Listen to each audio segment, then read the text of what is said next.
Welcome, everyone. This is your friend, the DN What If, here with another exciting fanfiction. Today, we're diving into the story of What If Multiquirk Deku Got a Harem? If you enjoy this video, don't forget to hit that like button and subscribe for more fanfiction content just like this. Now, let's get started with the fanfic. The world isn't fair. I learned that at the ripe old age of 4 years old. Sorry kid, it's not happening, you don't have a quirk. Such a callous way of dashing a child's dream, thought young Izuku Midoriya as he sat at the computer table playing the old video of All Might's debut, that great smile of his lighting up such a dark time in the world's history. Izuku wanted nothing more than to be like him. There had to be a way, right? Izuku turned to his mother standing in the doorway. I can still be a hero, right, Mom? He asked his mother Inko, who stepped forward into the light of the computer screen, unshed tears in her eyes before she spoke as she kneeled in front of her.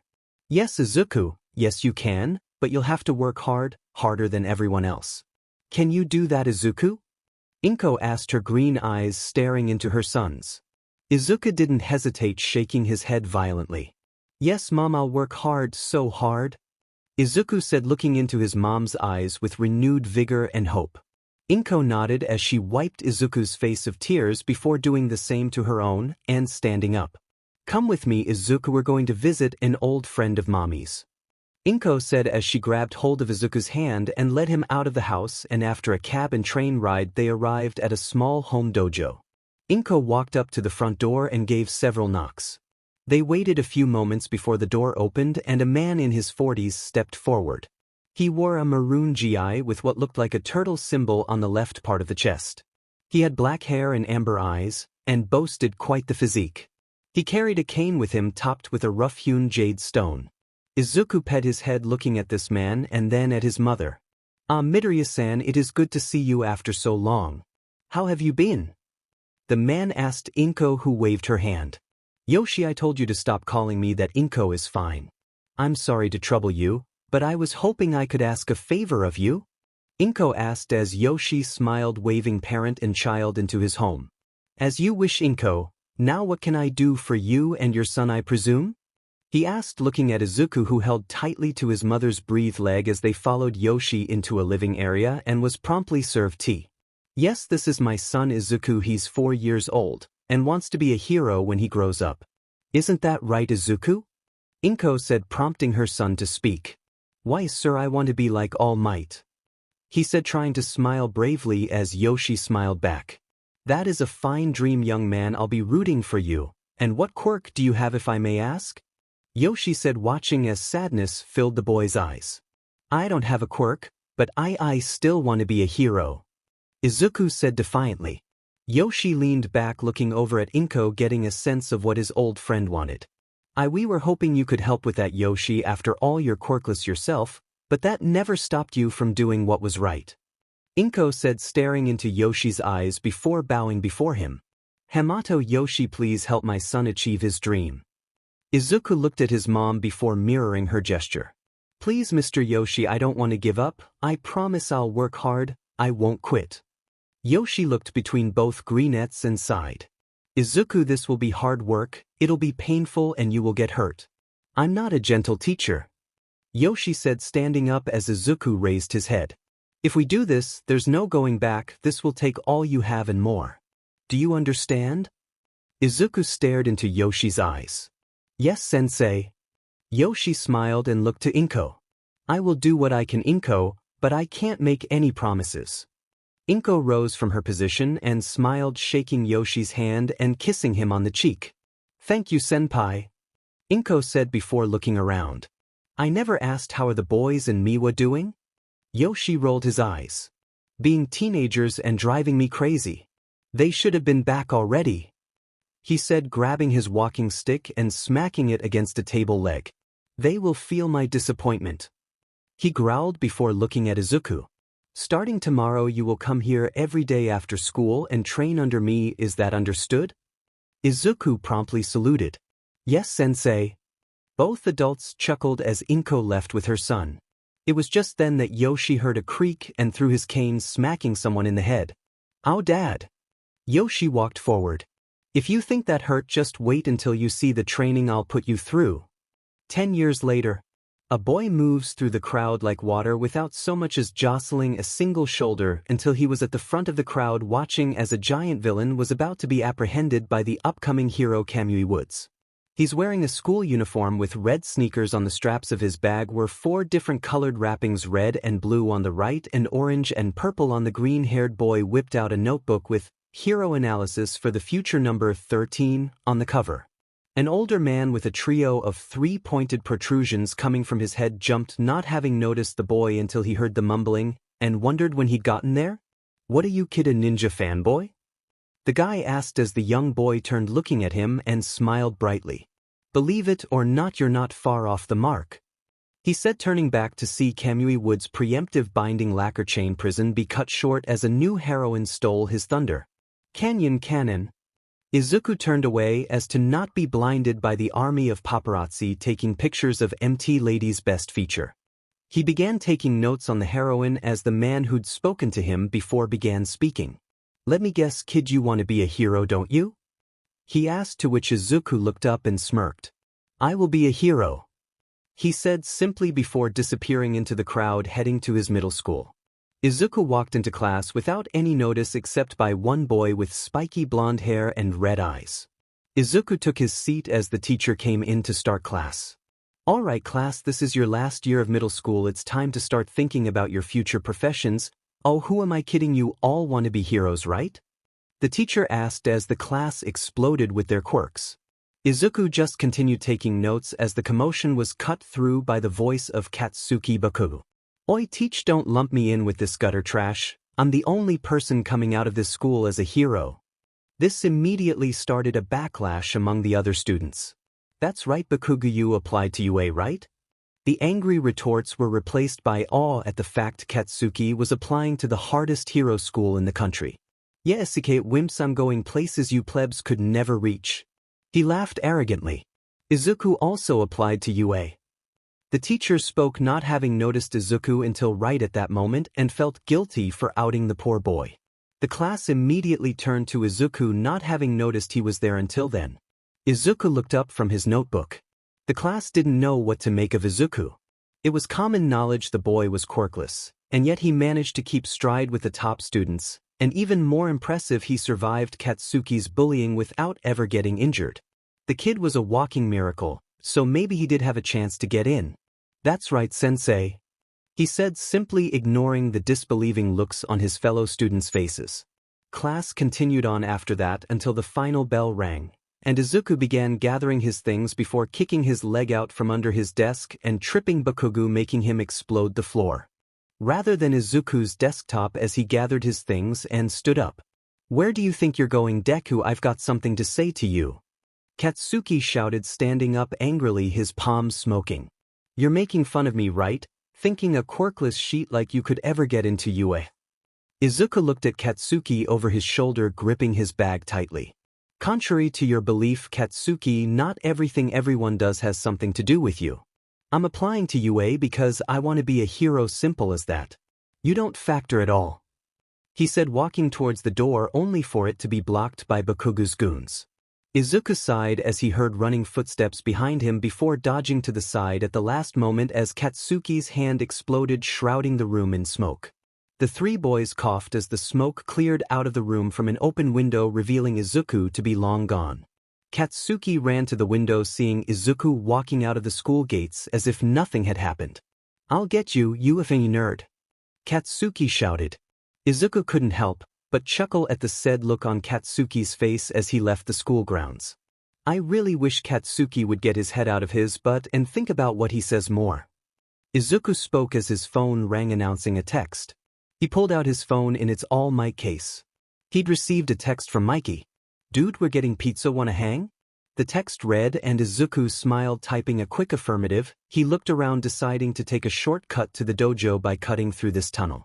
10 months left and I'll be at UA. I should up my training, Izuku said, pondering how exactly to do that. For the past 10 years he'd been training with Yoshi Sensei to increase his overall physical capabilities. Strength training, endurance, and martial arts. His training was already extreme, to say the least. Yoshi Sensei was as good as his word all those years ago. Maybe I'll finally take Raph up on his offer of extra training. Izuku said as he heard a rumble coming from the manhole cover he'd just passed. He turned, seeing living sludge spew up from it and shoot straight towards him. Izuku's training kicked in immediately as he gripped his backpack and ducked under the tendrils rolling to the side as he reached into his bag and pulled out a pair of long, slender, blunt wooden sticks. They were nondescript to be sure, but that didn't make them any less effective. Izuku stood up as the sludge coalesced into a single form and took notice of the armed young man in front of him. "You're making this way too hard, kid, but if that's how you want it." The sludge spoke. A thick tendril of sludge shot towards him. Izuku spun both sticks in his hands at full speed, eviscerating the slime as it splattered across the nearby walls before hooking his foot into his bag and hurling it at the sludge villain, who swatted it aside only to find his quarry gone before he was hit in the eye with some kind of powder. "Eha!" The sludge villain reeled back, covering his eyes as he began swinging sludge tendrils in a blind rage, slamming into the walls and ceiling of the tunnel as Izuku skillfully dodged the tentacles. "I can't believe it, I'm actually taking on someone with a quirk and winning," Izuku thought to himself as he took a deep breath, focusing only on the villain in front of him. Izuku rushed forward before taking notice of the person standing behind the villain and took action by dodging to the side, hugging the wall as "Texas Smash" rang out in the tunnel. The slime villain was plastered across the asphalt instantly as Izuku detached from the wall of the tunnel. Izuku knew that voice anywhere as he came face to face with All Might. "Young man, I must say you handled yourself quite well against that villain. I must apologize for letting him escape, but navigating sewers is quite difficult," All Might said as he began gathering the unconscious slime into a 2-liter empty soda bottle. Izuku was floored. This was his hero, the hero All Might, standing in front of him and apologizing no less. "I have the perfect apology," All Might spoke, taking notice of Izuku's bag on the ground and the notebook therein with his name on the front. He flipped through the pages looking for some empty space and casually glancing through the notes the boy had made about certain heroes before finding 2 empty pages and scrawled his autograph across it and handing it back to him. "There you are, young man," All Might said, handing over the autograph journal and stowing away the villain for the police. "Now if you'll excuse me, I'll hand this evil-doer over to the police," All Might said before Izuku spoke. I don't have a quirk, but I'm still trying to be a hero. Do you think I can?" Izuku asked, looking into All Might's eyes. The number 1 hero looked at this boy with wide eyes. He took on a villain even though he was quirkless, and did a hell of a job as well. All Might bit his lip as he looked the boy over. "Your skills are indeed impressive, but there are some things that skill alone can't overcome. I'm sorry, young man," All Might said before jumping into the air, unaware that the captured villain had fallen from his pocket as he landed on a rooftop, exposing his weakened form. That kid was really skilled, and he could definitely go places. Maybe he could dash, he thought, rubbing his chin as he reached down to his pocket, finding that his prisoner was gone. "Oh no!" Katsuki Bakugo walked down a side alley, still ranting about Deku's escape. "The nerd thinks he's so smart. The next time I see him, I'll make sure to blow him inside out," Bakugo said as he saw a bottle on the ground and kicked it, sending it slamming into the wall and spilling its contents across the ground, only for said contents to turn into a sentient slime creature. Izuku walked along, shaking his head. I know he was only saying what he thought was right, but still, Izuku said, clenching his fist as an explosion went off across the street from him. "Oh, what now?" he said, crossing the street and slipping to the front of the crowd, and what he found shocked him. It was the slime villain again. "What's he doing free? I thought All Might had him," he whispered as several heroes worked to subdue the villain. "He's got a hostage, and with all these explosions going off, nobody can get close," a couple of spectators said. "Wait, explosions?" Izuku asked as the sludge villain turned around, revealing he was trying to possess Katsuki. Izuku grit his teeth as he rushed forward past the cordon of heroes towards the villain. "Stop, kid!" someone shouted, but it fell on deaf ears. Izuku was focused only on the task at hand as he grabbed his 2 sticks and hurled them at the villain's eyes, watching as he recoiled from the blows to his eyes and releasing Katsuki some as Izuku gripped Katsuki and pulled with all his might. "You again, demon kid, your luck just ran out." The villain yelled as a giant sludge hand came to smack Izuku into the concrete only for it to be blocked at the last moment by All Might. "We have to stop meeting like this, young man," All Might said before striking back at the villain. Detroit smash. The wind from All Might's attack blew away any and all sludge from the two boys as All Might kept them from flying away. The crowd looked at the hole punched into the clouds before it began to rain. Amazing! The crowd cheered as All Might let go of Izuku. "You might want to get out of here, young man, those heroes don't look too happy with you." Izuku looked behind All Might, seeing Death Arms and Kamui Woods coming for him, and took the pro-hero's advice and made a run for it before either hero could stop him. Izuku sighed, pulling out his phone, seeing several missed texts from the guys and a dozen missed calls from his mother. "Yeah, guess I'll have to miss out on the pizza this time," he said, sending an apology to his sibling disciples before preparing to call his mother as All Might zoomed out in front of him like a living freight train. "I am here," he shouted before suddenly shrinking into a much smaller and frielier man hacking up blood. "Oh my god, are you all right, sir? Do you need a hospital?" Izuku said, reaching towards him. Are you, All Might?" Izuku said, looking the man over, seeing similarities besides the fact this guy looked like a walking corpse. "You would be correct, young man, I am indeed the symbol of peace, All Might, and this is my true form." Izuku was reeling at this revelation, trying to connect the mighty symbol of peace to this frail skeletal figure. How is this possible?" Izuku asked as All Might wiped his mouth. "You see this?" he asked, raising his white t-shirt to reveal a gruesome wound in his side. "I got this about 5 years back, lost my entire stomach and half my respiratory system. I can only do hero work about 3 hours a day now. I rushed off without giving you a proper answer before because I was short on time. By the time I got to the scene of that incident with the sludge villain, I was already out of time, and then there you were in the thick of it trying your hardest to help that boy, and it moved me to action. You, Izuku Midoriya, shall take on my quirk and succeed me as the symbol of peace. Do you accept?" All Might asked, holding his hand out to Izuku. Izuku was in shock. Could this really be happening? The hero of peace offering him his quirk? How was that possible, and why him? All these questions buzzed through Izuku's mind like a kicked beehive. After all this time, all the hard work I've put in, the blood, sweat, and tears have given me this. Izuku grabbed All Might's hand tightly. "Yes, I accept." All Might smiled and nodded, clapping the boy on the shoulder. "No hesitation, I like that. Meet me tomorrow at Dagoba Beach, I'll explain everything and then your training will begin." Izuku nodded as he let go of All Might's hand, the two parting ways.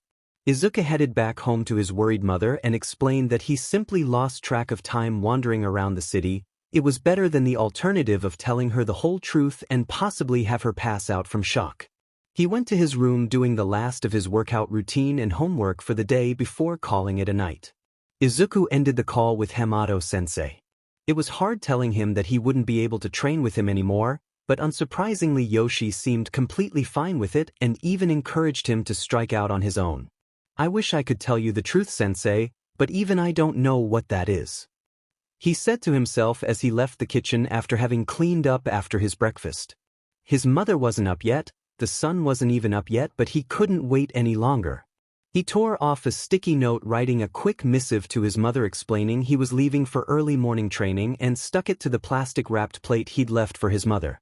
He'd wanted to do something nice for his mother. After all, she made him breakfast every day without fail, and though he lacked her exceptional culinary skills, he wasn't terrible in the kitchen. Izuku was dressed in a green muscle shirt that exaggerated his muscular frame. No one would accuse him of being a bodybuilder, but he was in great shape, a definitive six-pack molded flush against the fabric of the shirt. He had on a pair of jean shorts and his trademark red shoes. Izuku walked out the front door, locking it behind him as he stretched in the pre-dawn hours before taking off at a loping jog towards Dagoba Beach. Izuku pounded the pavement, cocooned in the early morning silence before the city came to life. He'd been in his run for more than an hour when he passed by a boy probably a handful of years older than himself. Izuku knew a lookout when he saw one, but pretended to ignore the other youth as he ran down the sidewalk past him and rounded the corner, stopping once he was out of sight. "I wonder what he's up to?" Izuku said, looking up the side of the building he'd rounded, and smiled before beginning to climb the wall of the building. It wasn't easy, no, but Hamato-sensei had taught him how to climb such surfaces, and soon he was on the roof of said building and walked across it to look down into the alleyway the guy had been guarding, and his eyes widened at what he saw. "Look what we have here," the lead thug said. He was tall with hair that seemed to be made of slime that oozed down to his shoulders. "What's a girl like you doing out here?" he asked, grabbing hold of nothing. If it wasn't for the set of clothes floating in midair, there would be no indication a person was there, and judging from the skinny jeans and tank top, it was a girl. "Let me go, please." A feminine voice rang out as the girl struggled against the grip of Uza's goons. One looked like a mind flayer straight from D&D, and the other had a long serpentine tail and a forked tongue. "Sorry honey, I can't do that, you see me and the boys have a burning question. When we stick our dis in you, will we still be able to see them?" Uz laughed at his disgusting remark as Lizard flicked his tongue out against what he assumed was the girl's cheek. "And there's only one way to find out, right?" he asked, reaching forward to the button on her jeans. "No OMB." Right as the girl went to call out, a tentacle wrapped around her neck, choking off her scream. Izuku had seen enough. He took in all the information he could and then vaulted off the roof, falling right on Uza's shoulders, dropping him to the concrete, hearing a crunch as his face impacted the cement. Squid Face and Lizard's eyes widened their shock, leaving them wide open as Izuku rolled forward off of Uz and punched Squid Face in the knee, dropping him down as Izuku rose up with a palm strike to his chin, driving his head back against the wall, knocking him unconscious. Lizard hissed, letting go of the girl as he spun, whipping his tail towards Izuku, who jumped off the wall to avoid the blow, landing in front of the lizard man and drove his elbow into his stomach, forcing all the air from him as he dropped to his knees, clutching his stomach as he curled into the fetal position. Izuku turned back to the entrance of the alley, seeing the lookout was gone. Now that there were no reinforcements coming, he turned towards the girl, only to be pulled into a spine-crushing hug. "Oh, thank you, thank you, thank you. That was terrifying. I can't imagine what would have happened if you didn't show up." Izuku awkwardly patted the girl's back even if he couldn't see her. The moisture on his neck let him know she was crying. "Come on, Izuku, what would All Might do?" It's alright, there's no need to think about that now. I'm here for you," he said, leading her out of the alley and into the first rays of dawn. "Midoriya Izuku, by the way," he said as the invisible girl finally detached from him, wiping her face off. "I'm Hagakure, Toru Hagakure. Thank you for helping me, Midoriya," she said, bowing to him slightly. Izuku waved his hands. "It's all right, anyone would have done the same, and please call me Izuku," he said, smiling at her. Do you live around here? I'll walk you home. I don't want to leave you alone in case their lookout comes back with more guys," he said as Toru looked at him. Alright, call me Toru then, Izuku, and yes, I don't live far," she said as she began to lead Izuku back to her home, stopping in front of her house gate. "Once again, thank you so much." Izuku smiled, about to tell her not to worry about it, before he felt lips on his cheek and Toru rushing off into her home. Izuku stood there for a moment, touching his cheek before remembering why he was out this morning anyway. "Oh man, I'm going to be late," he shouted as he took off towards Dagoba Beach. He arrived well after sunrise, and though All Might said to meet him in the morning, which it still was, Izuku felt as if he'd let him down. "I'm sorry, All Might, I'm late, I know, please forgive me," Izuku said, bowing repeatedly to his idol, who only laughed as he sat on top of an old refrigerator in his muscular form in a long-sleeved white t-shirt and cargo briefs. "You're earnest, I like that, but don't sweat the small stuff, young Midoriya. I asked you to come here in the morning, and by my clock it's still morning. Now let's get down to brass tacks. I told you yesterday that I would explain everything to you before we start, so you're not going in blind." Izuku nodded as he took a seat on an old space heater. All Might gave a cough before beginning his tale of One for All and All for One. Long ago, when quirks were still fairly new, there was a man who took advantage of the chaos of the time to build an army to do his bidding. That man's name was All for One, and he had the power to take quirks for himself or give them to others. He used his power and charisma to draw people to his side. The only one he couldn't convince was his younger brother, who was sickly but had a strong moral compass. All for One forced a quirk on his brother, whether as leverage or out of true concern for his brother, I'm not sure. This quirk gave his brother the ability to stockpile power, but unknown to either the younger brother did possess a quirk of his own, the power to give his quirk to others. These two quirks combined into the quirk I now have and the one you will soon inherit. One for all. And so you see, young man, this power created by evil and passed down from person to person to do good and one day rid the world of all for one once and for all. That is what one for all is, and it's the power I'll be passing on to you as the ninth holder, but before that we need to get your body ready for it, and that's why we're here. Izuku was still in a bit of shock learning about this ultimate evil with the power to take quirks, and one day he would have to fight against him. He swallowed before acknowledging what All Might had said. Get my body ready, what do you mean, and what does that have to do with this place? He asked. All Might nodded, seeing how Izuku adapted so readily to the situation at hand. It was a good sign being able to come to terms with such outlandish circumstances. Yes, you see, one for all has been passed down through 7 other people besides the original owner, each of them adding power to it, making it stronger and stronger, and all that power will be housed in you, so if you're not ready for it, it will kill you or at the very least blow your limbs off. Izuku wrapped his arms around himself at the thought of losing his limbs to such a power. It's that strong, hun? He asked, taking a deep breath. Well, I'm ready, All Might, to do whatever it takes to make this power mine. Izuku said, standing up ready for action. Good to hear, young man. For the next 10 months I'll train you in preparation for the UA entrance exams. From what I saw in the tunnels, you already have some training under your belt, so this won't be as arduous, but we'll see. Now I'll write up a training regimen for you, but the first step is for you to clear this portion of the beach of all this garbage. He said, waving around the immediate area. Izuku looked at all the large appliances and such, already thinking about how best to move each piece.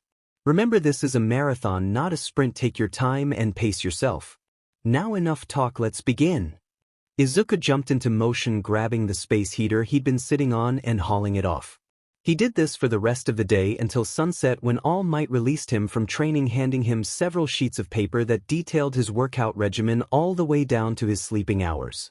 Not only did Izuku accomplish All Might's goal, but even went beyond, clearing the entire beach in half the time he'd given the boy. All Might walked down to the completely cleared beach, seeing Izuku practicing his martial arts stances until he noticed All Might coming up to him in his true form in a deep blue jacket with a scarf and jeans. Young man, you are truly surprising. You cleared the entire beach in record timing. I knew you'd probably complete it in less than 10 months. I was thinking 7 or 8, 9 at the most, but 5, way beyond my expectations. Izuku smiled wide, his eyes glowing with joy at the praise of his idol. Thank you so much, All Might. Izuku replied, stretching his arms and legs before coughing on the steam of All Might's transformation. Now that you've come this far, I believe you are ready to receive my power. Now eat this. Izuku looked at All Might as he plucked one of his silky blonde hairs and held it out to him. The teen cast his green eyes to the hair and back to All Might several times before speaking. You want me to eat your hair? He asked with a skeptical look as All Might nodded. Yes, for you to have my power you need to take in my DNA. Izuku plucked the hair from All Might's fingers and after rolling it into a tight ball swallowed it, shuddering heavily. Now what? Izuku asked as All Might took a battle stance. Now you survive until the power comes to you, he said before throwing a punch that Izuku barely dodged, kicking up a large swath of sand with the air from his punch. Izuku landed to the left of All Might before smiling. Yes, sir, he shouted as All Might appeared before him instantly and threw a gut punch that Izuku blocked with both his arms, feeling as if his bones would crack under the weight of the punch as he was sent sprawling backwards before rolling to the side, narrowly avoiding another blow. The sand kicked up by All Might's attack allowed him to get some space between him and the pro hero, moving stealthily through the sand shroud before it settled. I can't stay on defense, I have to attack. Steeling himself, Izuku ran forward at All Might's back, sliding between the hero's legs as he turned around to face the attack, and once behind All Might he jumped to his feet and spun on his heel, driving a kick into All Might's right side, and that's when he felt it, the power sparking to life within him and flowing outwards as he connected with All Might's side, sliding the hero across the beach before Izuku fell to the ground, clutching his leg as pain radiated through his body. Ah! He screamed, looking at his bruised and broken leg. What happened? I thought you said I was ready? he said, breathing harshly through clenched teeth as he looked at All Might in confusion. All Might transformed into his smaller form, clutching his side. I think he broke a rib with that kick. It seems I was overly optimistic, young Midoriya.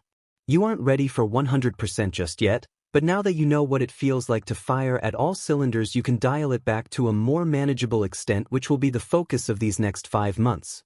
Right now I think it's best we get that leg of yours looked at. I think I just created a monster. All Might thought to himself as he and Izuku climbed into a cab to the hospital. 5 months later, Izuku stepped foot onto the UA campus and took a breath. He was wearing his sleeveless forest green GI and breathes with the symbol of his dojo on his back and the left side of his chest. This is it, all that training has led up to this moment, time to make it count, he said as an angry shout rang out behind him. Move it, Deku, PSS ant, real talent coming through. Katsuki shouted as he shoved past Izuku, who stepped back to avoid any contact with the explosive teenager. And a good morning to you too, Katsuki, he said, shaking his head as he started into the school as well, noticing a cute brown-haired girl walking close by. She seemed to be writing something on her palm and eating it. He smiled. It was cute, really.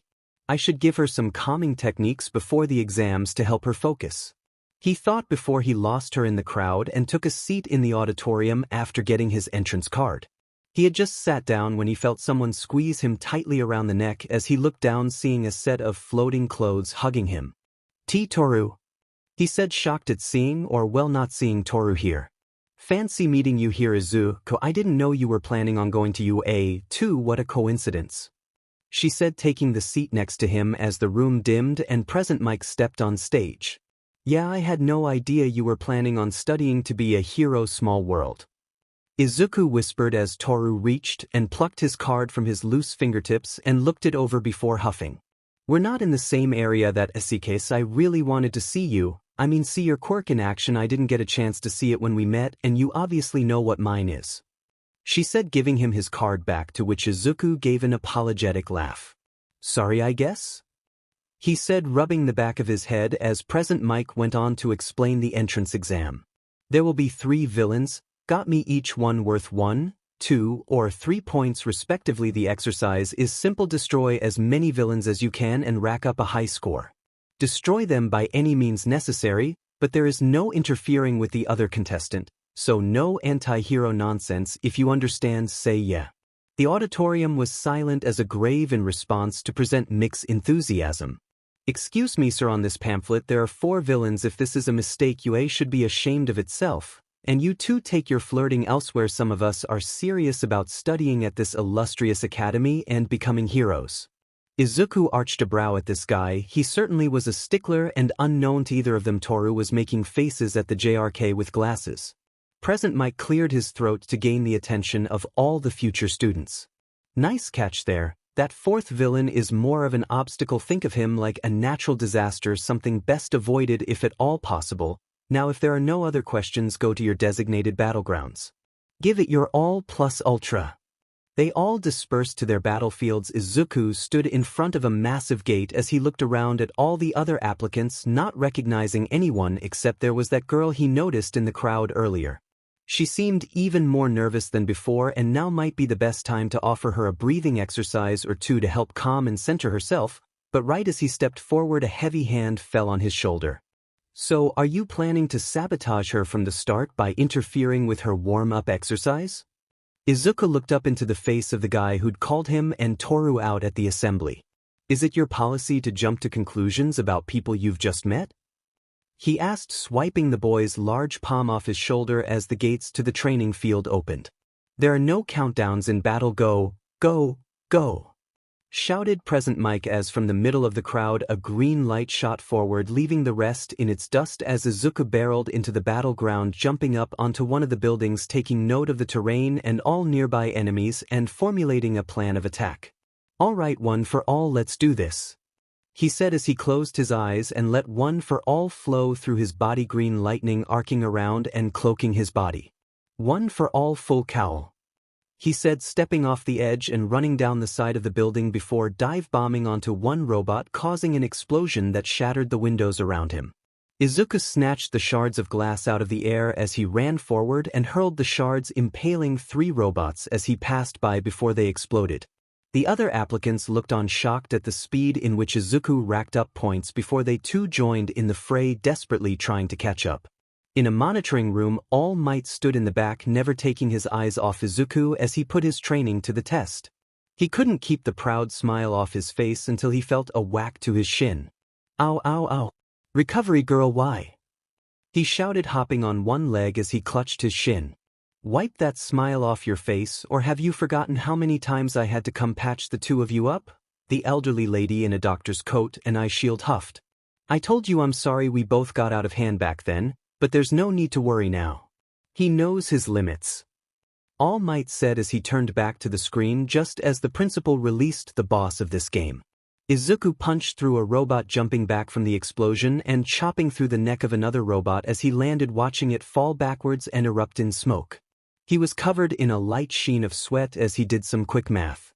I should be at 97, just 3 more and I'll have an even 100. He said, jumping up the side of a nearby building to take stock of how many enemies were left before the ground began to rumble and an immense shadow swept over him. He looked up, seeing the natural disaster they were supposed to avoid. Natural disaster that's more like a cataclysmic event. He shouted, shocked at the size of it. He was about to get out of the way of this thing before he heard a scream and looked down to see that brown-haired girl from earlier. She seemed to be trapped under some debris caused by the appearance of the 0-pointer. I can't run, he said, turning to face the giant robot, and felt his face break into the widest smile ever. Shishishi, well, let's see if I can stop a natural disaster with a punch. Izuku thought he'd feel more fear or anxiety, but all he could feel was excitement. He crouched down, channeling his full cowl into his legs before jumping upwards, cracking the roof he'd been standing on as he rocketed upwards towards the robot's face. He remembered what All Might had told him about using one for all. Clench your buttocks and scream from the bottom of your heart, smash. Izuku took a deep breath and, right as got eye level with the bot and went to scream out smash, something in the back of his mind shouted as well. Izuku reared back, feeling one for all gather in his arm. Pistol smash. Izuku drove his fist into the robot's face, caving it in as explosions burst from multiple parts of the robot's body as he began to fall, laughing at first before he realized what was happening and looked for a way to slow his descent. Right before he hit the ground, someone slapped him across the face and immediately stopped his fall midair, before he was dropped to the ground and saw the cute girl with brown hair smile at him and then vomit on the pavement. Thanks for that. For some reason I thought I'd be fine hitting the pavement until I realized I wouldn't be, he said as she gave a thumbs up, continuing to empty her guts. Izuku stood up, looking at his hand and arm, seeing some light bruising, and knew at least one bone in his arm was broken. DMN went past my limit, he said as Recovery Girl came forward, handing out candy until she got to him and slapped his shin with her cane, causing him to yelp. Know your limits, do ya? Yeah, right? She huffed before healing his arm and taking the girl with her to ease her nausea. Izuku followed the rest of the applicants out of the arena before heading home. The faculty said it'd take a week or so before he'd get word on whether or not he passed the entrance exam. He was heading out of the school when someone jumped on his back. He looked up and saw Sky, knowing it was Hagakure. So how'd you do, Izuku? She asked, hopping off his back and walking beside him. He sighed, rubbing the back of his neck.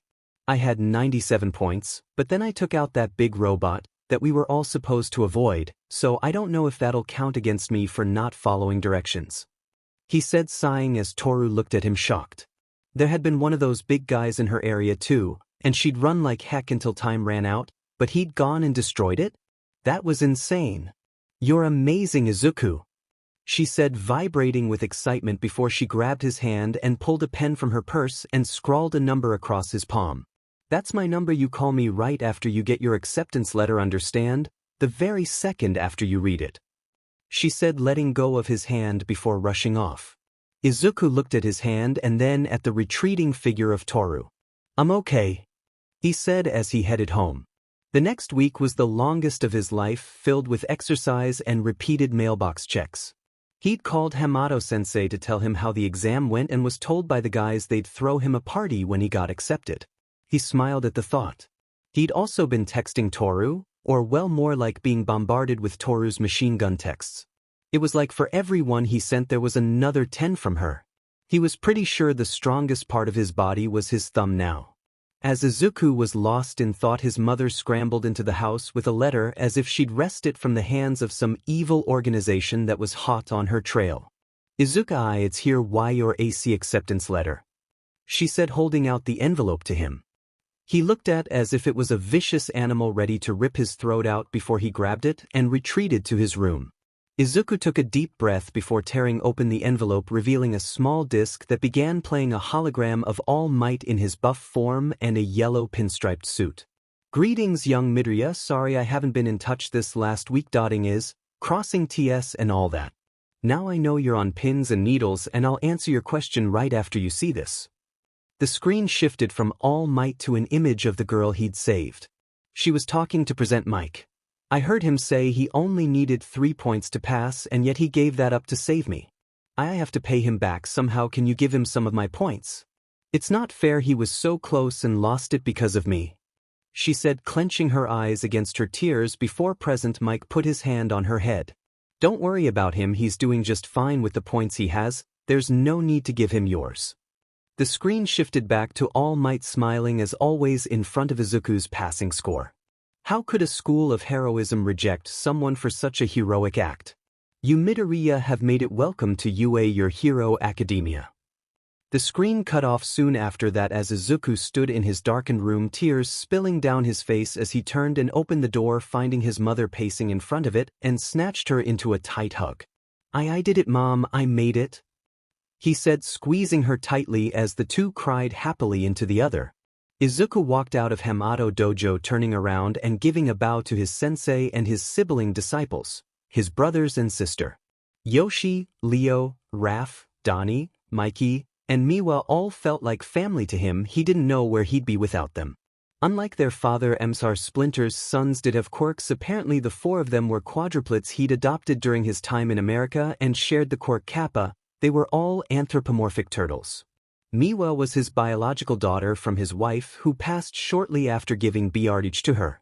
She also possessed a quirk, Lamia. From the waist down, Miwa had a white snake body, while from the waist up she was humanoid with scales on her arms and even sported the forked tongue, vertical pupils, and fangs. "Thank you so much, Hamato Sensei, for everything. I'll try to come by on the weekends to continue my training and see you guys." Splinter smiled, patting Izuku's shoulder. "It was my pleasure to train you, Izuku. You're like one of my own, and I look forward to the things you will accomplish in the future," Splinter said, smiling as he presented Izuku with a medallion with the Hamato symbol. It looked like a turtle with 4 circles on the shell. "I gave each of my children one of these when they graduated, and now I give this to you," he said, placing it around Izuku's neck before making way for his sons and daughter to see Izuku off. Leonardo came up and handed Izuku a small book. "Being the oldest means being a leader, and it's the same for being a hero. The whole country looks up to the #1 hero, so I figured this book might help. It got me through some of our rougher ordeals. Hopefully it will do the same for you." Izuku read the title of the book, Perfection: The Pointless Pursuit. "Nobody is perfect, you will make mistakes, and I hope this will help you learn from them and keep pushing forward," Leo said, bowing slightly to Izuku as Izuku did the same. Yeah, move it," Raphael said, pushing Leo to the side as he gave Izuku a new pair of Eskrima sticks. "These should be able to handle that new strength of yours, and Donnie may have tetched them out a bit," Raph said before slugging Izuku in the arm. "Knock him dead, kid," he said before walking away as Donatello came forward shaking his head.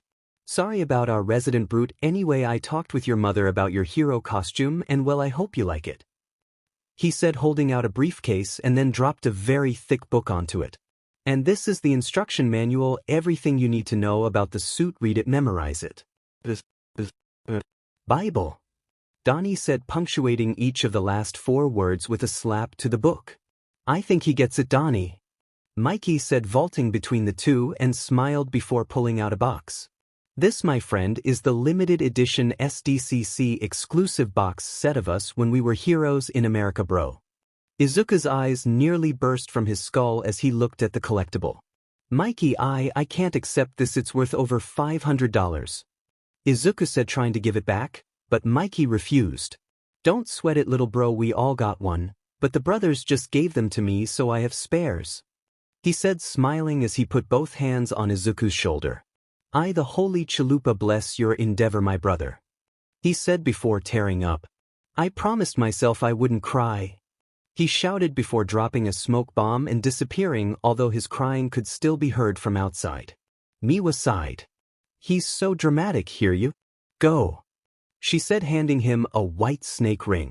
"For luck," she said simply before slithering away as Izuku stared at the ring and smiled to himself, tearing up as he slid the ring on and looked at the five of them. "Thank you so much," he said, bowing one last time and then leaving, putting Rafa's and Mikey's gifts into his bag alongside Donnie's instruction manual, and hefted both case and gym bag as he left. He had somewhere else to go before heading home. Tomorrow would be the start of UA, and he wanted to pay his respects to everyone who helped and encouraged him. He made his way to Dagoba Beach and saw All Might in his small form. He'd called the hero last night asking to meet with him this morning, and All Might had agreed. Izuku walked up to All Might, setting down the briefcase and gym bag. "Thank you for meeting with me, All Might, I know you must be busy," Izuku said, bowing as All Might waved it off. "You are my pupil and successor, Izuku. If I have time, you are always my priority. Now I think I know why you called me here, and there is no reason to worry, young Midoriya. I had nothing to do with you getting into UA. You did it on your merits and yours alone, so there's no reason to doubt yourself," All Might said, placing a hand on Izuku's shoulder as the young boy shook his head. "Oh no, All Might, I would never assume you would break the rules for me. The reason I called you here was to thank you properly. I always wanted to be a hero and I strove for it, pushing myself in my training, but I always knew that there was a greater chance of me not getting in without a quirk.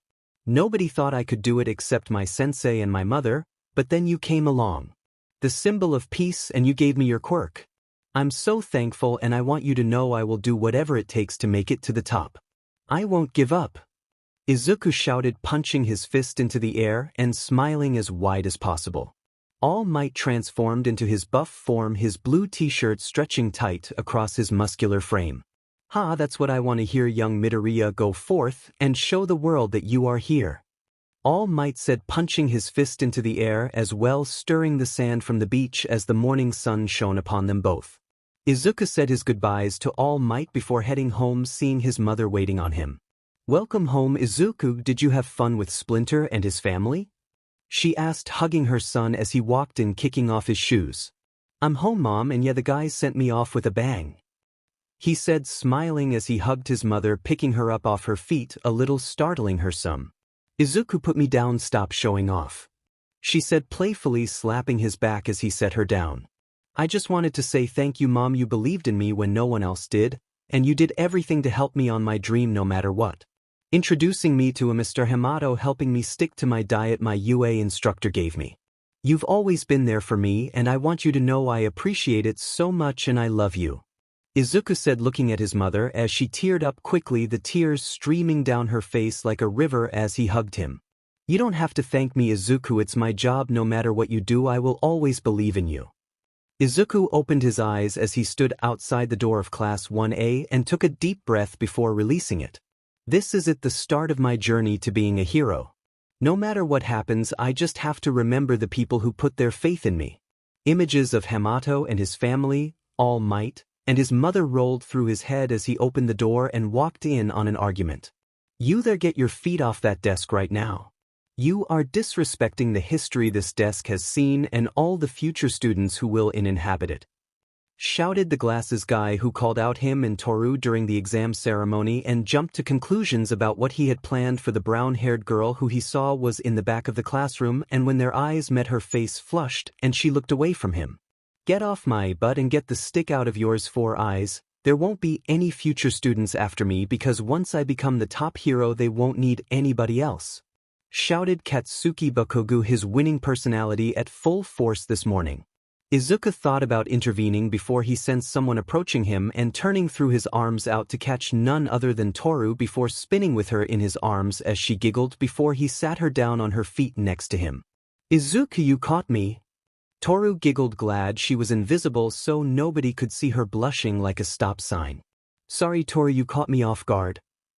he said before a pair of black eyes engulfed his vision.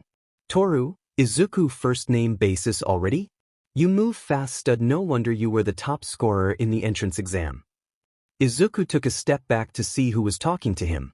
It was a pink-skinned girl with frizzy pink hair and horns with black scara and yellow eyes. Oh, checking me out already, slow down buddy, you don't even know my name. It's Mina Ishido by the way, Izuku. She said, eyeing him like a lioness before Katsuki interjected himself. Deku the top scorer, that's a load of horse shit. Katsuki said, rushing over to stand face to face with Deku. What's the sheet about you taking out a 0-pointer, Deku? What did you do, bribe the judges, blackmail some of these guys with those creepy notebooks of yours? Katsuki shouted before a voice was heard at the doorway. It's too early for this nonsense, sit down and be quiet, class is in session. They all turned to see a sentient sleeping bag talking to them. The sleeping bag or man inside it stood and unzipped it as everyone took their seats. He reached into his pocket and clicked a stopwatch. My name is Aizawa Shoda, I'm your homeroom teacher. In the time it took you to quiet down, hundreds of lives could have been lost if this were a hero situation. You all have no DSPN, but I'm going to change that. We're going to have a quirk assessment test and the bottom scorer will be expelled. There was uproar from all the students as the boy with glasses stood up. That is completely unreasonable. You can't just expel us as you please. Their teacher gave a manic smile as a sadistic light shone in his eyes. Guess we'll see about that, won't we? He asked as a shiver went through the students. Put your gym clothes on and meet me out on the sports field and be quick about it. He said, leaving out the door as the boys and girls split off to their respective dressing rooms. Izuku took off his clothes, the medallion given to him by Enfar Splinter and Miwa's ring dangling against his bare chest as he began putting on his gym briefs when someone spoke to him. It was a blonde boy with a large tail with a blonde tuft at the tip. You're a student of Hamato Yoshi, correct? He said, pointing at Izuku's medallion. I saw your medallion and thought I'd ask. Yes, I'm Izuku Midoriya. Do you know Mr. Hamato? Izuku asked, slipping on his gym shirt, hiding his necklace from view. I know of Mr. Hamato from my own Mstr. He praises Mr. Hamato as a warrior and skilled teacher. I'm Masahiro Ojiro, nice to meet you Midoriya. He said with a warm smile as the two shook hands. And I am Tenya Ida, we took the entrance exam together and I want to say I am sorry for my behavior. Obviously you had no ill intentions for that girl and saw through to the deeper meaning of the exam. I am truly sorry for my behavior. The boy with glasses said, performing a perfect 90-degree bow. Izuku shook his head. Forget it, we were all on edge and I can't be mad at you for trying to look out for someone else. Just, give people a little more faith. He said, patting Ida's shoulder as they left the locker room gathering on the sports field. Alright, now that you're all here, we're going to do a series of physical tests in which you will use your quirks to get the best score possible. He said before looking at Midoriya and tossing the ball to him. You go first, throw this ball as hard as you can. I'll measure its distance with this. Do whatever you need to as long as you don't leave the circle. He said, pointing to the circle on the ground as Izuku walked into it and took a deep breath before green energy roiled around him. He took a pitcher's stance before hurling the ball as hard as he could. Aizawa looked at the readout screen of his device before turning it to show Izuku had hurled the ball 750 metric tons. The other students' eyes went wide at this as Izuku moved back to his standing position. Nice one, Izuku. Toru said, squeezing his arm against her chest, Izuku's arm being squished in between her BRs, causing the other students to blush and one short boy with purple spheres for hair to bite his lip in a jealous rage. Next is you. Aizawa said, cutting through the levity of the moment as he tossed another ball to Katsuki. He stepped forward, glaring at Izuku before hurling the ball with a massive explosion. Die! The ball rocketed upward into the sky and out of sight. Aizawa showed off Bakugo's score, showing he'd only thrown the ball 705 metric tons. He growled, his palms smoking as he glared at Deku. This doesn't mean shit, Deku, I'll beat your butt in everything else. He shouted, stepping out of the circle as the test continued with the remaining 18 students, but all were astonished when the girl Izuku had saved during the entrance exam revealed to be Achiko Uraraka scored infinity, putting all scores to shame before moving on to the next test, a 50-meter dash. Everyone seemed to have adjusted to the pressure of the test, adapting to the intensity of the moment, until Izuku and Katsuki stood at the starting line of the 50-meter dash. The pressure seemed to ratchet up through the roof, the very air becoming heavy under the tension between Izuku and Katsuki until the starting signal blared, releasing all that tension into forward movement between the two. Katsuki blasted forward like a horizontal rocket while Izuku pushed off the ground, leaving indentions of his shoes in the ground, soaring forward as a green bolt. The twos take off, blasting air into the crowd of students, nearly blowing away the purple-haired boy, but as quickly as it had started it was over, with Katsuki crossing the line with a time of 4.13 and Izuku right on his tail with a time of 4. "What did I tell you, Deku? I'm going to crush you in every test," Katsuki shouted, walking away as Izuku watched him go. He shook his head as he thought, "I need to up my reaction time against Bakugo or an equally fast opponent. Me activating full cowl takes too long." The others watched the two boys in awe. The quirk assessment didn't seem to matter to them in the least compared to whatever they had against one another. Their mentality seemed to infect everyone, making them all push themselves harder.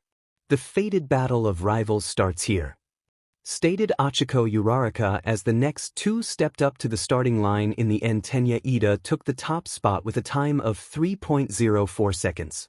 The rest of the tests seemed to follow suit, with Bakugo and Midoriya competing with one another rather than just trying to pass the test. In the grip test, the top scorers were Izuku with an even 600 kilograms of force and Mizo Shoji behind him with 540 kilograms. Katsuki raged at the overwhelming defeat, vowing to beat him in the next test, but wound up tying with Izuku as both cleared the sandbox, even though Izuku landed farther than Katsuki. Neither gained a foothold in the next test, seeing as how the purple dwarf destroyed the record for repeated side jumps. The three remaining tests were of no consequence to the two, as they were sure they both were going to be far from the bottom.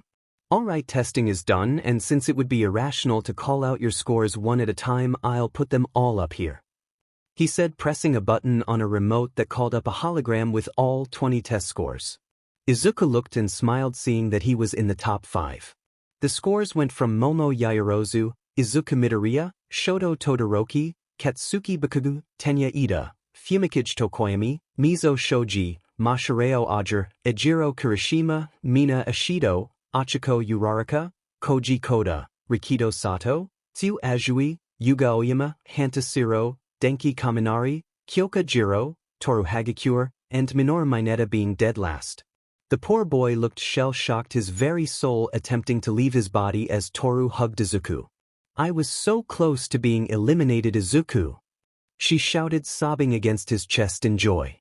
It's okay, Toru, you passed in the end, that's all that matters," he said, patting her head awkwardly as some of the guys glared at him, and the girls gave a unanimous "aw," blushing at the tenderness between the two. "Oh man, I so want me some of that," Mina shouted, pumping her fists up and down jealously, saying what all the girls in the class were thinking. "Oh yeah, that whole expelling the lowest scoring student was a necessary deception. No one is going anywhere as of yet," Aizawa said, smiling. "Go back and get into your uniforms, you still have the rest of the day, so I wouldn't rest on your laurels. Any of the other teachers could do something like similar and they might not be lying," he said, walking away as the students gave a huge gulp. "Aizawa, you're quite the liar. You have no problem expelling students, so what happened this time?" All Might said, looking at Aizawa, who rounded the corner. The massive man had been hiding behind sporting yellow pinstripe suit. Aizawa cast a lazy gaze to All Might. "You're right, I would have expelled the last place student or all of them with no problem. The only thing that stopped me was those two," he said, pointing at Izuku and Katsuki, who seemed to be arguing while Tenya tried to break it up. "Those two didn't give a DMN about my test. It was all about pushing past the other, which made the others want to push past them. They inspired the other students to overcome their fear and do their best. That's what we need in heroes," he said simply before walking away from All Might, who smiled his trademark grin. "You're a kind man in your own way, Aizawa." The school day was over, and after what Aizawa Sensei had put them through, Izuku was more than ready to call it a day. He walked out of the locker room, spotting Ojiro next to the door. "Do you have a moment, Midoriya?" Ojiro asked as Izuku nodded. "Sure thing, Masahiro, what can I do for you?" he asked as Ojiro smiled. "Feel free to call me Ojiro for starters. but I wanted to know if you wouldn't mind sparring with me from time to time. My Mr. has the deepest respect for Mr. Hamato and I would like to face one of his students. You know iron sharpens iron dash. And brother sharpens brother. Izuku finished for him before holding his fist out to Ojiro. Of course Ojiro, I'd be honored to spar with you and call me Izuku, he said as Ojiro bumped his fist against Izuku's. The two exchanged contact info and agreed to train at Dagoba Beach at the end of the week. Izuku smiled seeing Ojiro leave and walked out soon after stopping at his shoe locker to grab his sneakers. He walked towards the front door only to be pulled into a shadowy corner. He immediately went on the defensive, grabbing hold of the person's wrist only to see that it was Uraraka wearing a pained expression. I'm so sorry Uraraka-san, I just reacted, he said, rubbing the back of his head in embarrassment as Uraraka smiled bashfully, her eyes darting to and away from his. It was my fault, I shouldn't have grabbed you like that, I just wanted to talk to you alone. Izuku nodded, thinking about what this could be about. Thank you for talking to the teachers on my behalf, Uraraka-san, I really appreciate it. That was really nice of you, he said, smiling at her as he saw her eyes shine with unshed tears before she chuckled, wiping her eyes. I was going to thank you for saving me during the entrance exam. You risked everything for me and now you're thanking me? You really are a nice guy, Midoriya, she said, wiping her face before looking at Izuku and pressing her lips to his. Izuku was caught off guard. It was like some had shut off his brain. He just stood there as Uraraka kissed him. As quickly as it had started, it was over. Like I said, thank you, she said before rushing off. Izuku stood there in the shadow of the entryway of the school with a finger to his lips as he listened to Uraraka's retreating footsteps. It felt like an eternity before Izuku walked out of the school building and heading home. Unknown to either, there had been someone else there and she had seen everything.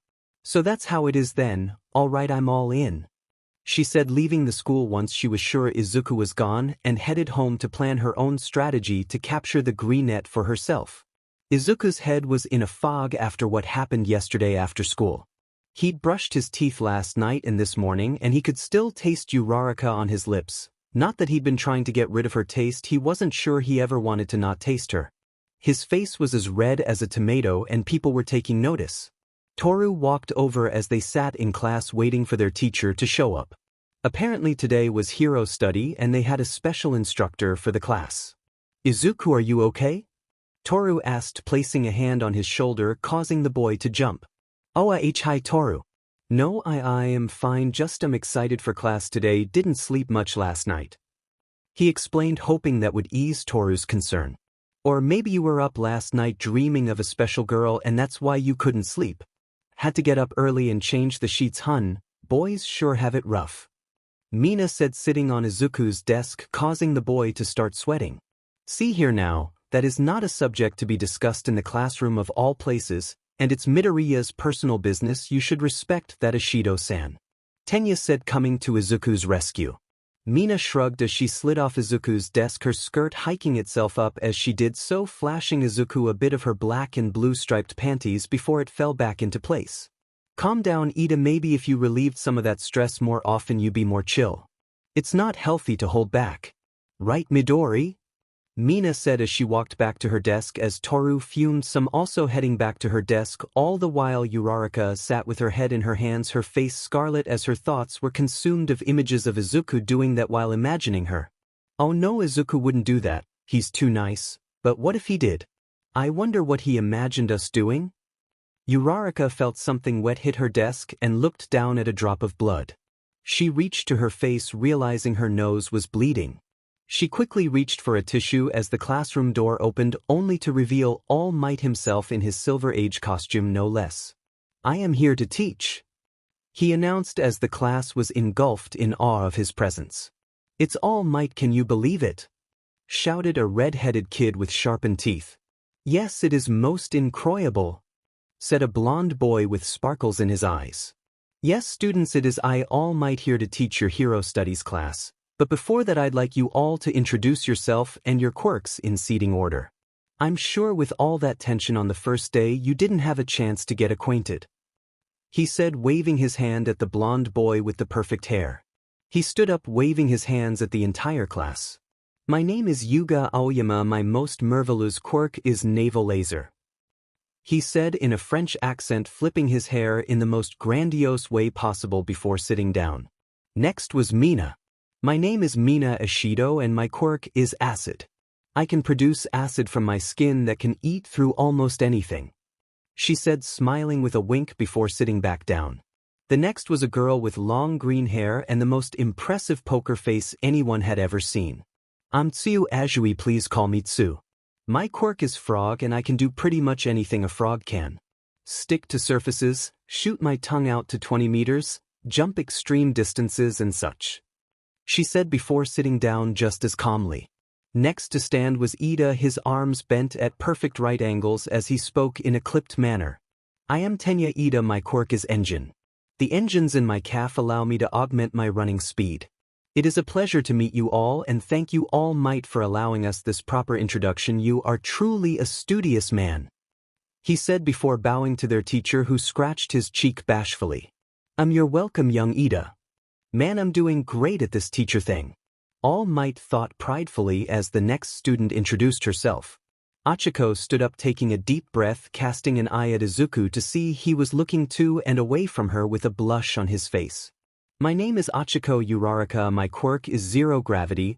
By touching something with all the pads on my fingers, I can make something weightless until I release it by touching my pads together again.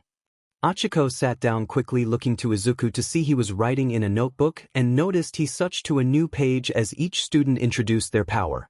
Wonder what he's doing? She thought as the next person stood. My name is Mashireo Ojiro. My quirk is tail. He said as he flexed his tail, seeing it bulge with muscles before sitting again. The next was a blonde boy with a black lightning streak through his hair. Hello ladies, the name's Denki Kaminari, quirk electrification. In other words, I'll give you a shocking experience. He said, winking at all the girls in the room, earning a series of amused faces as he sat down. Giving a cough, the red-headed boy who spoke out first stood up. I'm Ijiro Kirishima. My quirk is hardening. I can make my skin like stone. As his hand became rigid before he released it and sat down. The next boy stood up. He had a rock-like head and in his hands a piece of paper that read, Koji Koda Quirk an e-voice. I can speak to and control animals with my voice. He quickly sat down as if the act of standing was too outgoing for him. The next to stand was a muscular boy with brown hair and thick lips. Rikido Sato, quirk sugar rush. The more sugar I eat, the stronger I get, but my intelligence goes down accordingly. After Sato was the tallest boy in class with silver hair covering one eye and a mask across his face. One of his nubs became a mouth to speak for him. My name is Mizo Shoji. My quirk is dupli arms. I can replicate any part of my body with one of them. Nice to meet you, he said with a small bow before sitting back down. A girl took his place and stood with purple hair and earphone jacks trailing from her earlobes, one of which she was twirling with her finger. Kyoka. Jiro quirk earphone jack. I can plug my jacks into almost anything and then blast my heartbeat into it, even directly into someone's brain. She said, casting a vicious eye to Denki and the purple short stack, who both gave a loud gulp. After her was a black-haired boy with a wide smile and long arms. I'm Hantashiro and my quirk allows me to shoot a tape-like material out of my elbows, he said, giving a salute to the class as he sat down. After him was the most unique of all the students. A boy with a crow's head stood up. You may address me as Fumikage Tokoyami. My quirk is Dark Shadow. I have a sentient shadow beast within me that I use to do my bidding. As if to demonstrate, said shadow beast came from his stomach, giving a thumbs up. Yep, that's me, it said before disappearing as quickly as it came once Tokoyami sat down. After Tokoyami stood a boy with two-tone white and red hair and blue and gray eyes. He had a large burn mark over his left eye. Shoto Todoroki quirk, half hot, half cold. I use fire with my left side and ice with my right. His face never changed and his voice was as flat as 2-day-old open soda. Toru took his place, her uniform vibrating with excited energy. I'm Toru Hagakure. My quirk is invisibility, and no, it's not voluntary. I've been invisible since the day I was born. It's so nice to share a class with you guys. Let's do our best, she said, giggling happily before sitting down. Izuku placed his hands over his ears for what came next, knowing what Bakugo would do, and since he sat right behind him, he didn't want to go deaf at such a young age. Listen up all you scrubs, because I'm only going to say this sheet once. I'm Katsuki Bakugo Quirk Explosion. In other words, I'll turn you fuckers into ash in a heartbeat if you get in my way. Especially you, Deku. Katsuki said, turning around to face Izuku, who was taking his hands off his ears. Even with that precaution, he could still hear Katsuki clear as day. He sighed as he stood up. Duly noted, Katsuki. Hello, I'm Izuku Midoriya, my quirk is Stockpile. He said, casting an eye at All Might, who gave an imperceptible nod. I store energy in my body and then use that stored energy to augment myself, such as my enhanced strength. I look forward to spending the next few years with all of you. He said with a small bow before sitting down. Everyone was surprised to hear Izuku speak so eloquently after seeing him compete so fiercely with Katsuki. They had assumed the two were more alike, but it was like night and day. Midoriya and All Might had talked about what to call his quirk. Since One for All was a secret, he had to come up with something believable that explained everything, so to avoid lying outright they decided to just reveal the stockpile part of the quirk. The shortest kid in the class stood up, his purple spheres shining in the classroom light. I'm Mineta Minoru, my quirk is Pop Off. I can take these balls off my head and stick them to anything. Depending on how healthy I am, they might stay for a whole day. He said, tossing the ball repeatedly in his hand. They also don't stick to me. I want to get to know all of you, especially all the girls. He said, a dark gleam in his eyes that sent a shiver through all the girls in class as he sat down. Giving a polite cough, the last student stood up. Her figure drawing the eyes of most of the students, not to mention her perfect appearance, from her coiffed hair styled into a bountiful ponytail and her perfectly pressed uniform. She was the vision of order and decorum and spoke just as well. My name is Momo Yaoyorozu, my quirk is creation. I can create any non-organic object given that I know enough about its structure. Pleasure to meet you all. She said, taking her seat once more as All Might clapped. Wonderful. Wonderful. Now that you all know a little about each other, I hope you begin to grow your relationships as well as your quirks. Now get dressed. He said as he pressed a button and small doors sprang out from the left wall with each student's number on them. The support companies worked hard on your specific costumes and now we'll put them and you to the test. Get into your costumes and meet me at Testing Ground Beta for your lesson. He said before opening the door and running full speed away, kicking up a small dust storm as he did so, leaving his class to get ready for whatever the pro hero had in store for them. All Might stood at the entrance to Training Ground Beta as he heard footsteps and saw the students approaching in their hero costumes. Yuga appeared in something akin to knight armor with a violet sparkling cape. His belt also seemed to be modified more than his usual, and on his face was a red wing-shaped visor. He seemed to shift position every few seconds to show off how magnificent his suit was on him. Mina came out in a purple and turquoise skin-tight bodysuit combined with a vest with fur along the collar and a white mask. Tsuyu's suit was also skin-tight, colored black and green with yellow frog markings, with goggles on her head and heels that mimicked frog feet. Whereas Yuga only took the knight motif so far, Ida went all the way, wearing full-body silver-colored armor with engine pipes along his legs and a helmet that fully covered his head except his eyes. Achiko's suit was a skin-tight bodysuit colored black and pink with large cuffs around her wrists and pink boots with cushioned heels. Izuku could hardly take his eyes off her until he heard Mineta say how awesome this school was. He looked at the boy and shook his head. Not sure whether to be impressed by his brazenness about his perversion or pity him for the brutal retribution he would no doubt receive in the future. Mineta was in a full purple bodysuit that came up over his head as a mask with yellow gloves, boots and cape. Izuku saw that Ojiro was sticking to his roots and simplicity, dressed in a karate gi with a fur collar and a hole for his tail. Izuku nodded at his friend's choice of hero attire. Denki wore an open black jacket with white lightning patterns, a white shirt underneath with black breathes with white lines down the legs, boots, and some kind of communicator on his head. Ejiro wore a wired guard over his face and two dark red gear-shaped shoulder pads, a belt with a red R in the center of it, baggy black breathes, and a half cape with a ripped hem with black boots. Koda wore a dark yellow and red bodysuit with matching suit, with his hero symbol being a set of teeth in the center of his chest. Rikito wore a yellow full-body suit that transitioned into a half-face mask where his brown hair stuck out from a seam atop his head and white gloves and boots. Shoji's costume was a two-tone blue sleeveless shirt that extended upwards onto his face ending right below his eyes. The bottom of his suit was a bronze belt around light blue breaths that were tucked into dark blue boots. Jiro wore a black leather jacket ripped pink shirt underneath black breaths and boots with speakers along the front and a pair of white fingerless gloves with speakers along the back of her hands with headphones on her ears, red triangles under her eyes and a black choker around her slender neck. Siro wore a black and white full-body suit with a yellow helmet that looked similar to a tape dispenser with a black full-face visor. The sleeves of his costume were cut short and he wore white boots with shoulder pads matching his elbows. Tokoyami wore a black full-body cape and black boots. Todoroki wore a shite long-sleeved shirt with matching breaths while the left half of his suit from head to toe seemed to be encased in ice with one glowing red eye. Izuku was a little embarrassed to see that Toru's costume was a pair of light blue boots and gloves, meaning that Toru was standing there naked. Invisible or not, that was a brave choice in hero attire. Izuku saw that Katsuki's suit was as intimidating as he would expect. A black sleeveless tank top with an orange X across his chest. His entire forearm was encased in gauntlets that looked like old-fashioned grenades with the actual things adorning his belt.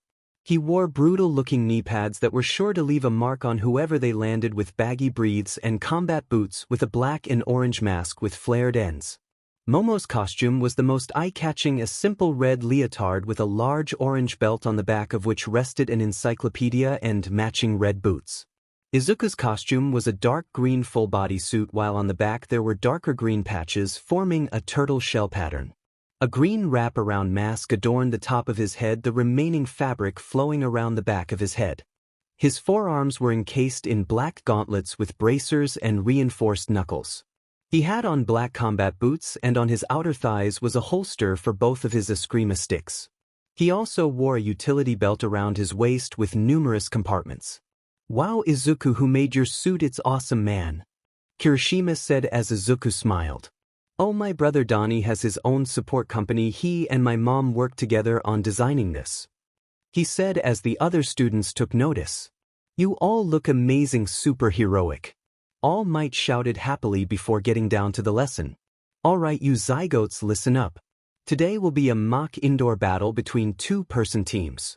Hostage situations, underground deals, illegal trafficking, all these take place inside buildings under unknown conditions. The premise of this foundational training will be as such. The villains will be guarding a WMD that the heroes will be trying to secure by either capturing the villains with this capture tape." All Might held up several rolls of tape between his fingers. "Or by securing the WMD, of course the villains need only keep control of the weapon until time runs out or capture the heroes.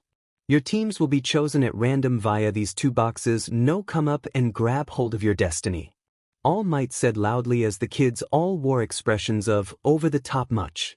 Izuku was walking back from drawing his lot and passed by Toru, who he bumped into feeling something squish against his arm. He jumped back waving his hands in apology.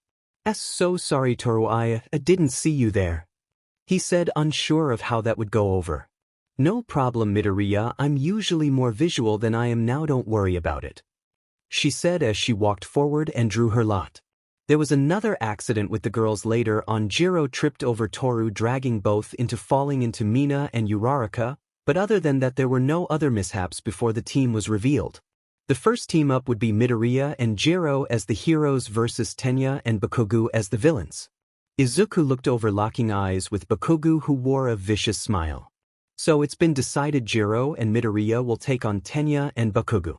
The villains will get a 5-minute head start to set up before the heroes are sent in, everyone else to the monitoring room to watch," All Might announced as Tenya and Bakugo entered the building, leaving Jiro and Izuku outside to wait for the signal. In the monitoring room, Mina, Toru and Uraraka were fuming, each having saw Izuku's letter when he apologized to Toru for bumping into her.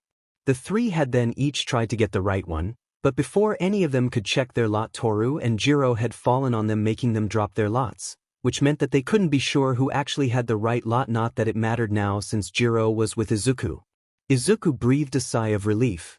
He was still too shaken up about what happened with him and Uraraka. If he had been partnered with her, he wouldn't have been able to concentrate on the battle to come. He looked over to Jiro and smiled, holding out his hand. "Jiro-san, right? I'm glad to be working with you, let's win this thing," he said as Jiro looked at him with an inscrutable gaze before shaking his hand. "You're really into this, aren't you? Or is it because you just want to beat Bakugo? What is it with you two?" she asked, letting go of his hand as the starting signal rang and the two walked into the building. The moment Izuku stepped into the building, Jiro felt a change in him. It was like he was hyper-focused. The look in his eyes sent a chill down her spine and heat through her core. It was like she was standing next to a lion. She bit her lip at the danger Izuku seemed to exude as her face blushed. "I and Bakugo were friends for most of our childhood, but when he got his quirk he changed and started acting like a bully. I distanced myself from him and focused on my training, which only upset him more, and he began picking fights with me. I always tried to avoid that outcome, but now I have a chance to show him a better way and hopefully change him before it's too late." Jiro smirked. "You really are a hero trying to save Dash." Izuku lunged towards Jiro, wrapping his arms around her as he pulled her out of the way of an explosion caused by Bakugo, who wiped away the smoke, looking at Izuku, who was on top of Jiro, who lay on her back on the floor. Jiro was blushing madly as she stared at Izuku, who had his eyes on Bakugo. She could feel the heat off his body and smell whatever body wash he was using. It smelt so good she felt like wrapping her arms around. She rubbed her thighs together. In the monitoring room, Kirishima could be heard complaining. "A sneak attack, Bakugo, not manly at all, bro," he said, punching his fists together before he felt a wave of malice behind him. He looked over to see Mina and Uraraka with intense glares on their face, and though he couldn't be sure, it seemed like Toru was equally furious. "See, you guys get it too? That's no way for a man to fight," Kirishima said, feeling validated by the girl's outrage. Izuku stood up, helping Jiro to her feet. "Jiro, I know we didn't really have time to come up with a plan, but for now just try to locate Ida and the bomb. I'll hold off Bakugo and then come meet you," he said as Jiro nodded, running off as Izuku and Bakugo stared each other down. "Just you and me, Deku, it's time for me to grind you to dust like the shitty pebble you are," he shouted, launching himself at Izuku with a right hook, only for Izuku to catch his arm, spin on his heel, and slam him into the ground hard, knocking the wind from him. "I know everything about you, Katsuki. You thought you were tormenting me these last few years, but you were actually giving me the best training I could ask for. You always start a fight with a big right hook," Izuku said as he stood above Katsuki, only to have Katsuki jump to his feet and unleash an explosion towards Izuku, only to find the green net gone. "Now it's time I put that knowledge to use," Izuku spoke from the shadows. "Whoa, look at those moves, Midori's really full of surprises," Mina said as the other students agreed before watching the smoke disappear from Bakugo's explosion, only to find Izuku gone. Everyone began scanning the many camera screens, not finding a trace of the green hero in training. "He disappeared," Mineta said, looking around at the screens. The only one not surprised was Ojiro, who said nothing and continued to watch. Izuku was hidden in a shadowy corner as he whispered in his communicator to Jiro. "Jiro, are you okay?" he asked before hearing a reply from the sound girl. "Yeah, I'm good, thanks for the save back there. You doing good over there?" she asked as she moved through corridors, stopping to jam her ear jack into the walls, making sure she wouldn't be ambushed by Ida. "I'm fine, I've got Katsuki trained on me. Now I have a plan if you want to hear it," Izuku said, peeping around his corner, seeing Bakugo angrily combing the hallways for him. "I don't have a lot of time before he does something drastic," Izuku thought to himself as Jiro gave her reply. "Yeah, you seem to have this dialed, and so what do you need from me?" she asked as she made her way up a staircase. "Find Ida, he's no doubt guarding the bomb. I'll try to capture Bakugo and meet up with you. It's the only way. If I leave Bakugo alone, he'll know and no doubt come to Ida knowing I'll be there, and with his explosions it's more likely the WMD will be blown apart rather than captured. I want you to monitor Ida. As studious as he is, he's not going to leave that bomb's side. Once you find him, I'll give you a signal to enact the finishing part of our plan." Jiro nodded as she listened to Izuku's plan with a smile. "I can totally do that, dude, just let me know when," she said, smiling as she quickly climbed the stairs. This was going to be so rocking. In the monitoring room, All Might fiddled with the camera controls, switching it over to infrared to find where Izuku was hiding, but just as he did, Izuku appeared above Bakugo, dropping down on him with an axe kick that the blonde blocked with his sizable gauntlet, before blasting another explosion engulfing the two in smoke. Hit and run tactics. Deku Cow Dash.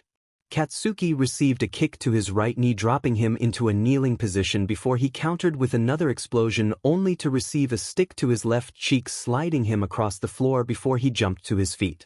"Where are you?"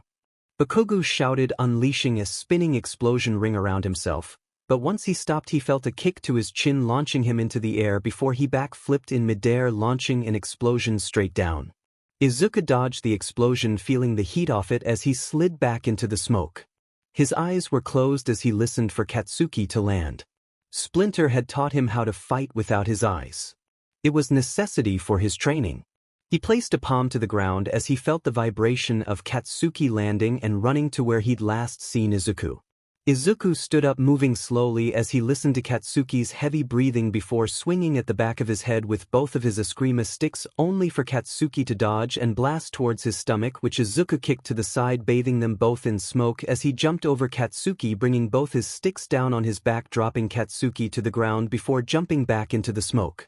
The hallway was completely bathed in smoke. The cameras could only tell what was happening because of the infrared. How is he doing that? It's like he's teleporting. I know Izuku said he had been trained in martial arts from a young age, but he never said that it taught him how to do this. Sato said before looking at Ojiro. "Hey Mashireo, you said that you knew Izuku's dojo. Can you explain what he's doing?" Sato pointed at the screen as Izuku seemed to appear out of thin air and narrowly miss a roundhouse kick to Bakugo's head. "I'm not all that familiar with this technique. This is my first time seeing it in person. Izuku trained under Mr. Hamato Yoshi, a genius in the school of ninjutsu. My Emister has though, and he said it's called phantom movement or shadow stepping. Moving silently around your opponent to disorient them before delivering a series of strategic blows to bring them down. I've heard that this technique was derived from a much deadlier ancient technique where the user can kill their opponent in total silence, that the victim doesn't even know they're dead. It was called the silent killing." The entire class gasped at that piece of information. "Midoriya's a ninja, no freaking way." Zero shouted, looking at the screen like a child at a new toy. "I don't know, man, ninjas don't fight like real men. You should engage your opponent face to face, no tricks." Kirishima said, crossing his arms in disagreement. "What? No way, ninjas are awesome, they can sneak into anywhere like a girl's dressing room." Mineta was cut off by Tsu's tongue slapping him across the face. "Midoriya's not a pervert like that." Toru shouted before All Might clapped for their attention. "Now students, I can't say whether I agree or disagree with Midoriya's methods, but it is important to take advantage of everything a situation gives you. Who can tell me what Midoriya's strategy is utilizing?" he asked as Momo raised her hand alongside Ojiro. "Yaoyorozu-san."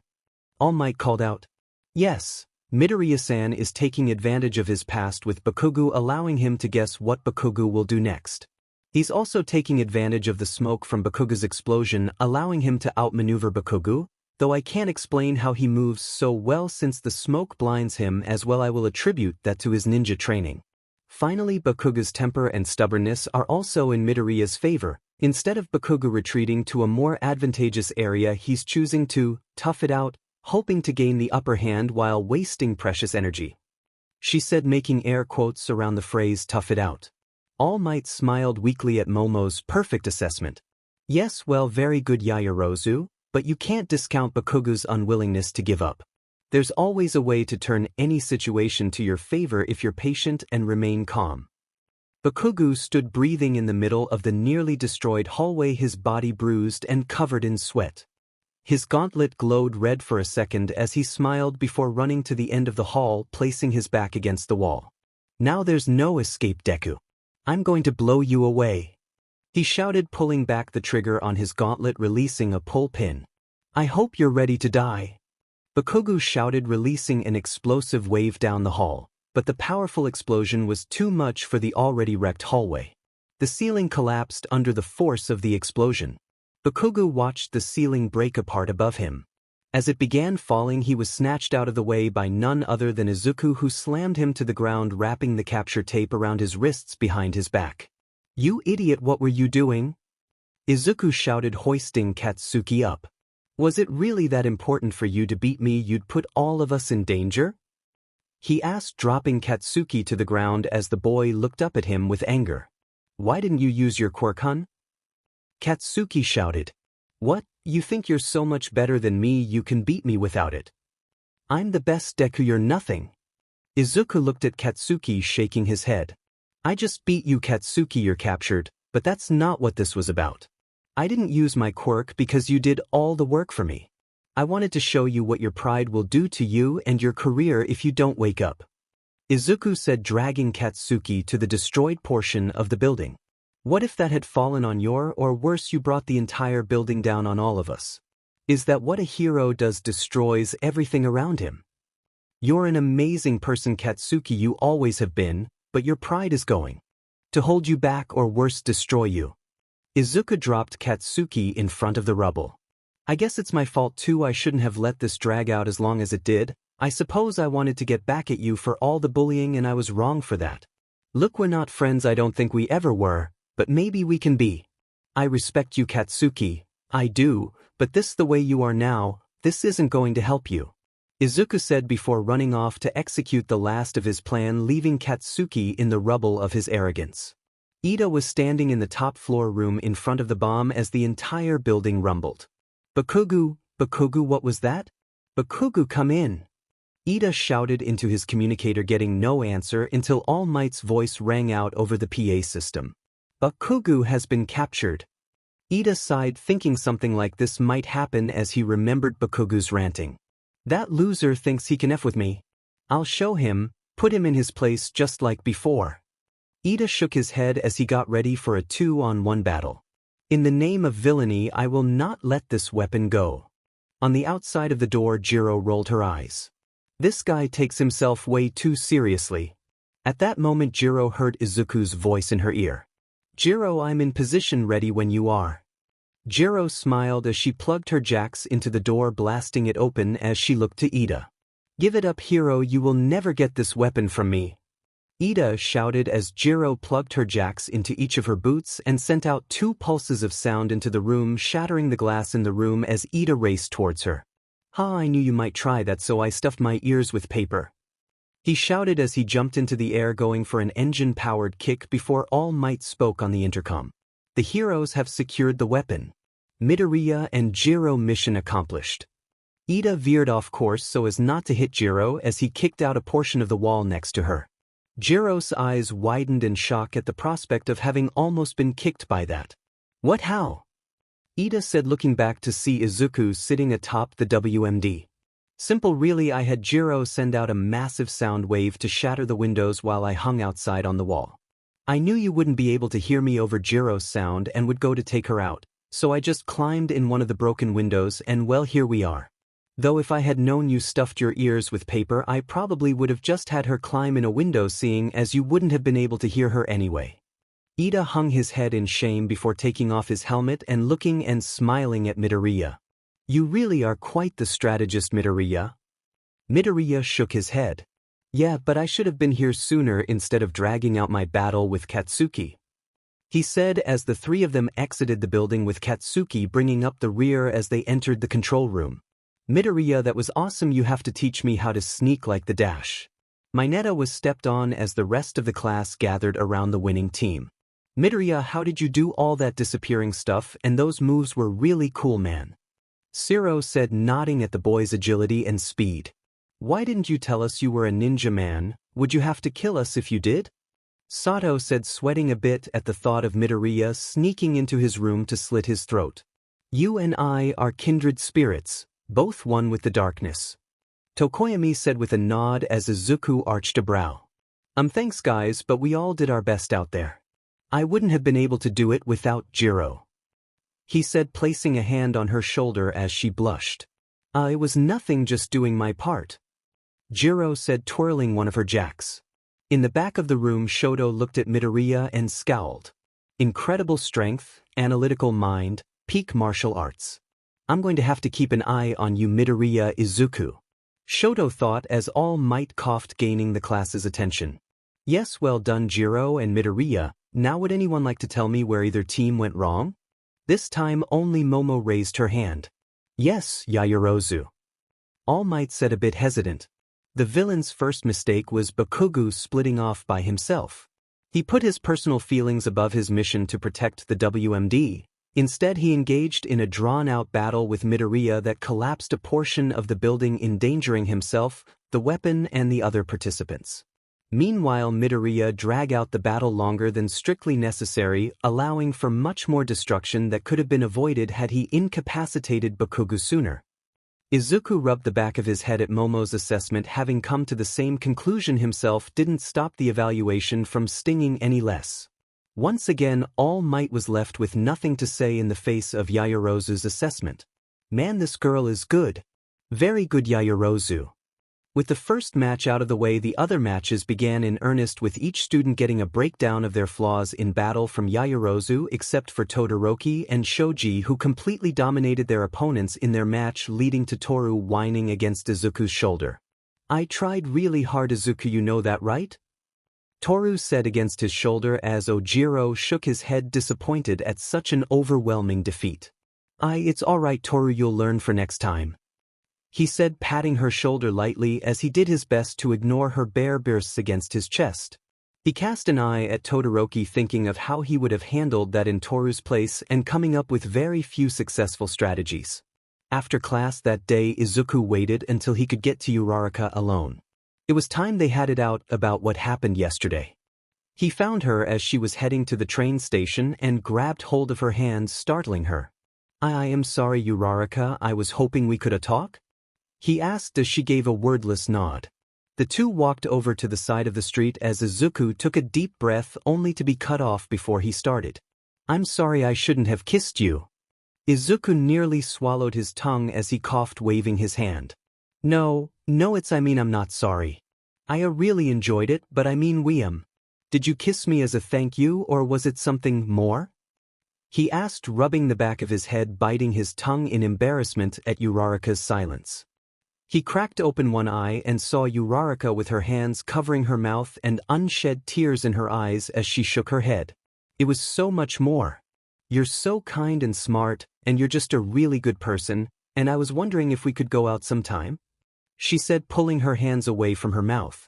Izuku felt his mouth moving before he even registered what she'd said. I'd love to, he said, pulling out his phone as he and Uraraka exchanged information. Right as Izuku was getting his wits about him, Uraraka threw a stone into his gathering calm, scattering it once again. See, can we kiss again? Uraraka asked, placing a finger to her lips. Izuku turned so red he was pretty sure all the blood in his body just went to his head. Well, you kiss, he said, looking at Uraraka's lip as they drew closer to his until their lips touched. She tasted even better than he remembered as he slowly wrapped an arm around her waist, hearing a small eep as he did so before she melted into him more. Her lips were so soft as they caressed his until both needed air as they broke apart. They stood there breathing, looking to and away from one another before Izuku let go of Uraraka. The two shared a bashful smile before Uraraka left, leaving Izuku alone, stepping out onto the sidewalk and noticed Toru standing there. His eyes widened in shock. Did she see us together? No, there's no way, right? But what if she did? What is she going to say? Izuku's mind was running at 100 miles an hour as Toru stepped towards him. Izuku, you're still here? She asked, walking up to him. Izuku breathed a sigh of relief that she hadn't seen him and Uraraka together. He didn't want Toru to see him like that. Yeah, Toru, just heading home. What about you? He asked as Toru took his hand in both of hers. Izuku, let's go out, she shouted all in one breath. Izuku felt like the wind was knocked out of him. I really like you, Izuku, and well, I want to know if you would go out on a date with me. Izuku was lost. In the span of 5 minutes he'd gotten 2 dates from 2 different girls. He knew what he should do, but he couldn't. Toru was his friend. Before UA, she was probably his only friend, and he knew this took a lot of courage to say. He couldn't hurt her by rejecting her, but he also couldn't 2-time on Uraraka. He didn't want to be that kind of guy. Izuku looked up, steeling himself to reject Toru's offer, and saw tears hanging in the air. Those tears in her eyes broke his resolve. "Of course I'll go out with you, Toru," he said, smiling sadly as his gut roiled in shame. Toru jumped up and down for a moment before hugging Izuku. "You won't regret this, Izuku. I'll text you everything later," she shouted excitedly, leaving Izuku feeling as if he'd swallowed Mina's acid. As Toru walked off, she scowled. "I won't let you come between us, Uraraka. You may have got the jump on me asking him out first, but I won't lose to you." Izuku had just left the house, his mind on the 2 dates he suddenly had when he was grabbed from the side and pinned against a wall by none other than Bakugo. "As if I didn't have enough on my plate," he thought as Bakugo let go of his shirt and looked at him. "Look here, I don't give a damn in what you or anyone else thinks of me. I'm still going to be the best hero there is, but you did beat me, and that will be the only time, Izuku, you hear me. I'll be the best hero in my own way, not yours, so just stay the hell out of my way," he said, walking away from Izuku. Izuku stood there frozen in thought. Did he just call me Izuku?" he asked, his brow arching as he felt a small smile on his face. "Maybe I did change your mind a little, Katsuki," he said, a feeling of accomplishment blossoming in his chest as he made his way to UA. Izuku took his seat in class as the bell rung and Aizawa walked in. Everyone in class shared the same feeling of anxiety at seeing the erasure hero standing there. "Oich man, what's he going to have us do this time?" Izuku thought, his heart pounding as Aizawa began speaking. "All right, today we are going to pick the class representative and vice representative," Aizawa said as the entire class released a breath of relief before everyone started shouting for themselves to be nominated. As everyone clamored for the position, Izuku thought about whom he would pick, and the first person to come to mind would be Ida. He was logical and a steadfast upholder of doing things by the book, and Yaoyorozu would be a good partner to his unbending adherence to the rules. She was more relaxed and more likely to keep Ida from going overboard. "Everyone please, this is not how we should conduct ourselves," Ida shouted, his hands straining straight up in the air. Ida, you want this more than anyone, it seems," Tsu said, calling out Ida's mismatched words and actions. Ida coughed, taking his hand from the air. "Yes, well, I think we should hold this to a vote. Whoever receives the most votes will be our class representative, and the secondary person will be the vice class representative," Ida explained. "But wouldn't everyone just vote for themselves? How would that work?" Kirishima questioned as Ida adjusted his glasses. "Well, yes, if everyone is selfish and only thinks of themselves, that will happen, but I believe that all of us as future heroes willing to put our lives on the line to save others are more than willing to do what's best for the class as a whole rather than for ourselves," Ida said as each student nodded. "Just get it done, I don't care how." Aizawa spoke, already in his sleeping bag after having placed an empty box on his desk. All the students took out pens and paper, writing down who they thought should be class rep and put them in the box on the teacher's desk. Aizawa stood up after everyone had handed in their votes, began sorting through them before announcing the verdict. "The class rep with 3 votes is Izuku Midoriya," Aizawa said in a lifeless voice before Katsuki stood up shouting, "Which of you BSTRDIS voted for Izuku?" He reviewed the room, not being able to pick out any of the perpetrators before sitting down and growling as Uraraka whistled in the background. "With 2 votes, the vice class rep is Momo Yaoyorozu," Aizawa said as Izuku and Momo stood in front of the class. Izuku looked at the class at large. He wasn't sure about this, he'd never really wanted a leadership position, but he supposed that the book Leo gave him would be put to good use now. Are you guys sure about this? I don't really think I'm qualified for this," he said as he was met with disagreement. "What, no way bro, you've got this, I definitely trust you as our class republic," Kirishima said with a thumbs up. "Yeah, you even went so far as to try and show Bakugo what a JRK he is. If you went that far for him, I know how far you'll go for the rest of us." Jiro said, a slight blush on her face as Bakugo growled. "You earlobes," he shouted as he seethed in his seat. Izuku nodded in acceptance.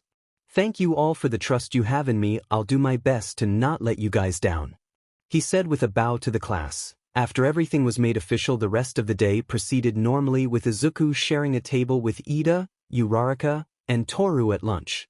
I'm glad to see you've accepted the leadership role, Midoriya. As one of the people who voted for you, I can't wait to see how you bring the class together. Ida said as Midoriya arched a brow. Well, that's ironic because I used my vote on you, Ida. Midoriya said, taking a bite of his katsudon as Ida sputtered. What, really, you thought I would be a good representative? Ida said, adjusting his glasses. Midoriya shrugged, looking at Ida. You enforced the rules, trying to keep the class on the straight and narrow. You set a good example for what a hero should be. I think that's awesome and someone I can follow without question. Ida took off his glasses and rubbed his eyes before replacing them as Uraraka smiled. Ida, don't cry. Uraraka said, patting Ida's shoulder as he smiled. No, it's just you reminded me of my older brother there. He said something similar to me once. Ida explained as Midoriya narrowed his eyes, trying to remember what he knew about Ida. You said you came from a hero family, right, Ida? Your brother wouldn't happen to be Ingenium, would he? Asked Midoriya as Ida coughed on the juice he was drinking. How did you know? Ida asked, looking at Midoriya in shock, who shrugged in return. It wasn't hard saying you came from a hero family and your engine quirk, which has been a staple in every Ingenium. It was pretty obvious. He said as alarms started to go off and students began to leave the cafeteria in a rush. Ida managed to grab hold of an upperclassman that was passing by. Excuse me. What's going on here? What are the alarms for? Ida asked as the older student explained, saying that UA's perimeter had been breached and according to procedure all students should evacuate to the designated area.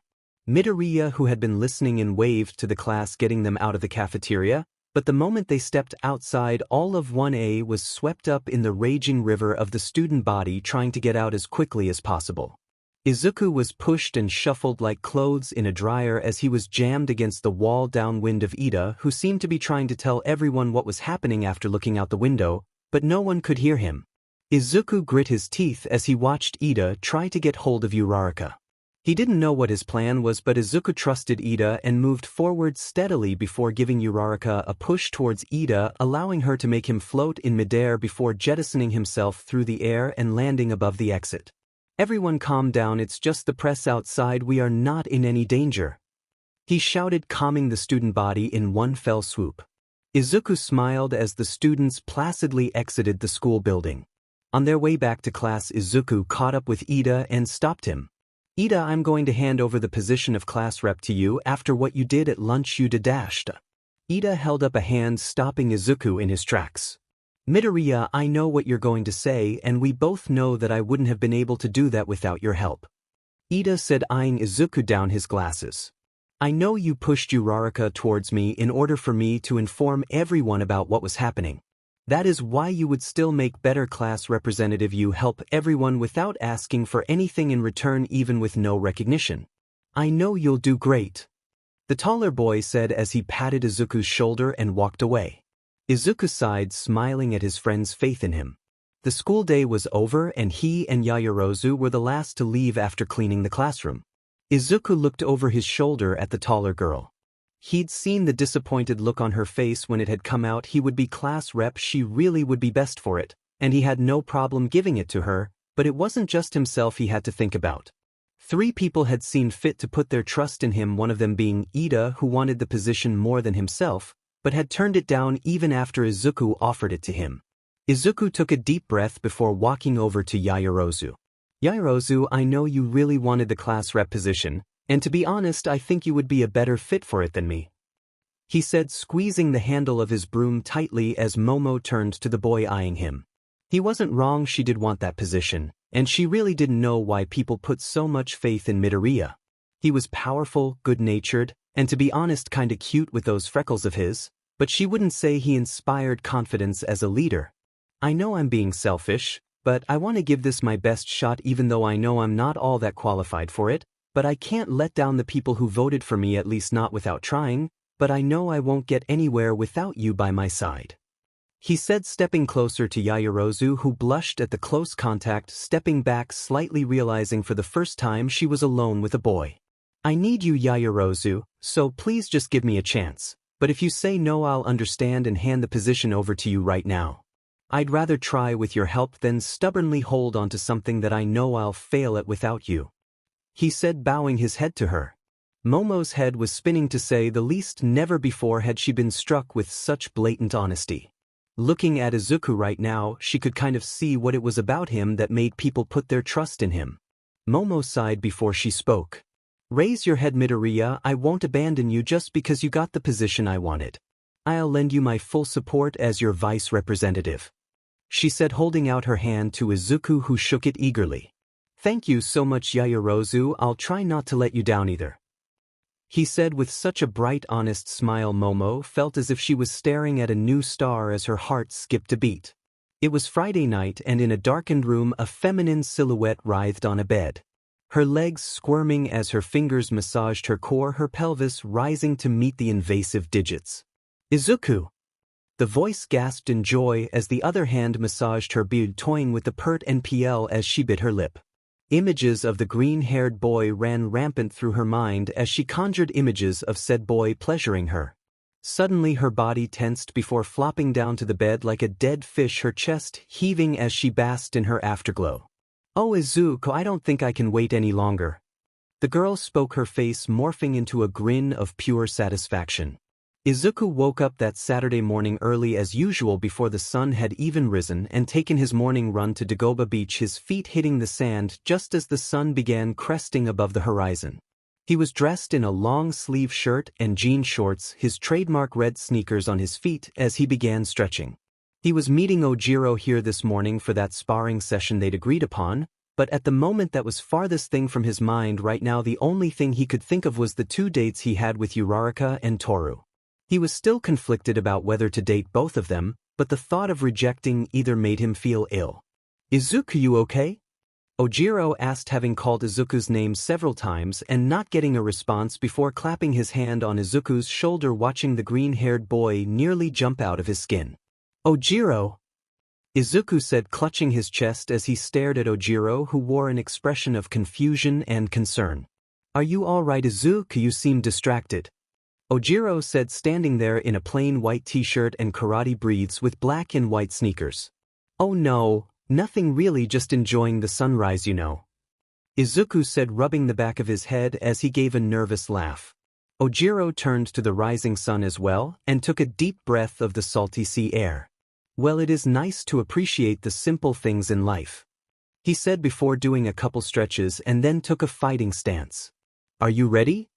he asked, his tail raised as Izuku nodded, taking a fighting stance as well. Both waited for a moment before Izuku struck first a straight fist to Ojiro's face, who ducked to avoid it, sweeping at Izuku's feet with his tail as the green-haired boy back flipped out of the way, landing on his feet just in time to catch a flying kick from Ojiro and threw him over his shoulder, watching the boy spiral in midair before dropping to his feet, standing there for a moment as the two stared each other down before engaging again, each throwing and blocking the other's strikes until Izuku seemed to lose focus, getting slammed in the stomach by Ojiro's tail being thrown onto his back. "Izuku, are you okay?" the blonde asked, holding his hand out to the downed boy, who took it and pulled himself into a sitting position on the sand as Ojiro took a seat next to him. "Yeah, I'm good, just lost my focus is all," he said, rubbing his stomach a little. Ojiro nodded, having felt that Izuku's head was somewhere else since he'd arrived. "That strike you used at the start was a sun fist, right?" Ojiro asked, to which Izuku nodded. "Which you countered with dragon sweeps," his tail, and then went into the shadowless kick, Izuku said as Ojiro nodded in agreement. "That you countered with horse drinking water. I knew you would be a good sparring partner. Now do you want to tell me what's got you in such a twist?" Ojiro asked as Izuku sighed, deciding to trust Ojiro with his problem. I have 2 dates today, with 2 different girls. I don't want to reject either, but I also don't want to string them along just to avoid a hard decision," Izuku admitted, looking at Ojiro, expecting a stand-up guy like him to call him out on such a thing. Instead, Ojiro wore a complete poker face, but as they say, still waters run deep, and though his face was placid, inside Ojiro was filled with several conflicting emotions. The first of which was happiness at his friend's apparent success with the opposite SEC, but on the other hand he was a little jealous. Within a week Izuku had gotten not 1 but 2 dates with different girls. The sting of being so outclassed was a bit much to bear. Ojiro took a deep breath, calming himself as he thought about what to say to Izuku. Well, I'm just going to go with what I think is best. I think you should go on both dates. After all, these are first dates, right? Ojiro inquired, to which Izuku nodded in agreement. I thought as much, so I think you should just go ahead on both. After all, expecting yourself to make such an important decision without getting to know more about them is a decision doomed to failure. There's always going to be that what if feeling if you didn't go through with one. Izuku nodded his head, thinking about what Ojiro had said, and had to admit he was right. He couldn't just shut one down without getting to know her. But wouldn't getting to know them make it that much harder to break things off with one? Izuku asked, to which Ojiro nodded. Yes, it would, but then you'd have a clearer choice and wouldn't regret it as much because in the end you have to choose. Ojiro said as Izuku ran that statement around in his head before standing up. I guess so, but I don't want to keep this a secret either. I think being honest with them is for the best. Thanks, Ojiro, you really helped me out. Izuku said, holding out his hand to Ojiro, who took it as he stood up. No problem, I hope things work out for you. Ojiro said as the two shared a fist bump before Izuku went on his way. Ojiro shook his head. Maybe I'm the one who has it easier not having to weigh other people's hearts on a scale, he said before making his way home as well. Uraraka was rushing down the sidewalk. She was so late and knew it too.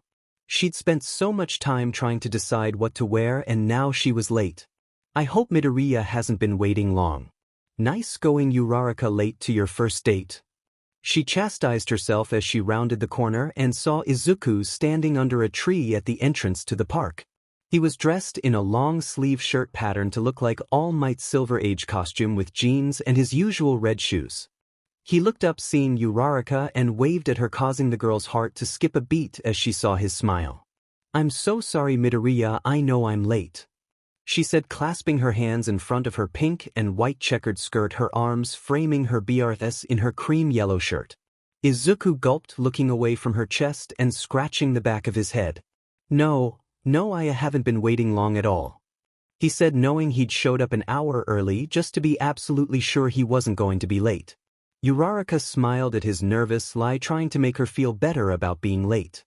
Oh, Izuku, you're so kind, she thought to herself as he offered his arm to her, to which she eagerly grabbed hold of. So, you said a walk in the park, right? He asked as they began making their way into the park, seeing people enjoying their Saturday, thoughts of work and school millions of miles away. Izuku had no idea what to say to break the ice as they walked down the path arm in arm until something popped into his head. Hey, Uraraka, why did you decide to become a hero? I mean, your quirk could be useful probably anywhere you go. Construction would probably be the most useful place for you. Moving heavy building materials with your quirk would definitely cut down on the manpower needed and expensive equipment, he said, looking over at Uraraka, who had a wide-eyed stare on her face before she exploded. That's what I've been saying for years, she shouted, startling the green-haired boy. Uraraka covered her mouth as she blushed. Sorry, it's just my parents own a construction company, and once I got my quirk I thought the same thing you did, and they even have licenses for people to use their quirks in specialty jobs like construction and stuff, but my parents thought it wasn't a good idea.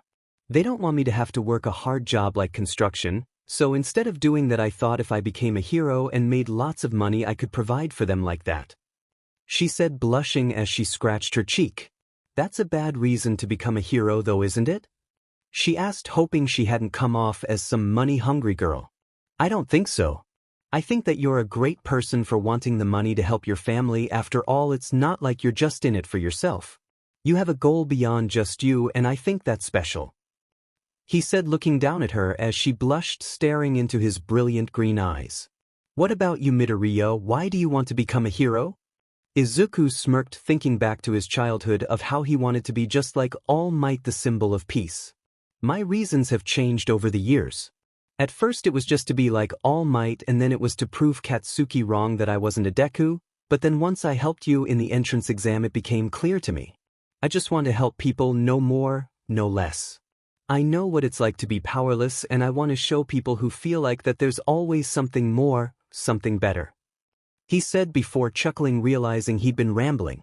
Sorry about that, Uraraka, I just got carried away, he said as he turned to her, feeling her lips on his once again. He blushed as he pressed himself against her, indulging in the moment before they pulled apart. "I'm sorry, it's just I think I fell for you all over again," Uraraka said, blushing as they heard a whistle and looked to see a food truck owner with parfait in each hand. "You two are so sweet together. Here, have these on the house," he said as Izuku and Uraraka each took one. "Way to go, kid," the man said, giving Izuku a thumbs up and a wink. Izuku blushed heavily as the two walked away to a bench to indulge in their sweets. Hearing Uraraka say she had fallen for him, he knew what he had to do now before things went any further. "Uraraka, I have something to tell you. I like you, I really do. I find you sweet, cute, and a caring person, but I also have another date today with someone else, and it's not that I don't care for you, but I might also care for her. I'm not sure, but I owe it to her and to us to find out if there might be something there. I don't want to have any regrets in choosing you, and I feel like if I don't do this there might be this big what if hanging over our relationship. Do you understand?" Izuku asked as Uraraka stared down at her pastry silently. Izuku feared the worst, that he might have ruined something before it was even started, but to his shock Uraraka turned to him with a bright smile. "I understand, Midoriya. You have to do this for us and our relationship. I totally get that, and I'm happy that you were honest with me from the beginning. But can I ask you something personal, just between us?" Uraraka asked, turning on the most deadly pair of puppy dog eyes he'd ever seen. "Sure, go ahead," he said, swallowing. Uraraka smiled in gratitude. "Why does Katsuki call you Deku? Is it not short for Deku, as in you can do it?" Uraraka asked as Izuku usigidi his teeth at the question. It wasn't something he liked talking about, but given the context that Uraraka gave it, it showed him how nice a person she was. "Well, thanks for giving Katsuki the benefit of the doubt, but no. When I was a kid I wasn't very capable, and Katsuki thought it would be funny to change the letters of my name to mean Deku, as in worthless." Izuku balled up the empty wrapper of his parfait in frustration at his once friend's cruelty. Uraraka frowned darkly at the realization of how many times she'd heard Katsuki say that to him. "I'm sorry for asking. I thought it sounded cool, like the name of a really great hero, and I was going to ask if I could call you that too." Uraraka frowned at her oblivious insensitivity. Izuku smiled as he gave a laugh. "Don't worry about it, that's in the past, and sure, after what you just told me I'd be more than happy to be called Deku by you," he said as Uraraka smiled, hugging Izuku from the side. "Oh, thank you, Deku," she said as Izuku hugged her back before they got up and exited the park, heading their separate ways. As Uraraka walked away, she bit her thumbnail thinking about what she'd just learned. "I can only assume he was talking about Toru, but I'm not going to back down from this. Izuku told me about this date because he's obviously going to choose me. But what if he doesn't? I'll be left out in the cold. I can't take that chance, but what can I do?" she said to herself. Later that evening around 5, Izuku stared at the building in front of him, feeling as if an icy fist was gripping his insides. "Toru, are you sure about this?" he asked, staring at the blinking neon sign. Toru giggled at his side, clutching his arm to her chest as she whispered into his ear. "There's nothing to be afraid of, Izuku. I'll make sure this is the best experience of your life," she said huskily, causing the boy to shiver as she began pulling him inside. Toru walked up to the counter dressed in skinny jeans with white heels and a striped blue and white t-shirt, the outfit accentuating her full figure. Izuku swallowed, staring at Toru's but in those tight jeans as she shifted from side to side in excitement. Toru turned around quickly, spotting Izuku diverting his eyes from her, and smiled as she grabbed his arm again as they were led down a hallway and stopped in front of a door that opened into a karaoke room. Izuku was pulled inside and pushed onto the couch as Toru sat next to him, grabbing the tablet on the table and going through the songs. "Ooh, I love this song," Toru said, showing him a pop song he'd probably heard 1,000 times, but never bothered to listen to. "Well, you should definitely go first. I'm not much into music," he said as Toru started playing the song and singing along. Izuku watched, mesmerized by Toru's gyrating body as she became one with the rhythm. Even though she was invisible, he could practically see the joy on her face as she let the song move her. This is what he loved about Toru. She was infectious, propagating happiness and joy to whoever was around her. She was like a sun raining down rays of elation on everyone who was around her. Toru collapsed down next to Izuku, breathing slightly as their drinks arrived, and she took sip from her pink lemonade while Izuku swirled the straw in his soda. He watched her chest rise and fall with each breath and the way her throat moved with each swallow. He found his mouth dry as the Sahara after watching her. "You know, Izuku, I never did properly thank you for saving me," she whispered, leaning against him, her hair tickling his nose, smelling of peaches. She nuzzled against him, giggling some. "You smell good," she whispered as she placed a hand on his stomach, feeling the hard muscle there before dancing her fingers across his abs, causing Izuku to laugh.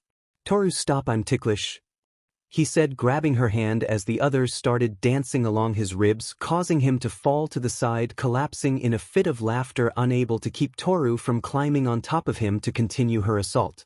"Say, uncle," Toru said as Izuku bucked upwards, slamming his pelvis against hers, knocking the wind from her as Izuku grabbed hold of her arms, holding them at her sides.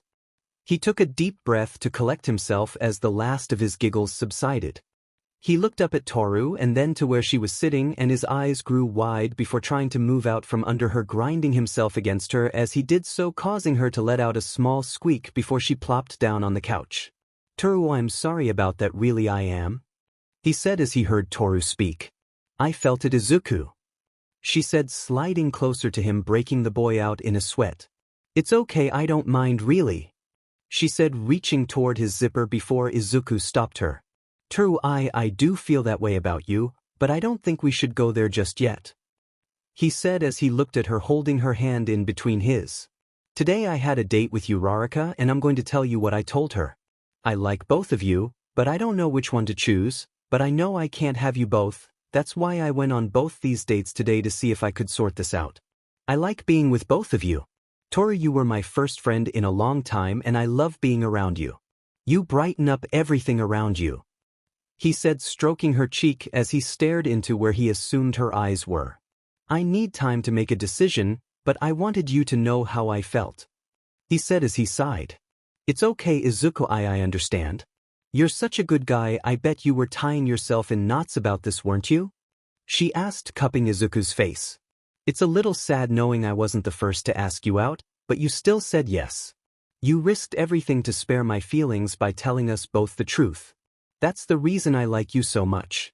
You're everything I want in a boy, and even if you don't pick me, I know you'll still be the best friend I'll ever have," she said, moving forward and kissing him, wrapping her arms around his neck as she crawled into his lap and wrapped her legs around his waist.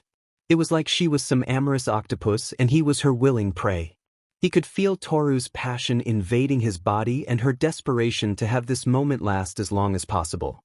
Not wanting to disappoint, Izuku squeezed Toru against him, running his hands through her hair, filling his nose with her scent as they massaged each other's lips before coming up for air.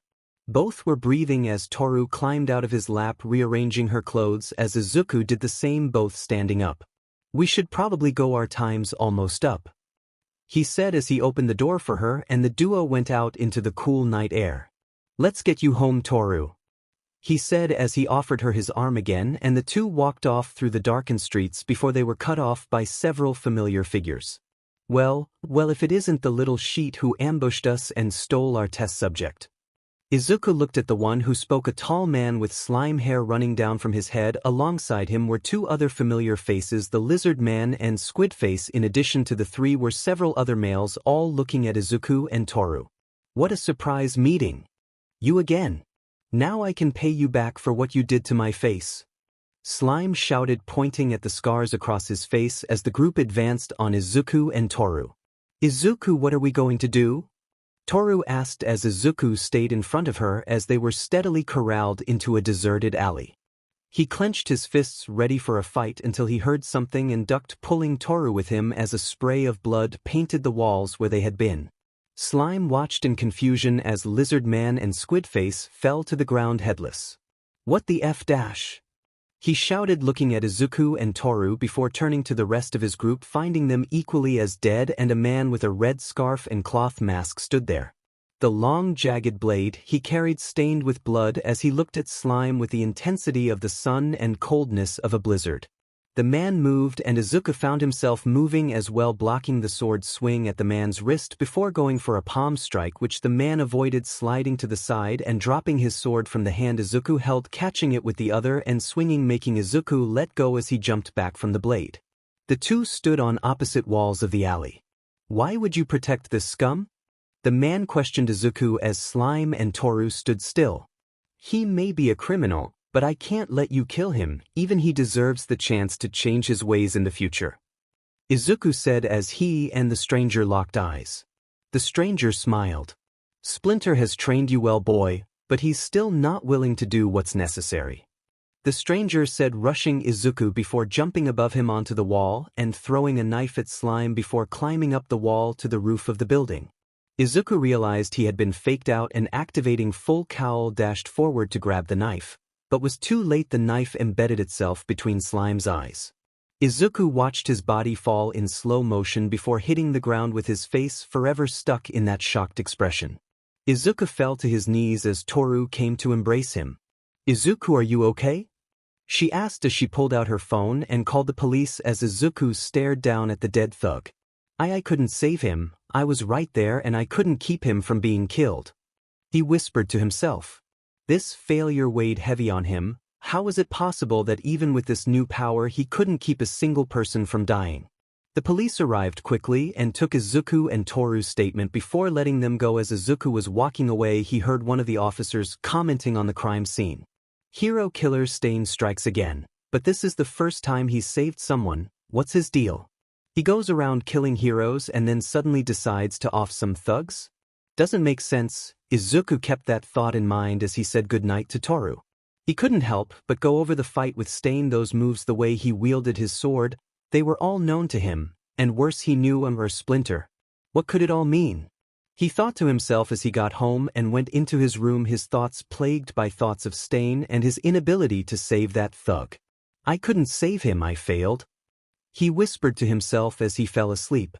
Izuku looked around the space he was in. It was completely pitch black. He couldn't even see his hand in front of his face, or so he thought, until he realized that from his eyes down his body was completely blacked out, as if it was part of the room itself. He struggled trying to move his body at all, and failed, and without a mouth he couldn't even call for help wherever he was. But then suddenly he heard a multitude of voices. "Can you believe how fast this is happening? One of us will meet him soon." Izuku looked towards the source of the voice, but couldn't make anything out except some shadowy figures in the distance. "I told you he was special, believe it'll." Another voice spoke before a female voice rang out. "I know this is exciting and all, guys, but remember, he is a lot younger than any of us were when we inherited One for All. It's our job to teach him how to use this power. As such, I think that dashed." Suddenly the voices were cut off as if someone had shut a door, and before Izuku stood a frail-looking man reminiscent of All Might's true form, with long hair that covered one of his eyes. The man gave a gentle smile before speaking.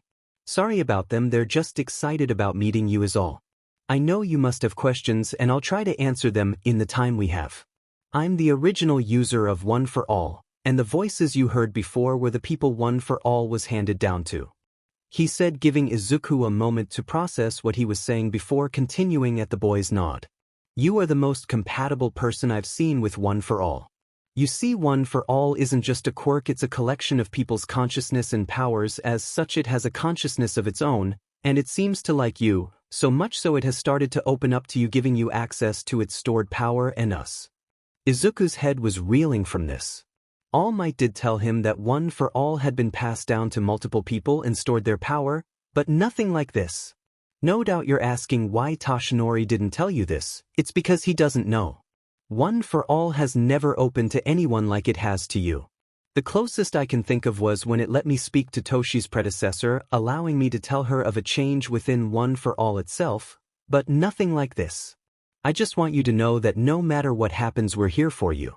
You are not alone, you carry all of us with you," the man said, giving a smile much like All Might's before the darkness began to recede around Izuku, pulling the strange man from him as he was moved into consciousness. Izuku opened his eyes, sitting up in bed, and yawned. He remembered fragments of his dream from before, the most notable part being, "You are not alone, you carry all of us with you." Izuku felt a smile on his face at that as he climbed out of bed and went to do his morning routine. As he went through his morning, thoughts of the fight last night ran through his head. Stain, he said, walking out of the bathroom back into his room as he knew what he had to do today. Izuku got dressed in one of his many all-might shirts with jeans as he headed into the kitchen, seeing his mother go about making breakfast. He smiled, walking up behind her and kissing her on the cheek. "Morning, Mom," he said, sitting down at the table right as his mother set a plate of eggs and toast in front of him. "Morning, Izuku, you slept late today. Usually you're gone before I get up. That date you had yesterday must have really taken a lot out of you," Inko said, causing her son to choke on his freshly buttered toast. Izuku pounded his chest as he looked at his mother in shock. How did you know?" he gasped out, taking a sip of his orange juice to clear his throat as his mother wore a smile reminiscent of the Cheshire Cat. "I'm your mother, Izuku. I notice things like my son getting ready for a date," she said, smiling as she smeared jelly on her toast while Izuku sat there blushing and eating his eggs. "I hope I get to meet this young lady soon," she said with a wink as Izuku began shoveling food into his face to hurry past this awkward mother-son conversation. "I'm going to the dojo for a while. I'll be back later." "Thanks for breakfast, Mom," he said, placing his plate in the sink as he drained the juice from his cup, which quickly followed into the sink as Izuku sped to the front entrance and out the door after putting his shoes on as Inko gave a small giggle. "I can't wait to tell Hisashi," she said, smiling at her baby boy growing up. Izuku arrived at the dojo, trying to remove his mother from his thoughts as he focused on the matter at hand. Izuku slid the door to the dojo open and found our Splinter sitting at the front of it drinking tea. He must have just finished his morning training. Splinter's eyes opened after setting down the tea, letting out a sigh of contentment. "Izuku, good morning. What brings you here this early?" Splinter asked as Izuku sat in front of him. "Sorry to come by so early, Emster, but I had a question only you can answer." Splinter nodded, giving Izuku the signal to proceed. Izuku took a deep breath before starting in. "I met a man last night. He was using our techniques to kill people. He murdered several men in front of me. They weren't good men, but they didn't deserve to die. I was hoping you might know who this is," Izuku asked as he looked into Splinter's glazed eyes. It seemed as if his emissary was a million miles away. Splinter closed his eyes for a moment as he released a shaky breath. "Izuku, this isn't something we should discuss. I have nothing to say on this matter. Sorry you came here for nothing," Splinter said, rising to his feet. Izuku bit his lip, debating on whether to leave or not, but shook his head. "Sensei, please. This man killed people in front of me using our techniques and I couldn't stop him. I tried to protect one and I failed. I wasn't able to save him. Please, you have to tell me who this is," Izuku said, standing to his feet, staring at Splinter's back only for the older man to turn around. Yoshi looked into Izuku's eyes, always so expressive. The boy wore his heart on his sleeve, so Splinter could tell that this man's death affected him greatly. "Izuku, your compassion is remarkable," Splinter said before sitting back down and waving for Izuku to do the same, which he did. "The man's name is Orakusaki, and he was once my brother in training. I was older than him by a decade, but I looked at Saki as my younger brother, both training under my father. Both of us had a strong sense of justice and pursued heroics, but even then I knew without a quirk no one would accept me as a hero, so I protected this area as a vigilante while Saki went on to pursue a career as a licensed hero. Our paths split at that point. I found love in my wife Tangshin and stopped being a vigilante, but Saki grew displeased with hero society and began exerting his own justice, killing villains instead of taking them in." Splinter rubbed his forehead at remembering these dark moments of his past. "At the time I didn't know this. I was too involved in myself to notice what was happening to my friend until Tangshin was killed." Splinter swallowed hard, trying to keep his tears from falling, and Izuku felt his pain. He knew how important Tangshin had been to his Simsur. He felt awful making Splinter go through this, but it had to be done. Saki was killing people and had apparently been doing so for a long time without being caught. It was an accident, drunk driving kids. Saki came to me wanting for us to get revenge for Tangshin, but I refused. I couldn't do that to Miwa. I couldn't make my daughter an orphan, her mother killed and her father a murderer. Saki saw this as an affront to Tang Shin's memory. A woman he thought of as an older sister. He killed those kids and I didn't stop him. It was only after he had done the deed did I confront him. We fought, but I couldn't do what needed to be done. I let him go and excommunicated him from our dojo, but I couldn't live with the guilt of having let him kill those kids, so I left Japan with Miwa heading for the US. I had only recently returned when your mother asked me to train you. I had my reservations, but the look on your face back then, the determination to follow your dream gave me hope, and now seeing the man you've become lets me know I made the right decision. Splinter said, placing a hand on Izuku's head. Don't do what I did. I let Saki go because of our past. Don't let the murder of those men cloud your judgment. If you choose to pursue him, do it the right way, understand? Promise me you won't break the rules for him or to catch him. Izuku stared into Splinter's amber eyes and gave a single nod. I promise, Sensei, I will bring Stain to justice the right way or not at all. You shouldn't feel guilty about choosing not to seek revenge for your wife. It was an accident, and though I never met Tang Shin, I think she would be proud of your choice. He said, smiling and filling Splinter with pride as the boy stood up and left. Izuku returned to school the next day, this being his first official day as class rep. He was eager to pay back everyone's trust in him. As Aizawa walked in, Izuku lead the morning greeting to their homeroom teacher. Stand, bow, good morning, Mr. Aizawa.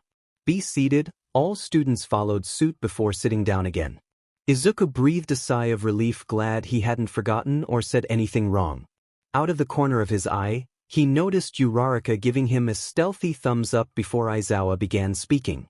Good morning. Now today we'll be taking a trip to one of the training fields, so get in your costumes and head out to the bus. He said simply before leaving the classroom as the students headed for their respective locker rooms. In the boys' room, the standard male camaraderie could be felt as the boys discussed what they'd done over the weekend. Ojiro looked at Izuku as the two got dressed. So how'd the dates go? Ojiro asked, keeping his voice low but apparently not low enough as Mineta was pulled from trying to listen to the girls through the wall, zeroing in on Izuku, who he pounced on being caught on instinct by Izuku.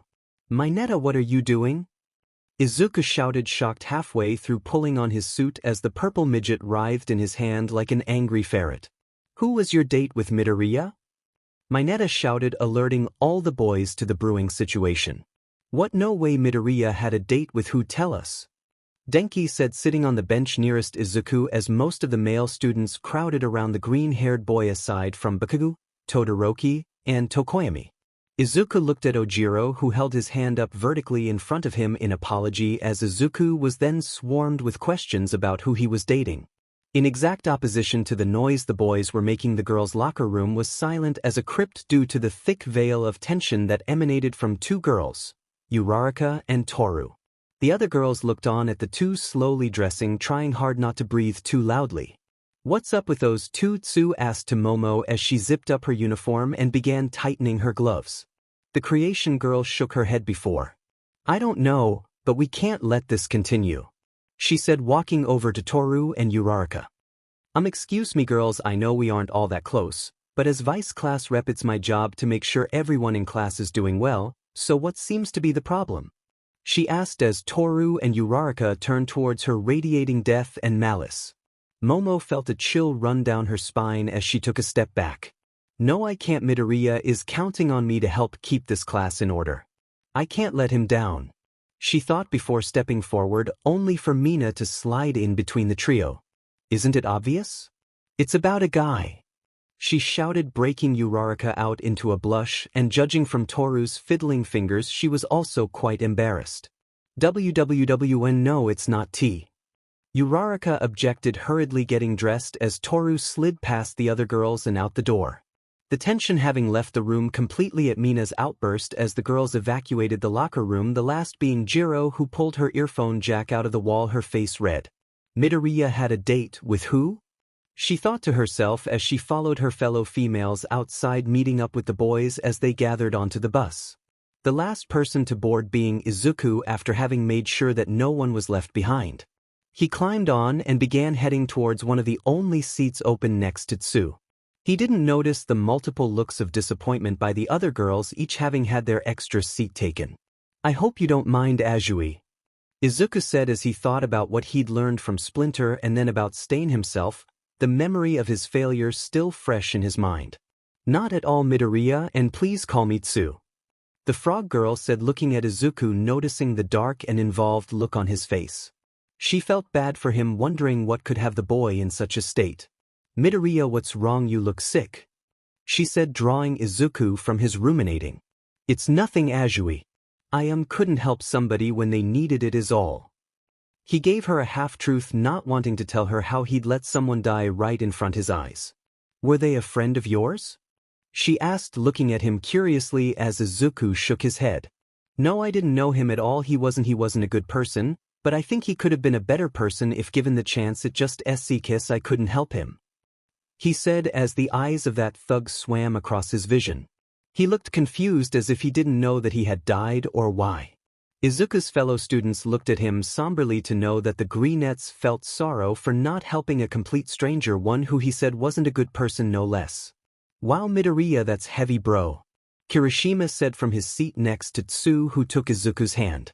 Izuku, I'm sure even if you didn't help him, the fact that you tried meant a lot to him.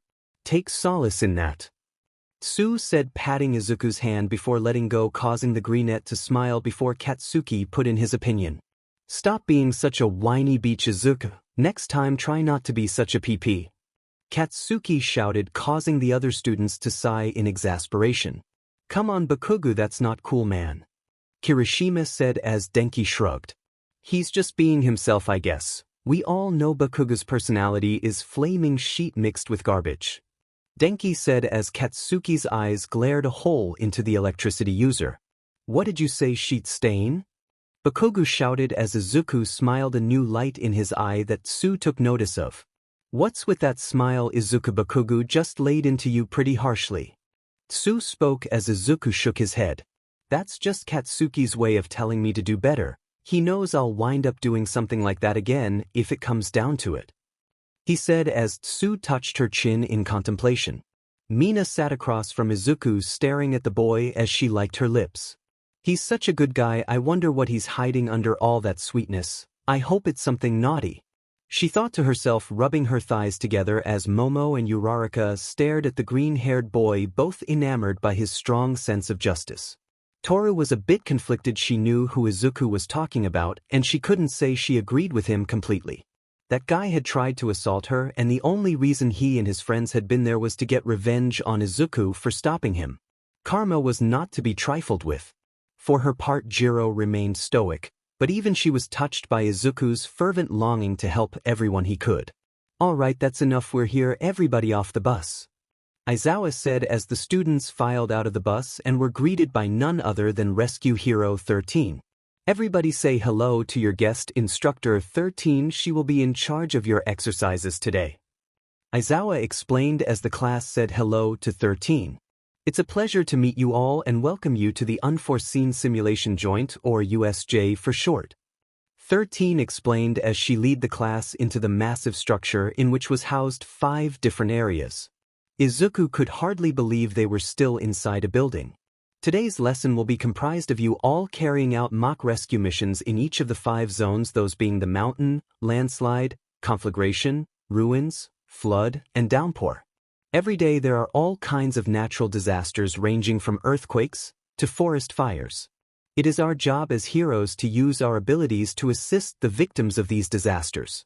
I know some of you are thinking your quirk couldn't possibly help in rescue mission, but that's not true. 13 held up one of her fingers to the class. My quirk is Black Hole, one of the most destructive forces in the universe, but I use this quirk to clear debris and remove harmful materials, but if I'm not careful I could accidentally kill someone, and that goes for any quirk. We need to think about how best to use our quirks in every given situation. Izuku nodded, taking in this information. It had to be divine fortune that today he'd be going through rescue operations after all. If he knew what he was going to learn today during Stain's attack, maybe he would have been able to handle it differently, but as 13 continued with her speech, Aizawa turned suddenly as a black shape took form in the middle of the USJ plaza. As he looked on, figures started to emerge from the steadily growing portal. The students took notice of their homeroom teacher's demeanor, with Kirishima walking forward. I thought we were doing rescue op dash? Aizawa held out a hand in front of his students, stopping their approach. Stay back. This isn't part of the exercise. 13. Protect the children. Kaminari, try to get a signal out to the main building. I'll hold them off. Aizawa said as he pulled his goggles down over his eyes and then bounded down the stairs, engaging the foremost villains after erasing their quirks. Izuku moved towards Ida, getting the taller boy's attention. Ida, you need to get out of here and warn the teachers outside. He whispered as Ida looked at him. But Midoriya, Kaminari is already working on that. Ida said before Kaminari gave out bad news. Sorry guys, no go, there's something blocking my transmissions. We're completely cut off from the outside. The lightning blonde spoke disappointedly. See, we need you to get out of here and to warn the other teachers. You're the fastest of us after all. Izuku said as the warp gate user appeared before them. Sorry to interrupt your school day, students, but we desperately need to have a word with All Might and we're told he would be here today, but since he doesn't seem to have appeared just yet, I'll have to ask you students to keep my comrades company for a while. Stand back, students, I'll hand dash. 13 stepped forward, popping off the cap to one of her fingers and began sking the warp gate user towards her, but had to break off her attack as Kirishima and Bakugo jumped towards the villain, breaking her line of attack before inevitably being drawn into the villain's portal. How rambunctious, you all deserve a timeout. The villain spoke as he began to engulf the majority of the class. Izuku looked at Ida as he managed to save Uraraka from the portal. Remember, Ida, you need to get out of here. He shouted as he was swallowed by the darkness, only to come out seconds later above a large body of water and crashing through the water's surface. He opened his eyes, seeing nothing around him before starting to swim to the top, only to notice a swift shape moving towards him. Sorry kid, I'll try to make this quick. The shark-like villain snarled, opening his mouth wide as Izuku curled his finger. He wasn't sure if this would work underwater, but he had to try. He waited for the villain to close in, but right before he could flick his finger, Tsuyu appeared, slamming her feet into the villain's face before springing off him out of the water and dragging Izuku with her onto a nearby boat. Izuku took a large breath of air as he sat up, only to hear someone speaking before a purple body was slammed onto the deck next to him. Mineta, are you all right? Izuku said, checking to see if the boy was still conscious after a hard slam like that. He looked to be fine as Izuku turned to Azui, guessing what might have happened to make her slam him onto the deck like that. Thanks for the save, Azui, I wasn't sure how long I would have lasted without you. Izuku said as Mineta sat up, looking over the railing at the gathered water villains. I told you to call me Tsu, and don't thank me, we're not out of danger yet. They have us surrounded and outnumbered. Tsu said in her traditional monotone as Izuku cupped his chin, thinking about what to do. Look, all we have to do is stay put, the heroes will get here and they'll take care of this. Mineta said, tugging on Izuku's suit. Besides, it's not like we can do anything, look at these guys. Mineta shouted, tossing off a couple of his ball and then pointing at the futility of his attack as one of the villains made small waves with his hands to keep the ball from getting near him. Tsu looked at Mineta and in traditional Azui fashion asked, Mineta, are you sure you want to be a hero? Causing the grape-haired boy to glare at her. Shut up, frog girl, of course I want to be a hero, but we don't stand a chance. Tell her, Midoriya. Mineta said as he noticed the green-haired boy staring at the villains and their reaction to Mineta's ball. We can't wait, Mineta. Eventually either they're going to come onto the boat or more likely sink the boat and pick us off once we're in the water. We have to fight, and I might have a plan, but I can't do it without either of you. Mineta's eyes filled with tears as he stared between the green-haired duo. You two are nuts. Not all of us are badass ninja warriors like you, Midoriya. Izuku dropped down to a knee, placing his hands on Mineta's shoulders. I know that, but you two are badasses in your own way. I can't save all three of us, but if we work together we can get all of us out of this. I need you to trust me, both of you. He said, looking between Tsu and Mineta, who after a moment nodded in agreement. Good, now here's the plan. One of the villains in the water was tired of waiting as he swung his hand, creating a wave of water that sliced the boat in half, watching both halves sink right before one of the kids jumped over the railing, green lightning arcing around his body. Dumb move, kid. The attacking villain shouted, ready to slice him to pieces. Full cowl 100% smash. Izuku punched down towards the surface of the water, the pressure of his punch carving through the water, pushing it outward all the way to the floor of the lake, making a fist-shaped hole there before the water started to wash back in. Izuku was pushed upward from the force of his punch before Tsu's tongue wrapped around his torso and pulled him along with the jumping girl as he saw Mineta throwing ball after ball into the swirling villains, causing them to clump together into one large mass. Izuku looked back at Mineta, who was bleeding down the left side of his face, and smiled. "That was totally badass, Mineta," Izuku said, giving Mineta a thumbs up as Tsu smiled. "The both of you are badass," she said as they landed near the shore of the lake, looking onto the battle between Aizawa and the villains. At the USJ entrance, the remaining students looked on as 13 unleashed the full power of her quirk against the warp gate, steadily sking him towards her. "Give up, villain, I will not allow you to harm these students," she shouted, increasing her suction. The students looked on as Ida stared at the front door, Izuku's words in his head. "You have to get out and warn the teachers, Ida." Tenya stood up looking at the door. "Midoriya put his faith in me, I can't let him down." Ida felt a hand on his shoulder and saw Uraraka at his side smiling. "Deku trusts you, Ida, so we're going to do everything we can to help you." Uraraka said even though she was worried about Izuku, she had to help Ida like Izuku had wanted. It was at that moment that the fight between 13 and the warp gate took a turn as a portal opened behind 13, turning the suction of her black hole on herself, tearing through the back of her suit, gravely injuring the hero. Uraraka pushed Ida towards the door as she ran to 13 along with Mina. "Go, Ida!" she shouted as the boy turned and ran full tilt towards the door, but the warp gat was right on him. "I won't allow you to see dash." Kurogiri was cut off as he was enveloped in a web of flesh by Shoji. "Get out now!" Shoji shouted, squeezing tightly around the warp gate as Ida ran to the door, pulling it open as he ran through. "Thank you everyone, I won't let you down," he shouted back, engaging his quirk fully and speeding away from the USJ. Aizawa stood in the middle of a circle of down villains, his hair falling back over his eyes as he breathed there. He was covered in sweat and felt as if his eyes were covered in sandpaper. He couldn't keep this up for much longer. "You're slowing down, Eraserhead. The time between your cancellations is getting bigger and bigger," the ringleader of this attack stated from behind his mask. Aizawa grit his teeth before rushing the villain and slamming an elbow into his stomach, only for his elbow to be engulfed in pain. Aizawa hissed, jumping back and looking at his elbow. It was completely destroyed, the skin having flaked off like old paint, revealing muscle fiber and bone. "What happened? My arm's useless." This lapse in focus gave an opening to the massive creature that had been accompanying the hand mask villain. Aizawa looked behind him into the creature's face before he was slammed to the ground face first as the creature slammed its massive hand on his uninjured arm, breaking it completely. "Yaya!" he screamed in pain before his face was slammed into the ground. "Oh man, I was sure All Might would be here by now," Tamura said as Kurogiri appeared next to him. "I'm sorry to report, Tamura, but one of the students escaped and is no doubt bringing reinforcements. I suggest we make a retreat." Tamura glared at Kurogiri, scratching his neck violently before sighing.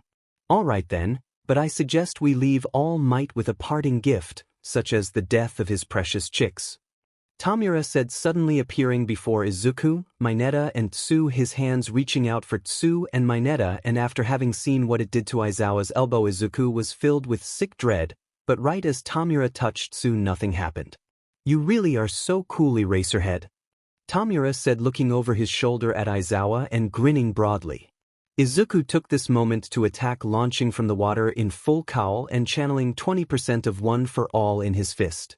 "That should be more than enough to lay this guy," he thought to himself as his fist struck something, kicking up dust and sending the water receding from the coastline, dragging Mineta and Tsu away from him and the villains. The dust soon receded, revealing the form of Nomu standing there, not having moved at all from the strong punch he'd taken to the gut. Izuku grit his teeth as he moved to jump back, only to be stopped by the iron grip Nomu had on his forearm. Izuku could feel his bones straining under Nomu's strength before he was lifted off his feet and slammed to the ground. He felt his arm JRK at an excruciating angle, signaling his broken bones. Izuku tried to pull free from Nomu's grip, going all in with 100% of one for all, but he couldn't budge the monster's immense strength as he was lifted into the air again and slammed to the ground once more, coughing up blood. Tsu and Mineta were paralyzed in the face of Nomu's brutality as it proceeded to punch Izuku's body deeper and deeper into the ground. Izuku's vision grew dim, the pain a far-off feeling as the color drained from his vision, leaving him in a world of black.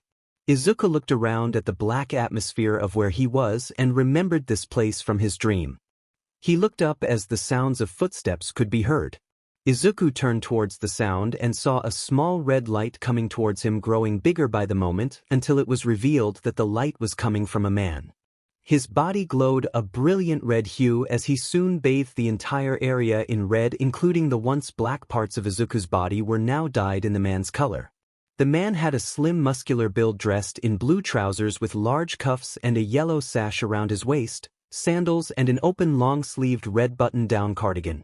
Topping his messy black hair was a straw hat with a red band across it. He had a wide grin on his face, crinkling the scar under his left eye. The most eye-catching aspect of this man was the X-shaped burn scar across his chest. Well, looks like I was able to get here before the others could stop me. Shishishishi. The man laughed as he sat down in front of Izuku, cross-legged. I'm Luffy, the sixth holder of One for All, known as the Pirate King in my day and me, and you are going to bust up that bird brain something good. He shouted, slamming his fist into his other hand. Nomu walked away from its victim towards Shigaraki, unable to see the red steam that was wafting from the boy's body. All Might leaned against the back of the couch in his true form he'd been resting on since he'd gotten to UA that morning. He'd foolishly gone past his limit this morning and couldn't make it to class. But worst of all, he's being held captive by Principal Nizu and his long-winded speeches. Now All Might had immense respect for the principal, but this was bordering on torture. All Might, are you listening? Nizu asked, having climbed onto the back of couch to stare Toshi in the eye. All Might jumped, having been roused from his inner turmoil, coughing up a bit of blood, moving so suddenly.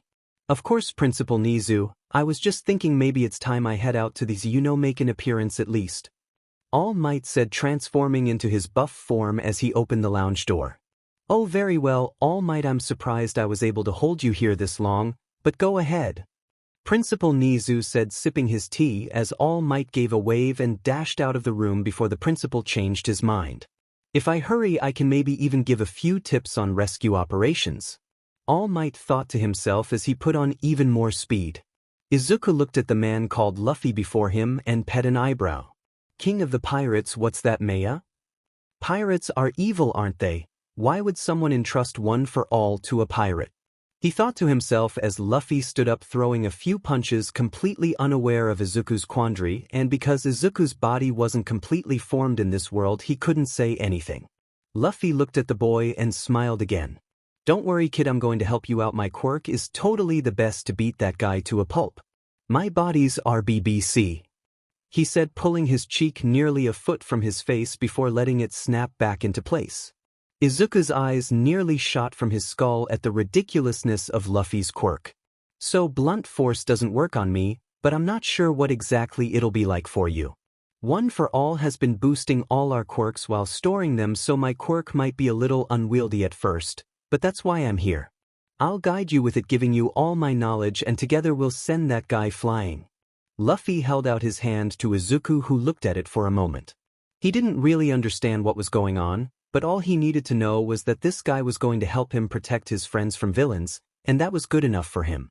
For the first time since discovering this place, Izuku was able to move and gripped Luffy's hand firmly. Tamura Shigaraki was clapping his hands as Nomu moved towards him, his fists coated in the blood of that boy. Ha, well done, Nomu. Tamura said, clapping like an excited child, having watched some amazing stunt be performed. That'll teach these kids to respect their elders. Tamura was interrupted from his gloating as an explosion of steam could be seen from the hole Izuku had been pounded into. A tall pillar of red energy wafted from it like steam as a figure stood in the middle. The steam was so thick it could even be seen from the entrance. What is that? Mina asked, squinting her eyes as she looked on with the others. Mineta and Tsu, who had climbed out of the water and had been trying to sneak close enough for Tsu to grab Midoriya's body from the hole until that powerful red steam had erupted from the crater. What is the dash? Tamura couldn't see what happened, but suddenly Nomu's hand was in front of him and he was splattered with the creature's blood. Nomu, what are you doing?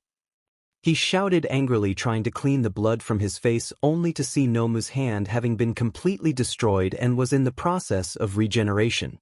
It was then that Tamura got a good look at Izuku. His suit was destroyed, leaving him topless with shredded breaths. Izuku's arms and legs were coated in a reddish-black sheen that terminated right before his shoulders. Izuku's green hair was wafting above his head like fire. Izuku released a breath, steam ejecting from his mouth as he looked at Nomu, whose fist had just regenerated with the creature giving a bird-like screech. Tamura had no idea what had happened to this boy, but Nomu was meant to kill All Might. This kid didn't have a chance. Give it up, brat, nothing you do will work. Nomu has regeneration and shock absorption, not to mention ungodly strength. Not even All Might can beat him. Tamura laughed before pointing at Izuku. Kill him, then. The creature bounded toward Izuku as if struck by a W. Midoriya, get out of the way. Tsu shouted, not wanting her friend to be hurt anymore, but Izuku either couldn't hear her or chose to ignore her advice as he raised his left hand up, palm out, as if telling Nomu to stop before he pulled his right hand back, folding the first two joints of his fingers inward. In his head, Izuku heard Luffy speak. Just wait for him, line him up with the tip of your left index finger, keep him there, and then fire.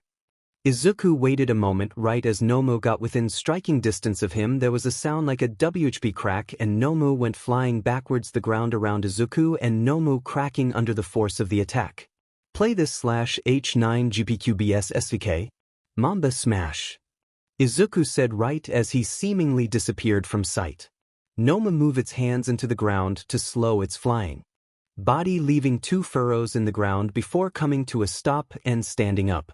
Izuku appeared above Nomu, placing the soles of his feet together and kicked downward towards Nomu, who punched upward, the two attacks clashing as wind swirled around the impact. Spear smash. Izuku shouted as Nomu reached forward with his other hand, looking to grab Izuku's legs, only for the boy to kick off the giant's fist and land a few yards away from the beast, the two staring at one another. Izuku stretched his leg back before whipping it forward and kicking Nomu in the knee, shattering his skull knee pad and bending the joint backward.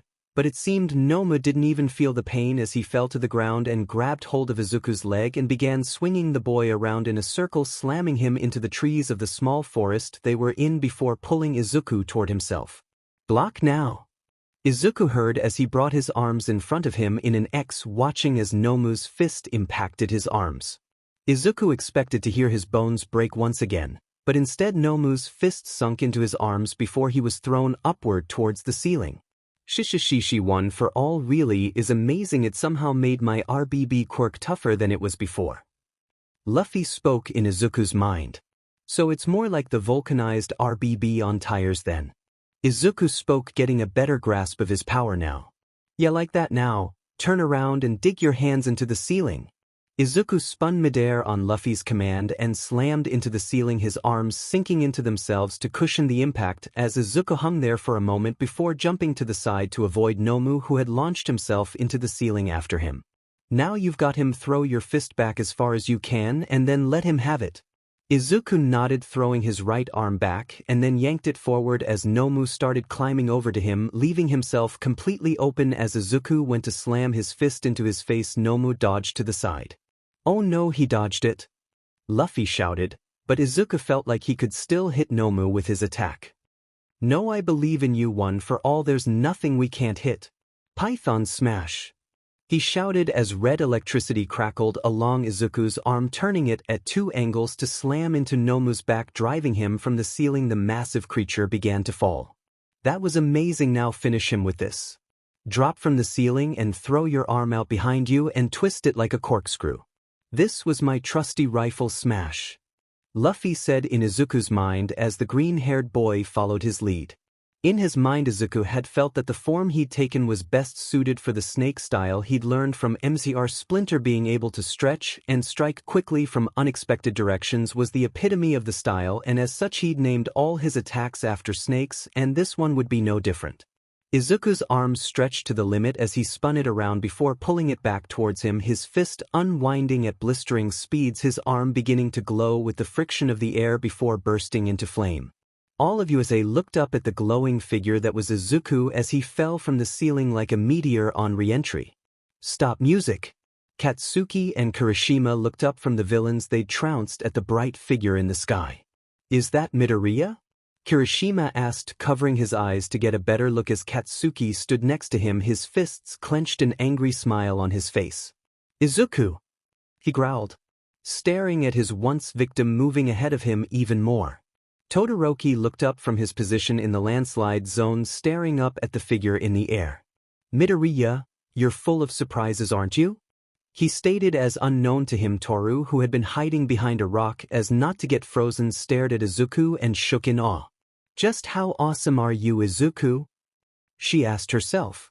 Momo and Jiro, who were being threatened by one of the villains, looked up at the false star in the sky, as did the electrical villain who was holding Kaminari hostage. Taking this moment, Jiro connected her jack to the speaker on her leg and blasted a sound wave into the guy, knocking him out and letting the stupefied Kaminari free. Jiro smiled as she helped the electrical user up. That's our class rep for ya, helping us out whenever he can. Jiro said with a blush on her face, much like Momo, who clutched her chest. A guy like that is depending on me. Oh, what am I going to do? Momo thought as she bit her lip. At the entrance, all the students looked at Izuku taking on the creature that had savaged their teacher so badly and cheered. Go Midoriya, you've got this, hun. Mina shouted as Achiko smiled, tears in her face. You never stop moving forward, Izuku. How's a girl supposed to keep up? She asked amidst the cheering. Resume music. Izuku stared down at Nomu as he closed in his fist, rocketing forward. Sidewinder smash.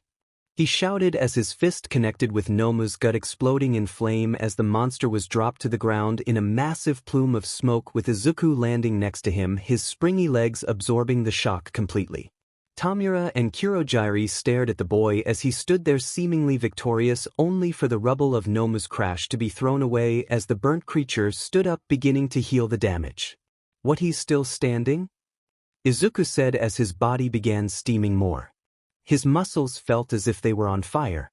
We've almost reached our limit, but we can't stop now. We're so close. Luffy said in his head as Midoriya raised his fists, hearing Tamura laughing not too far away. Didn't I tell you, fool? Whatever you do, Nomu will heal no matter how hard you hit him, he'll absorb it. He's the ultimate creation of my empire, made to kill All Might. Tamura shouted out gleefully. I can't beat high dash dot. Izuku was cut off by Luffy shouting in his head.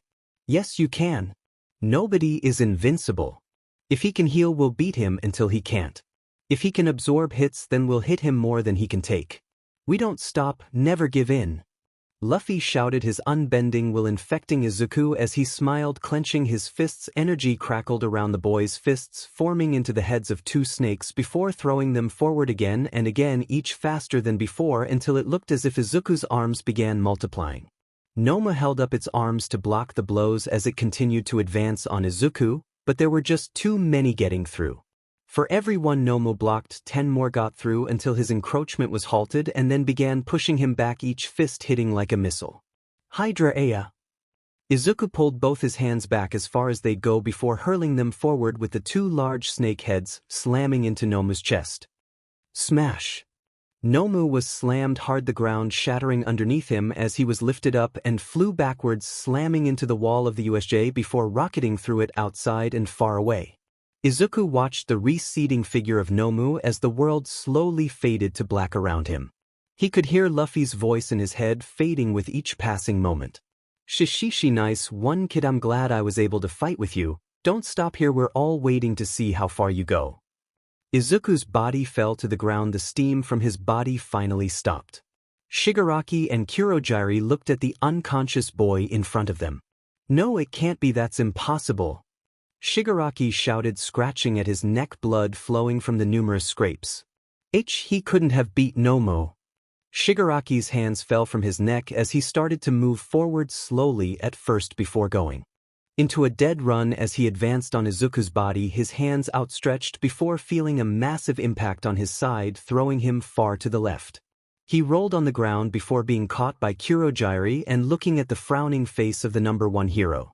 I appreciate you boys' help, but I'll take it from here. All Might spoke, alerting the 2 villains to the 2 boys that were standing on either side of the unconscious Midoriya, Bakugo and Todoroki. I would be ashamed of myself if I allowed our class rep to be killed before my eyes, said Todoroki, a small ice wall protecting the unconscious form of Izuku as Bakugo growled. I wasn't here for shitty Izuku, I just wanted another chance to blow their buttes up, shouted Bakugo, casting a glance at Izuku's unconscious form. All Might wanted nothing more than to smile right now. Izuku had went above and beyond the call of his station, but All Might had expected nothing less. Nevertheless, I'd appreciate it if you 2 got Aizawa and Midoriya far from here while I deal with these 2. All Might growled, turning to Shigaraki and Kurogiri only to see the 2 of them retreating into a portal. We've lost Tamura, we should leave, Kurogiri cautioned as Tamura glared at All Might and then at the shielded form of Izuku as the portal closed behind him. All Might rose from his fighting stance. He'd wanted nothing more than to chase after those 2, but Aizawa and the rest of the class were his priority. I'll be back, students, All Might said before disappearing, only to start reappearing in the other zones of the USJ, proceeding to incapacitate every villain there. By the time the other teachers arrived with Ida, All Might was tossing the last of the villains onto an already massive pile. Man, looks like the party's over, Present Mike said as he and the other teachers began to look over the students for injuries.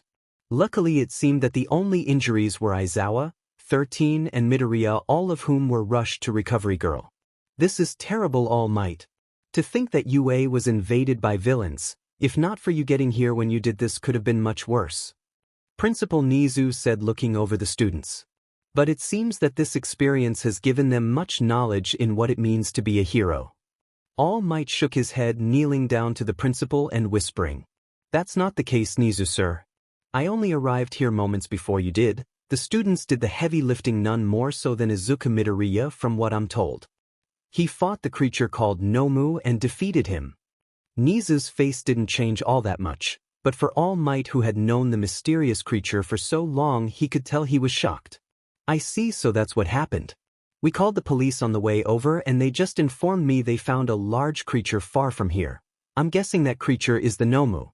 I think we should pay Midoriya a visit," Nizu said, climbing onto All Might's shoulder, but before the number 1 hero could leave, he was stopped by the fellow students of Class 1A. "How is Midoriya and Mr. Aizawa doing?" asked Yaoyorozu, stepping into her role as vice rep. "Yeah, Midoriya went all in like a man, we gotta see him," Kirishima spoke, pounding his chest. "S'il vous plaît, I must wish him well. Seeing my twinkling visage will no doubt ensure a speedy recovery," Aoyama said, swishing his cape back and forth. Principal Nizu raised a paw to quell the anxious student body. "Children, please, there will be time to see Midoriya after Recovery Girl gives the okay, and we've spoken with him. For now, please follow Ectoplasm back to class." Disappointedly, the students followed Nizu's orders and were led back to the school building by said teacher as All Might and Nizu went to the nurse's office, finding Recovery Girl there administering the final touches to a groggy Izuku. "All Might, you're okay?" Izuku said, trying to stand only to fall back on the bed. "Easy there, young Midoriya, you've pushed yourself really hard today," All Might said, helping Izuku lay properly in the bed. "That's an understatement. He's completely exhausted, so whatever questions you have for him will have to wait. And I need to speak with you most of all, Mr. Symbol of Peace. I've called a cab for the boy and one of the teachers will make sure he gets home safe," Recovery Girl said, whacking All Might in the back of the knee. "Why, yes, ma'am," All Might said, rubbing his leg as he began to follow Chio before Izuku called out to him. "All Might, before you go, I have to tell you something." All Might turned around at the boy while his eyes drooped. I saw one of them, All Might, the previous users of One for All. I saw the Pirate King," he said before nodding off. All Might looked at Izuku, unsure what he meant. "The Pirate King, who's that?" Nizu asked All Might, who shook his head.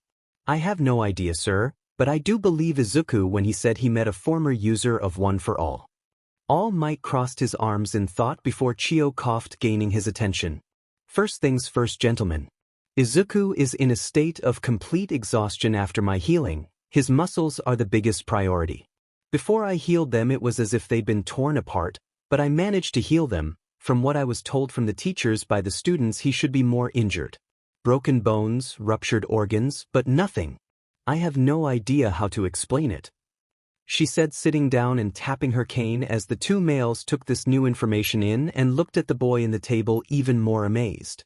Shigaraki walked into the mahjong bar and grabbed the nearest chair, reducing it to dust before kicking over a table as Kurogiri sighed, watching the tantrum before their MST spoke, ending the childish tirade.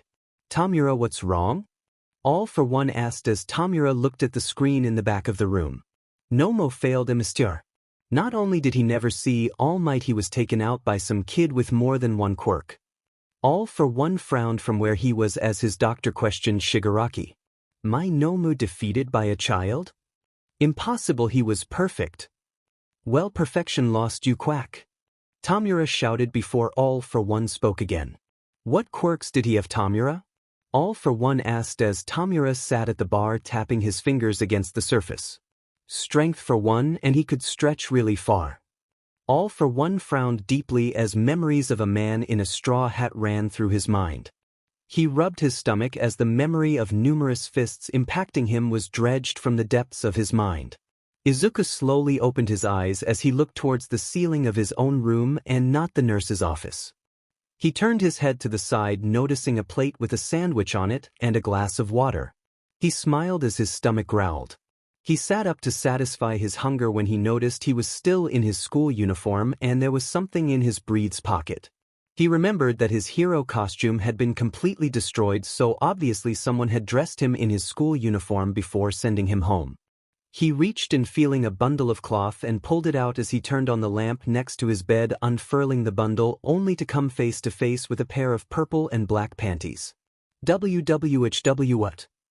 He shouted before covering his mouth, hoping he hadn't woke his mother as he looked at the underwear in his hands.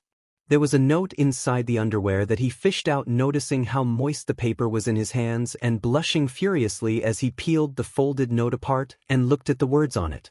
Give this back when you're ready. I won't wear any others until you do.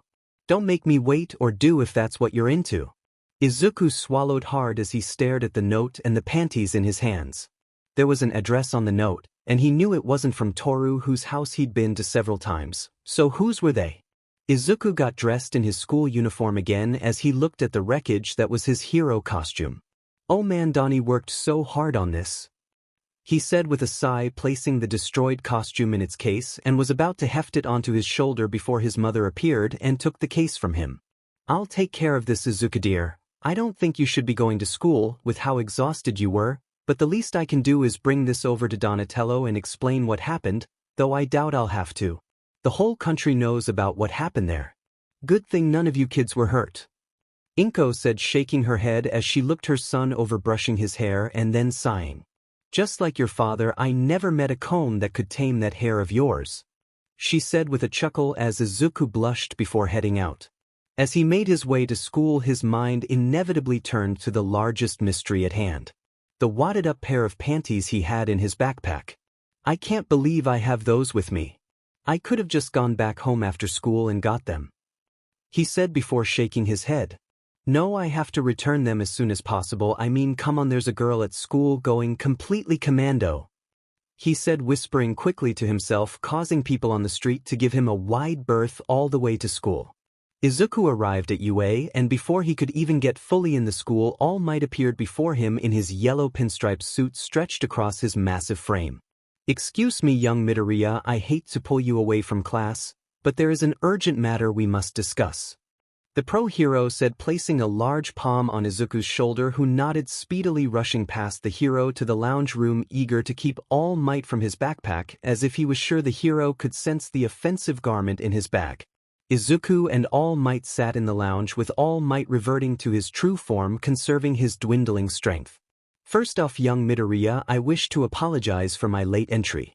Because of my foolish actions that morning of stopping so many crimes on my commute to work, I wasted my energy and forced you to accept a large burden, All Might said, bowing his head in shame as Izuku waved his hands. No, All Might, I wouldn't think of blaming you. You were doing hero work, And well, you showed up when it really mattered. Thank you for keeping all of us safe. Izuku said, issuing forth nothing but pure gratitude. All Might sighed, knowing when he was beat. Nothing he could say would ever convince Izuku that he was negligent in his duties. Well, all that aside, Midoriya, I want to talk to you about what you said to me before falling asleep after the attack. Izuku arched a brow, trying to remember what had happened after he woke up in the nurse's office. Oh yeah, about Luffy. Izuku said, remembering the man who called himself Pirate King. Yes, the Pirate King you called him. All Might said, confirming they were speaking about the same person. You said you met with him, correct? Izuku nodded. Yes, it wasn't just him though. I've been having dreams of the past users of One for All. I met the originator of the quirk, and then when Nomu knocked me unconscious, I met Luffy the Pirate King. He helped me beat Nomu, teaching me how to use his quirk. All Might's eyes widened at this statement. You used his quirk? Can you still use it? All Might asked, wanting to know if this was a one-time deal or something Izuku would have from now on. Izuku hadn't tried to access that power since he'd woken up. Well, I can try, he said, standing up and activating his full cowl. He held up his fists, concentrating on it, and he could definitely feel something there, but it was as if it was just out of reach. I can feel the power, but it's like it's out of reach or something, he said, letting full cowl fall as he sat back down. All Might nodded, cupping his chin before deciding it was best to let it go for now.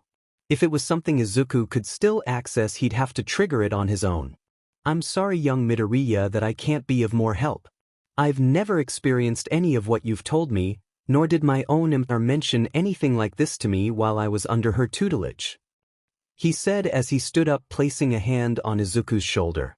But I will help in any way I can. What do you say we meet up this weekend here at one of UA's training grounds and see exactly what this new quirk has to offer? Izuku smiled as he stood up. That sounds great, All Might. I'll see you then, Izuku said before heading out to class. He truly felt relieved that All Might would be there to help him through this. Izuku entered the classroom and was shocked to see what he assumed to be a mummified Aizawa. Mr. Aizawa? He said, looking over the bandaged man. Yes, it's me. Now take your seat, Midoriya, he said, holding up a bandaged hand pointing out Izuku's seat. Izuku took his seat as Aizawa began speaking.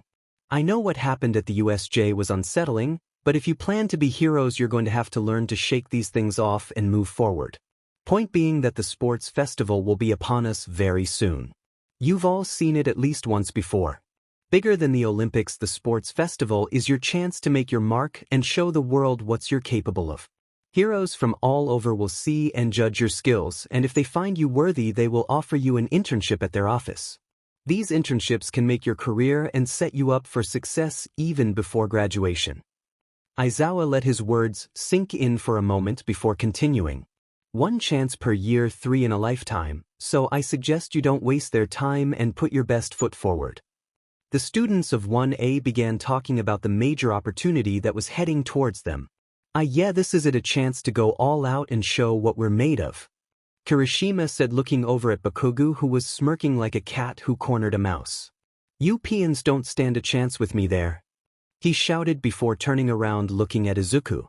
I'm going to enjoy wiping the floor with you, Izuku, you two half and half, Bakugo shouted, singling out Izuku and Todoroki, but the most determined was none other than Achiko, exuding a combat aura of immense proportions. Let's do it, Deku, we're going to wreck house, she shouted, shocking Izuku, who hadn't seen this side of Uraraka before. As she stood there, Izuku leaned over, trying to make sure Uraraka wasn't the one who was going pantyless. He was mostly sure considering the address on the note, but still he had to be sure. But as he was moving into position, he felt a presence next to him and turned, nearly pressing his face against Mineta's. Fancy meeting you here, Midoriya. I had no idea you were a fellow comrade.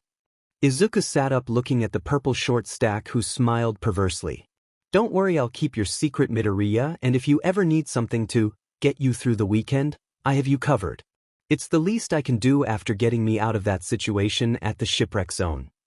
Mineta spoke, giving a thumbs up before walking away as Izuku shook his head. Izuku sat up as Aizawa called the class to attention again and began his lecture. As lunch came around, Izuku stood up, looking at each girl in his class. How on earth am I going to find out who it is? He thought before spotting Yaoyorozu and smiled.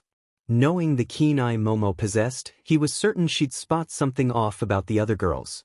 He walked up behind Yaoyorozu and placed a hand on her shoulder only for the girl to jump and spin around looking at him. "Midoriya!" she shouted, blushing at her reaction to the boy. Man, the villain attack must have really shaken her up. "Sorry Yaoyorozu, I didn't mean to startle you," he said, apologizing as Yaoyorozu composed herself. No, it's my fault, I overreacted. Was there something you needed?" she asked as Izuku smiled at her, moving close, causing Momo to blush at their closeness. What is he doing? He would not alright here, right? She asked herself, looking at Midoriya's lips as they got closer to her. "Hey Yaoyorozu, have you noticed anything off about the other girls in the class?" he asked, looking at Momo's red face before placing his hand on her forehead. "Wow, you're really red, maybe you should go see the nurse," he said as Momo felt her knees tremble and nodded. And maybe I will, but to answer your question, I haven't noticed anything too out of the ordinary with the other girls. Why, is there something you noticed?" she asked, wondering what had brought on Izuku's sudden curiosity. It was Izuku's turn to blush as he stepped back. "And no, nothing in particular, sorry to bother you Yaoyorozu, you should get to the nurse's office. I'll take you if you want me to," he said, smiling awkwardly as Momo shook her head. And no, that's quite alright, I can make it," she said, walking off to the nurse's office. Izuku let go a sigh of relief as he turned around and felt Toru there. "Oh hey Toru, did you need something?" he asked as Toru held up her lunch. Want to eat lunch together?" she asked as she fidgeted in place. Izuku smiled, glad for such a normal request. "Sure, let's go," he asked, following Toru to the cafeteria, but as soon as he and the invisible girl sat down, they were immediately crowded by most of the class. "Midoriya, I never got a chance to tell you how awesome you were at the USJ. That quirk of yours is pretty flashy, bro. Even from the ruin zone me and Bakugo were at, we could see you coming down like a freaking meteor. I thought your quirk only enhanced your body, I didn't know you could create fire. That's up there with Todoroki having 2 quirks," Kirishima said, punching Izuku in the arm. Izuku laughed, rubbing his arm as he thought for a minute how to explain what he had done. It was good that no one had seen any of his attacks close up, or he'd have to explain how he stretched. Thanks Kirishima, it was what any of us would have done. I didn't really create fire, thought. You know how heat is nothing but friction and molecules vibrating quickly. I pretty much just forced a lot of my stockpiled energy into my fist really fast, and it sort of exploded," he said before Tsu cut in. "It was pretty reckless of you to go fight that thing, but if you hadn't, I'm sure those villains would have done a lot worse before All Might could get there, so thanks," Tsu said as a light pink dusted her cheeks. "Well, we couldn't really see anything from where we were at the entrance, but we all know you gave it your all, so thanks Izuku," Achiko said at his immediate right, looking down into her tray of food as she blushed. "Totally, if you hadn't distracted that villain, I wouldn't have been able to save this idiot from getting his brain fried even more than it already is," Jairu said, elbowing Kaminari, who rolled his eyes. "I was only fried trying to save you girls. You could be a little more grateful, Jairu," Kaminari said, crossing his arms. Izuku smiled at his classmates. Given his track record, he never thought he'd have people around him who genuinely liked and respected him, but now he was class rep and his classmates came around him eagerly. Life really was filled with twists and turns, he supposed. Then he noticed a feeling on his leg. He moved his leg a little, thinking it was just an itch or his breathe leg, but soon it returned. He reached down to scratch his leg and grabbed hold of a foot. Izuku snatched his hand back violently, causing the entire table to look at him. "Midoriya, is something wrong?" Ida asked, looking at him from his right aside Achiko. Izuku hurriedly shook his head. "Oh, nothing, just a little shock is all."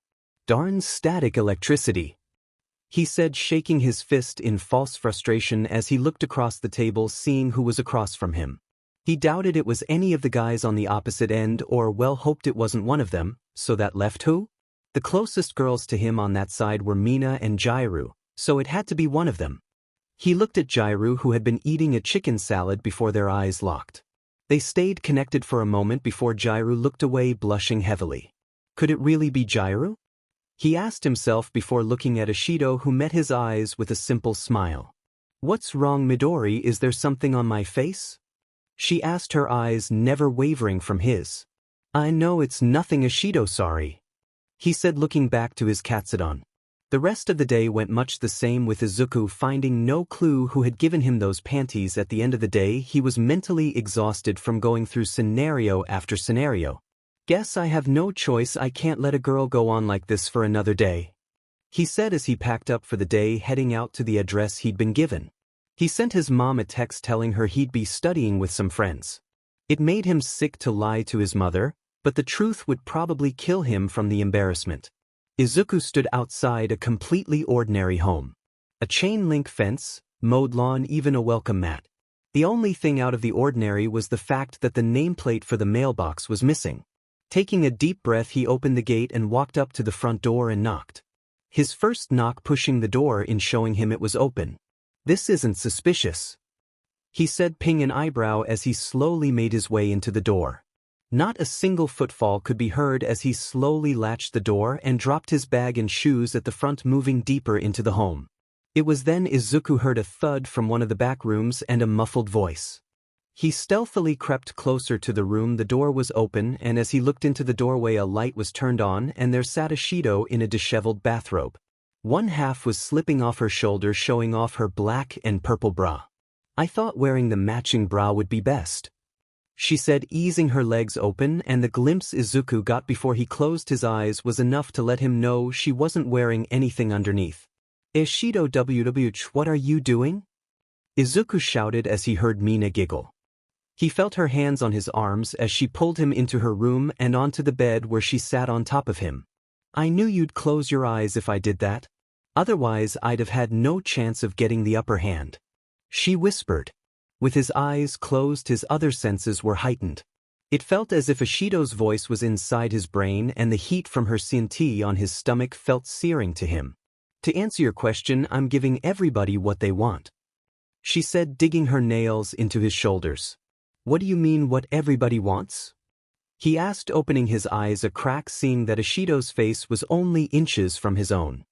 He could see his himself reflected in her gold and black eyes perfectly, as he was sure she could see herself in his.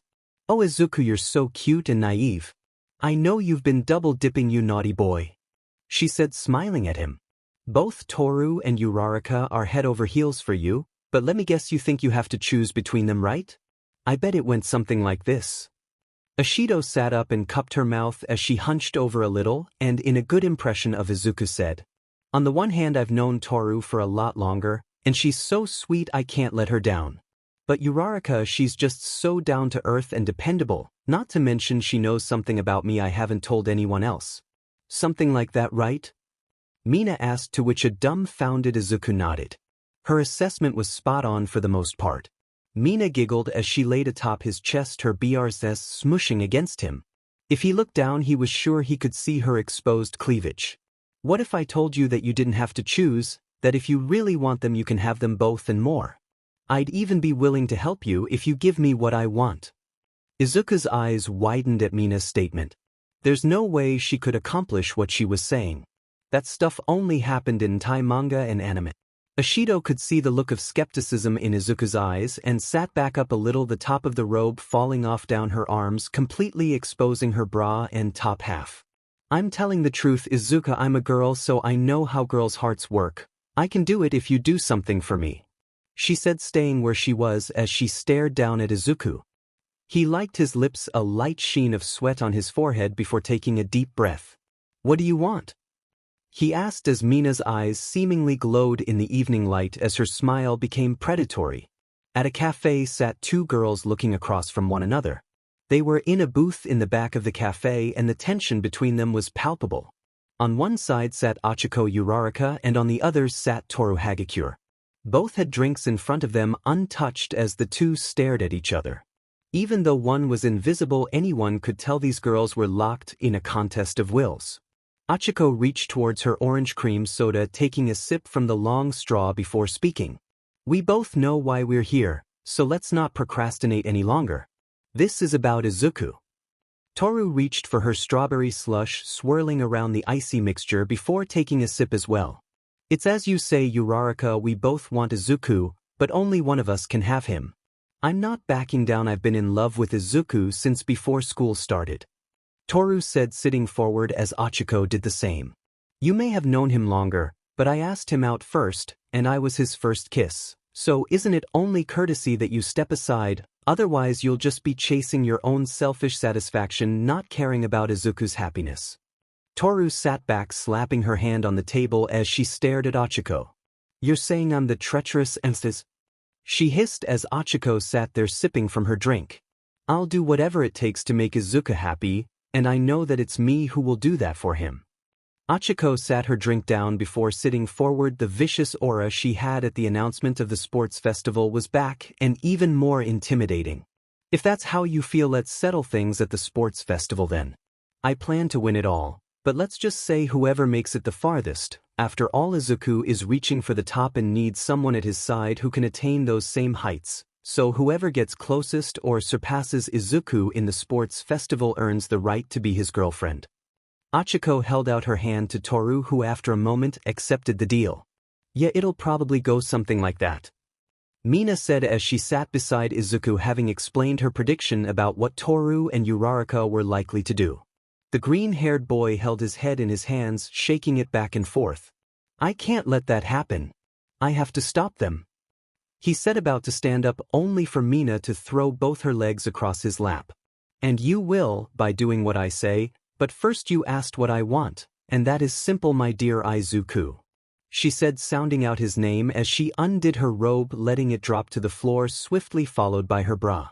Izuku's eyes nearly exploded as he came face to face with all that was Mina Ishido. I'll be your first baby, and be the first of your girlfriends, of which I have no doubt there will be a few, but I'll be your number one, she said, sitting on Izuku's lap and holding his face in both her hands. Come on Izuku, pop my cherry, she said before kissing him, the two falling back on the bed. Izuku's eyes shot open wide. You'd think he'd be used to this after kissing Ochako twice and Toru once. But Mina was in a whole different class. While he had felt on equal footing with both Toru and Ochako, Mina overwhelmed him to the point he could do nothing but marvel at her prowess. Her lips massaged his before she bit his lip, making him gasp and giving her the perfect opportunity to slip her tongue into his mouth, invading the orifice like a conquering army. No part of his mouth was safe from her as her tongue toyed with his own before glossing over his teeth. Izuku lay there breathing as Mina pulled back, their mixed saliva tracing down Izuku's mouth as Mina sat up, wiping her own mouth. Oh my, what have we here? Mina said, smiling as she reached behind her, cupping the considerable bulge in Izuku's breathes. I knew you were packing, she said, flipping herself around to come face to face with Izuku's crotch, undoing his belt and breathes swiftly, grabbing hold of his breathes and the waistband of his boxers. Mina slid them both down before feeling a whack to her nose as her eyes went cross, staring at Izuku's impressive length. Izuku had just gotten his head back in focus in time to stare down Mina's dripping sea. Her pink lips were puffy with arsel, giving the boy a peek at her darker pink folds. Izuku swallowed, breathing heavily against the exposed lips, making Mina shiver with each exhalation as she grabbed hold of Izuku's member, wrapping each finger around it individually. It was so hot and hard too, she could feel the pounding of Izuku's heart through it, mirroring her own ecstatic rhythm. Here I go, Mina spoke, her breath puffing against Izuku's pee-pee before she engulfed it fully. Izuku jumped at the strange sensation around his pee-pee, forcing more of it into Mina's mouth. I didn't expect him to be so forceful, she thought as she did her best to accommodate the large amount of man meat in her mouth, slowly inching her head down before drawing back her tongue, making revolutions around his pee-pee as she did so. Izuku had his eyes closed, enjoying the feeling of Mina's civility before remembering this was a two-person activity, and opened his eyes to Mina's pee-pee once more, a determined glint in his emerald spheres. Mina jumped as Izuku placed his hands on her bare bottom, his rough palms sinking into her cheeks as his fingers gripped her tightly, and then she felt it. The rough texture of Izuku's tongue on her slit. It was almost enough to drive her to CLMX as she froze up. Izuku was no seeing SMSTR, but DMN was he close.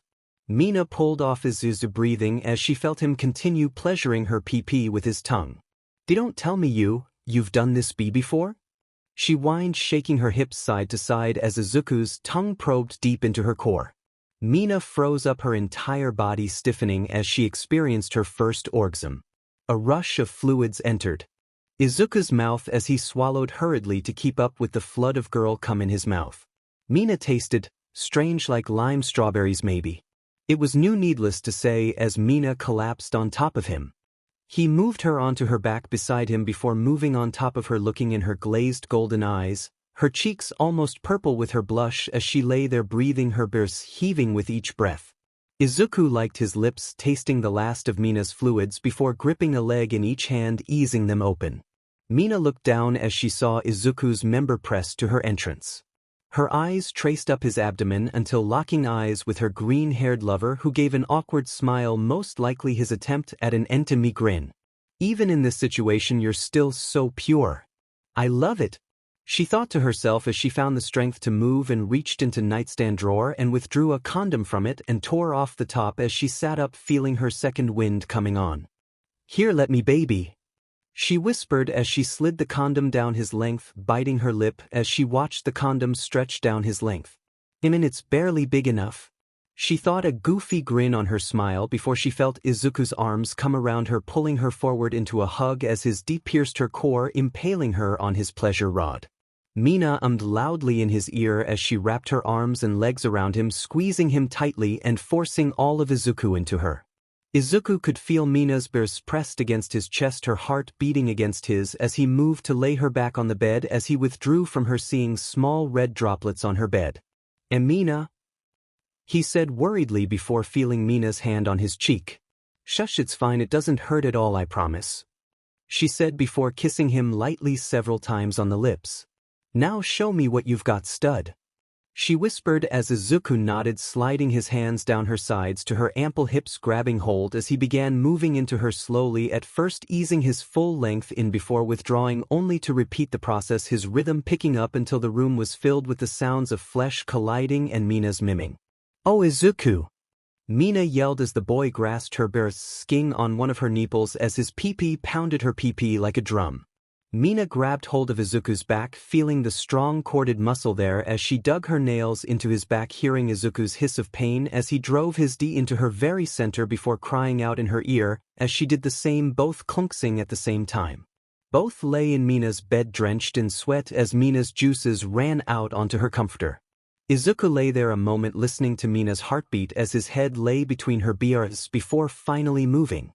His soft pee-pee withdrawing from Mina's pee-pee, the bulbous tip of the condom filled with Izuku's seed popped free of Mina, giving her one last jolt of pleasure. Izuku sat on the edge of Mina's bed, catching his breath as Mina sat up, stroking his back with her foot. Are you sure this is going to work, Mina? I don't want to hurt you girls, he said, filling Mina with love as she smiled softly. I'll make sure that doesn't happen, Izuku. Trust me, I'll make it so that we all can be happy. Now the question is, do you want to sleep here? I don't mind, going for round 2 or 4, she said, lying against Izuku's back. My parents won't be home until tomorrow afternoon, so the house is ours, she whispered into his ear before biting his earlobe, only for Izuku to shake his head hurriedly. And not that I don't want to do that again, but I should go home, my mama gets worried, he said, reaching for his clothes. Mina flopped back onto her bed, her cheeks puffed as she pouted. Talk about a hit and RU dash. Mina was caught off guard as Izuku kissed her. It wasn't anything over the top, but still he had surprised her, silencing her as he got dressed. I want to do this again once everything is settled, he said, blushing brightly as he left her bedroom.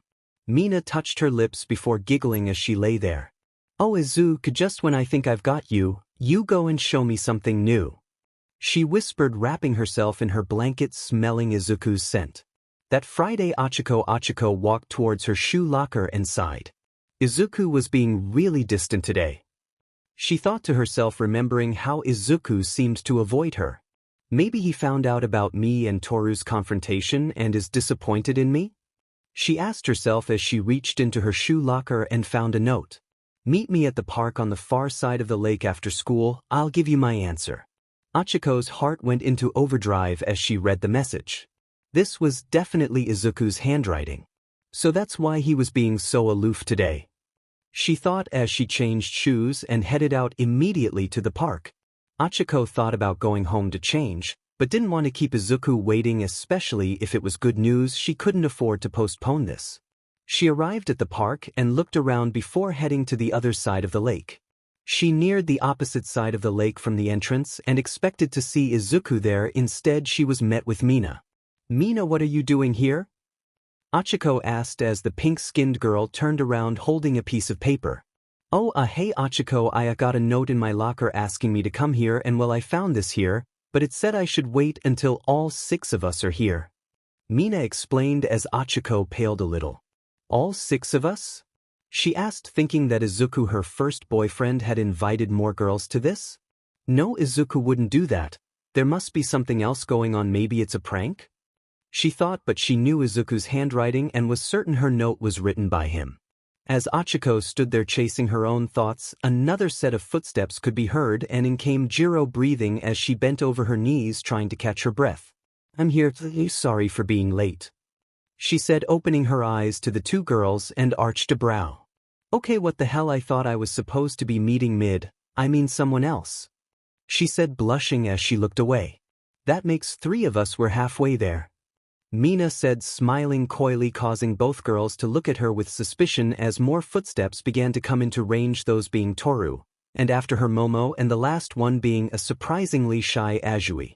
"Yay, we're all here now, I can get started. So first off, I lied, there's nothing on this paper," Mina said, flipping the page around to show the girls both sides were blank before stuffing it in her pocket. "Also, Midoriya isn't here either. He wrote the notes, but only because I asked him to, and since you all showed up as quickly as you did, guess that means you're all super interested in the guy," Mina said as the girls around her wore differing shades of embarrassment at having been found out. "Oh, don't be shy, girls, I totally see why you want him, but before we get to him we need to settle some things between us," as Mina said as the sun began its descent into the horizon, bathing Mina in shadow so that the only features visible were her Cheshire grin and golden eyes. Yaoyorozu and the others all stared at Mina for a moment as if the pink-skinned girl had grown another head, before Momo spoke. "What do you mean, talk about us?" she asked, crossing her arms under her considerable bust as Mina smiled. "Well, you see, all 6 of us are interested in the same guy, but we're clearly not all on equal footing. For instance, Uraraka here was Izuku's first kiss, and has gone on a date with him, as has Toru over there," Mina said, singling out the gravity user and invisible girl. Momo, Jiro, and Azui all looked at the 2 girls who blushed under their scrutiny. "Is this true, Achiko?"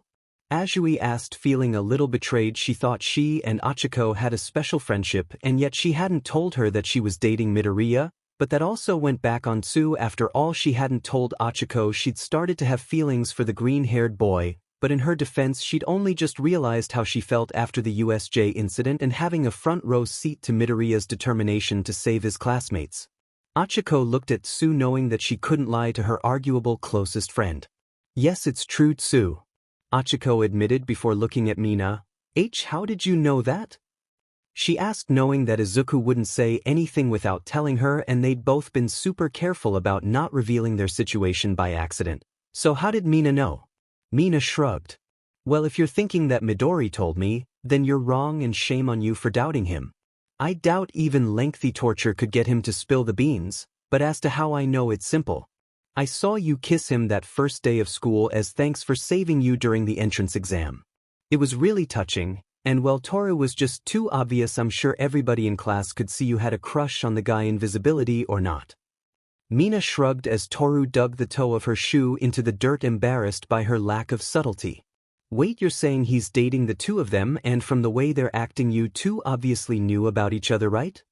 Jiro asked, looking between Achiko and Toru, who each looked the other in the eye.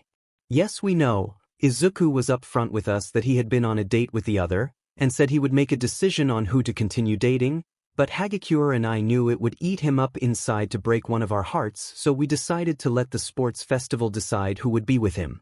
Whichever one of us got the furthest, the other one would back off from Izuku," Toru said, staring down Achiko as Momo nodded. "I see, that would be the best way, taking the strain off Midoriya, who would be more likely to stop dating both of you than to make a decision. Very well, then I will also take part in this competition," Momo said, placing her hand on her chest. I've come to care for Midoriya very much while working beside him as his vice representative. He just has this drive about him that brings out the best in me, and I want to support him not only professionally, but personally as his G-girlfriend. Momo said, her face bursting out into a blush. Guess there's no choice I'm in too, Jiro said, nodding confidently. Rip it, I'm not going to give in either. Tsu said before laughter burst out from Mina as she clutched her sides looking at the 5 girls. I'm sorry girls, really I am, but it's just kind of funny you think that by winning the festival you'll win him over, or that the others will just forget their feelings for him, but the real kicker is that you're all fighting over second place. Mina said, wiping an eye as she took out her phone and pulled up a video. I recorded this for those nights when I need a little extra to get me there, she said before pressing the play button. The quintet of girls gathered around Mina's phone as the video began to play, and one by one their faces erupted in red as Momo turned away from the screen. WWW, what is that? Jiro shouted as Mina giggled. Exactly what it looks like, me and Izuku getting NTMT. You see, while you girls were all busy twiddling your thumbs, I came in and made the big play, and it worked out perfectly. Guess what they say is true fortune favors the bold. Mina said, turning off the video and stowing her phone away. All of you were being so selfish, making poor Izuku choose between you instead of doing what was best and thinking about how to share him. Mina said as she stared at the other girls. Achiko walked up to Mina and glared at her face to face. I won't let you have him, she whispered as Mina smiled. It's not your choice, Achiko, it's none of our choices. But if that's how you want to play it, feel free to fight amongst each other for my sloppy seconds, because I gave everything I had to Izuku, and if any of you think you can take him from me all for yourself, I won't allow it. Mina said as she leaned back against the railing as Achiko stared at her. She couldn't believe this. All this time she thought Toru was her biggest competition, completely unaware of the other girls, and that lapse had given rise for Mina to take Izuku from her, and now she had to either share him with the others or lose him completely. Toru was floored. Had she lost, already Izuku was the only man she wanted, and she'd been too slow in seizing him. She didn't fight hard enough, and now he was gone. I'm fine with that, Azui said as she stood next to Mina looking at the 4 remaining girls. Oh Tsu, I knew you'd see reason, Mina said, hugging the frog girl tightly. On the outside Mina had been cool as a cucumber, but on the inside she'd been a nervous wreck. Oh, thank God somebody came over to my side. If it had just been me, there was no way I could have stopped them from tearing my plan apart. Achiko stared agape at Tsu's decision. Tsu W, what do you mean you're okay with this? Achiko asked as Tsu placed a finger to her chin. Well, the way I see it, we have 2 options. Either we argue amongst ourselves, tearing apart the friendships we've made and causing Midoriya more pain, or we hold on to our friendship and compromise with Ishido's plan. I like Midoriya, I really do, but I also like you girls. I want us to stay friends and be with Midoriya, so I agree with Mina, she said as Jiro sighed, looking at the 2 girls before walking over to Mina's other side. When you put it like that, I can't disagree. The needs of the many outweigh the needs of the few and all that. Besides, it's not the strangest thing I've heard of, she said with a shrug. The group was split evenly with Momo, Toru, and Achiko facing off against Mina, Tsu, and Jiro. Seeing this, Mina knew that the 3 wouldn't buckle, so she played her trump card. Alright then girls, we'll do this your way. If me, Tsu, or Jiro make it furthest in the sports festival, we get Izuku as ours, but if any of you win, then whoever makes it the farthest out of the 3 of you gets him. Can you agree to that? Mina said, holding out her hand. The 6 girls exchanged looks between each other before their hands atop Mina's. Deal. Izuku walked up to the gate of UA on Saturday. He was here for that training session with all might. He shouldered his gym bag higher as he remembered the text he'd received from Mina last night. Everything is going to plan, but don't make any moves until after the sports festival. We should all keep a clear head. Midoriya agreed with that completely. He didn't want to interfere with everyone's training, and with this new quirk of his, he would need his full concentration. Still though, Mina hadn't told him anything about how the meetup had gone, and he was nervous. Was she hiding the fact that it had gone poorly and was trying to spare his feelings? He took a deep breath. Focus on the task at hand, he reminded himself. Midoriya swiped his student ID as he walked onto the campus, and there was All Might standing there waiting for him. He was dressed in jeans and a blue t-shirt. "Good morning, young Midoriya, are you ready for some training?" All Might said as Izuku nodded, feeling his heart pound in anticipation.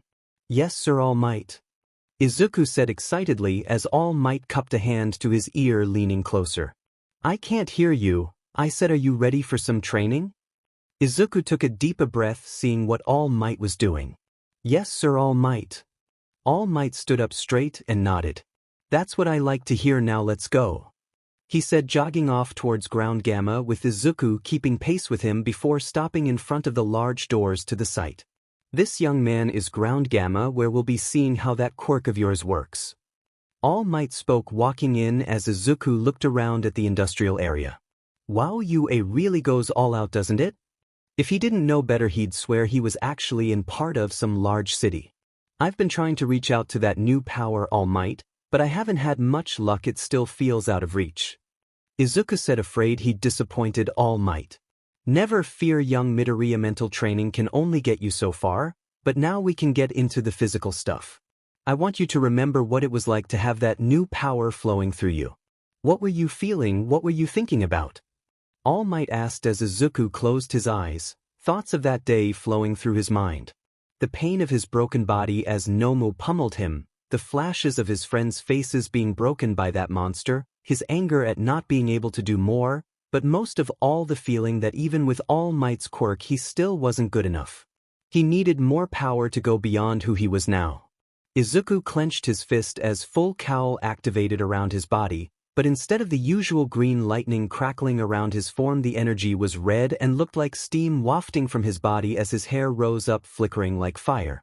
All Might's eyes widened at the transformation, seeing Izuku's fists turn dark with a red sheen that traveled halfway up his forearm, while seeing the same thing happen to his legs all the way to his knees. Izuku opened his eyes as he looked at his body, clenching his teeth. "Now how does that feel?" All Might asked. Izuku released a breath, seeing it steam from his mouth. "It's like clenching a muscle. If I lose focus, it'll stop." Izuku responded, slowly raising his fist. "It'll get easier with time now that you've activated it yourself. Try throwing a punch at me, don't hold back," All Might said, raising his arms to guard as Izuku raised his fist and then punched. All Might stood still as a nearby pillar of steel was punched through behind him, seeing Izuku's fist retract, throwing the boy off balance as he spun and fell to the ground.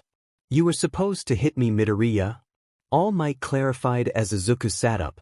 Even though the punch didn't connect, All Might could see the power it packed. Looking at the pillar, it had punched through a perfect hole with no warping to the metal. All the force was centered on the point of impact. "I was trying, All Might, but my fist is just so fast, and the farther out it gets, the less control I have.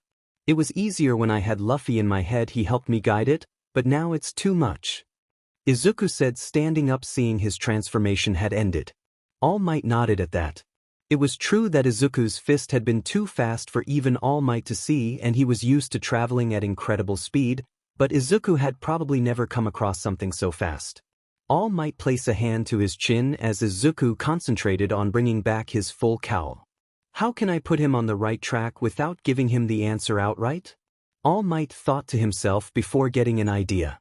Instead of focusing on the stretching part of the quirk, why not focus on some of the other things RBB can do?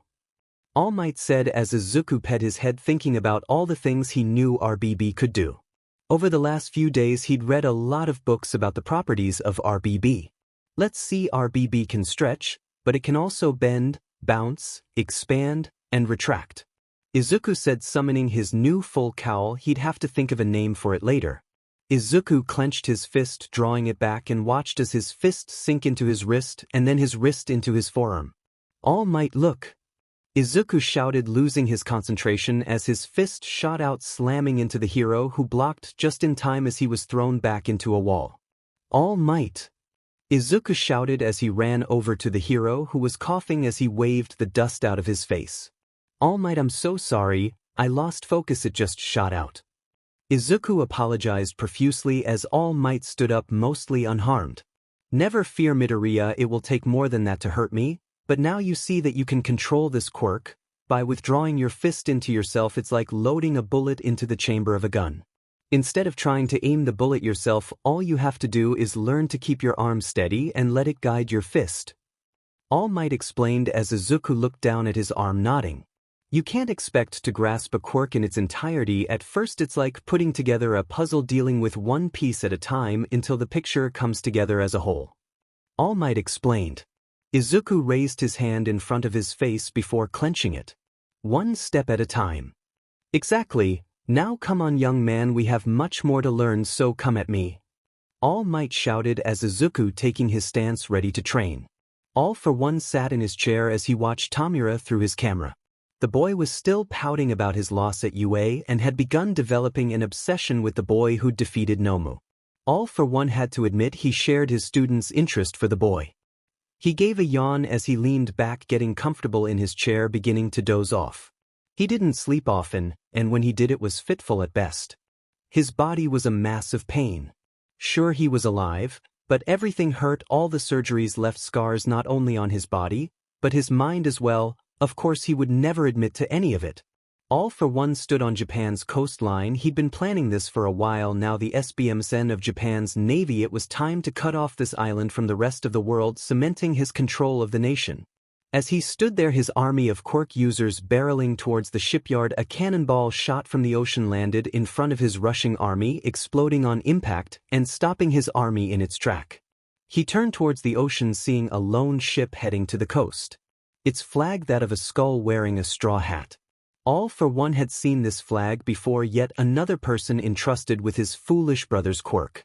The Pirate King Luffy, or so he called himself. Some called him a hero. In truth, the man was nothing more than a selfish person wanting to do as he pleased, but nonetheless people rallied behind him, most notably his 9 crew members.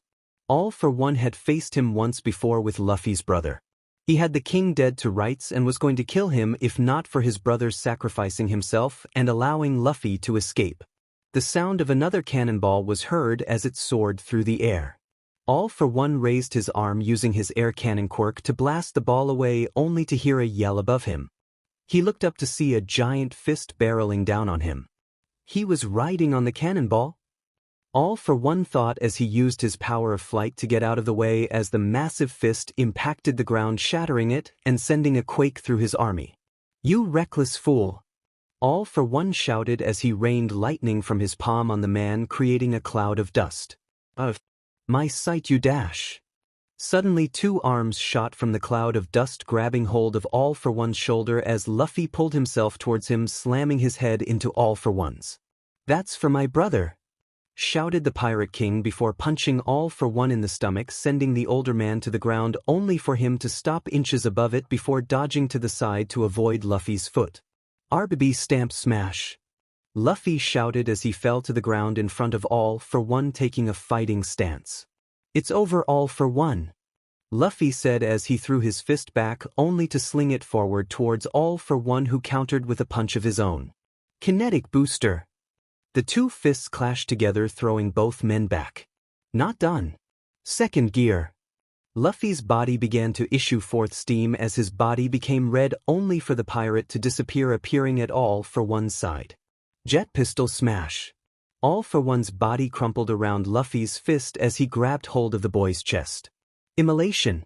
Luffy's chest caught fire as he was thrown back, sliding across the ground before getting to his feet, displaying the X-shaped burn across his chest. Your brother's quirk is quite something. All for One said, his hand catching fire as Luffy glared at him. I'll crush you! Luffy shouted as more steam issued forth before Luffy took off, racing towards All for One, who crossed his arms. Let me show you what I can really do with your brother's quirk. Fire form, stone skin. All for One's body erupted in flame as his skin became jagged and cracked like a mountain face, only for the stone to start to melt and fall like lava. You can't touch him, dash! All for One was cut off as Luffy's fist slammed into his face. He felt the blow and smelled burning flesh, only for another fist to slam into his chest and then his stomach, shoulder, face, ribs. Jet Gatling smash! Luffy shouted, ignoring his burning fists as he pummeled All for One. Impossible, he's willing to go this far. You won't defeat me. All for one thought as he slammed his hands into the ground, injecting it full of flame before causing it burst out around Luffy, bathing him in molten stone. I'll take my brother's quirk back, thank you. All for one spoke, rushing towards Luffy, only to be shot in the shoulder from one of Luffy's crew before a monster with antlers rose up behind Luffy, grabbing hold of him and slamming its hand onto All for one, driving him deep into the ground. All for one jolted awake, breathing hard as the remnants of his dream ebbed away. Just a memory, he stated as he grabbed a glass of water, gulping it down as he shook off the dream. He clutched his abdomen, feeling the pain of those blows all over again. Izuku walked with the rest of his class, entering the large stadium present on UA grounds. The structure was packed to capacity as the crowd cheered at the class entrance. You know them, the class that recently fended off a villain attack, Hero Course 1A. Present, Mike shouted as the crowd went wild.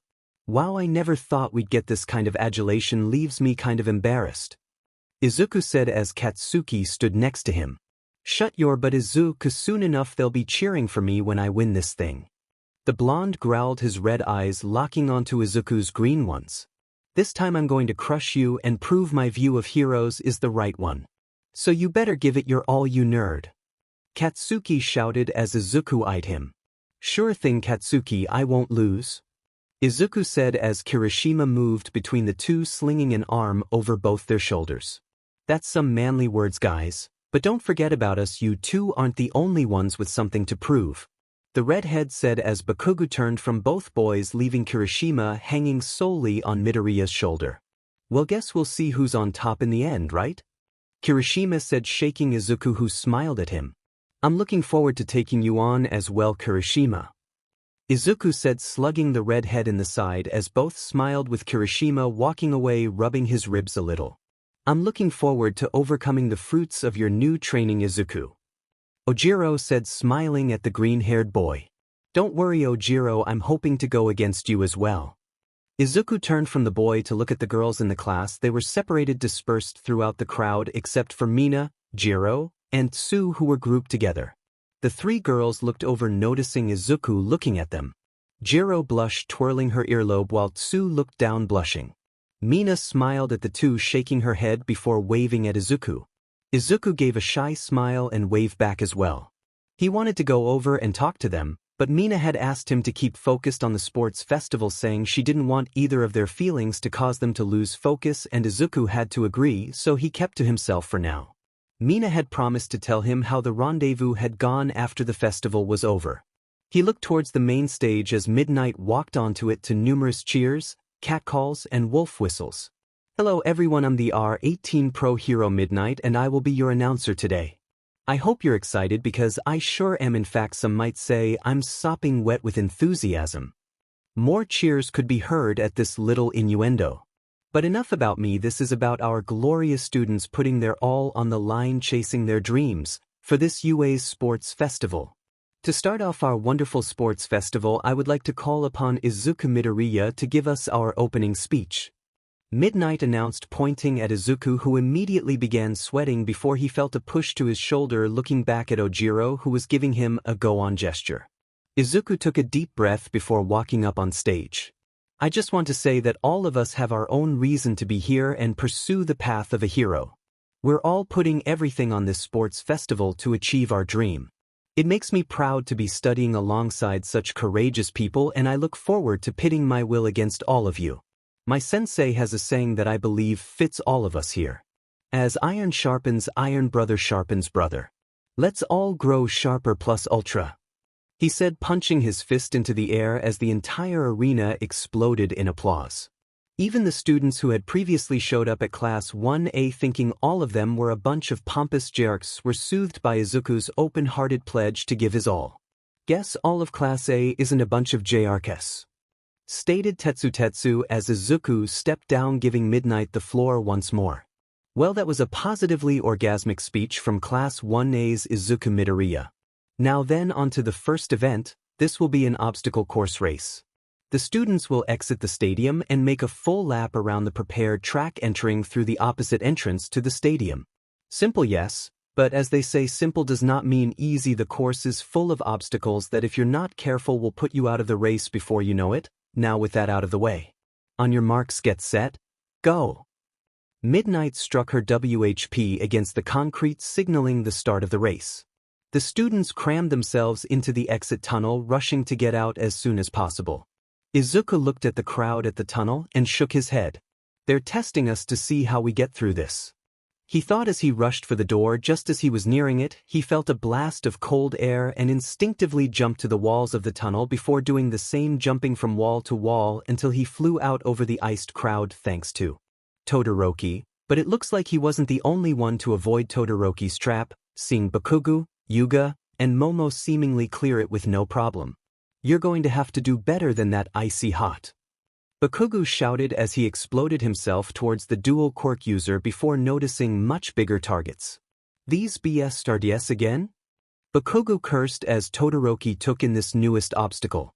So these were in the regular entrance exams, were they? Hun, I wish they had thought of something more challenging. After all, my dad is watching, he said, placing a hand on the ground as ice erupted from it, jettisoning towards the large robots, encasing them in ice in seconds as Todoroki ran through their massive legs. Hey, that kid did it. This is our chance. We can get through now. Someone shouted as Izuku looked on at the robots and the obvious trap Todoroki had left them. I wouldn't if I were you. I froze them off balance. On purpose, Todoroki said just as the robots started to fall. Izuku grinned. You must be really underestimating us, Izuku said as he jumped upwards towards the first falling robot, slamming his fist into it like he had done during the entrance exam, shattering it completely as icy robot parts fell to the ground. Remember the training, Izuku thought as he channeled new energy into his legs as he hit the ground following Todoroki. His legs began to compress into themselves before springing back, rocketing Izuku forward. Todoroki looked back as he saw Izuku crash into the ground, only to then spring out of the dust cloud like a jack-in-the-box, catching up to him in an instant as they neared the gorge filled with pillars of stone. Izuku, you busy trying to show me up? I won't let you, Bakugo shouted, catching up to the two frontrunners quickly. Sorry, I'll leave him to you, Todoroki said over his shoulder as he began to ice slide across the numerous threads connecting the pillars to the other side. Izuku smiled as he watched the twin-haired boy increase his lead.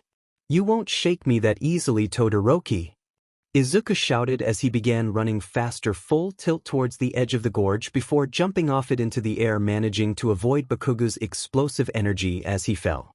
Bakugo looked down, seeing Izuku falling further and further before spitting and beginning to blast across the gorge. What the hell, is he crazy? Shouted Present Mike as he noticed Izuku's swan dive into the gorge. At home, Inko Midoriya clutched her chest before shaking her head. No, I trust you, Izuku, I know you've got a plan, she said, picking up her tea with a shaking hand. Oh, to hell with it, I'm still your mother and you're going to give me a heart attack, she shouted. Izuku began falling to the bottom of the gorge before clenching his fist, the same transformation that had taken over his legs now appearing on his arm. Izuku flashed back to his training with all might as he pulled his fist into his arm and aimed it at one of the pillars before releasing it and feeling his fist slam into the pillar, his fingers biting deep into the stone as his arm went taut and Izuku swung on it like a vine through the jungle, and at his apex he released his hand, flinging himself high into the air, seeing Bakugo blasting himself from pillar to pillar as the other contestants began to make their way across the gorge.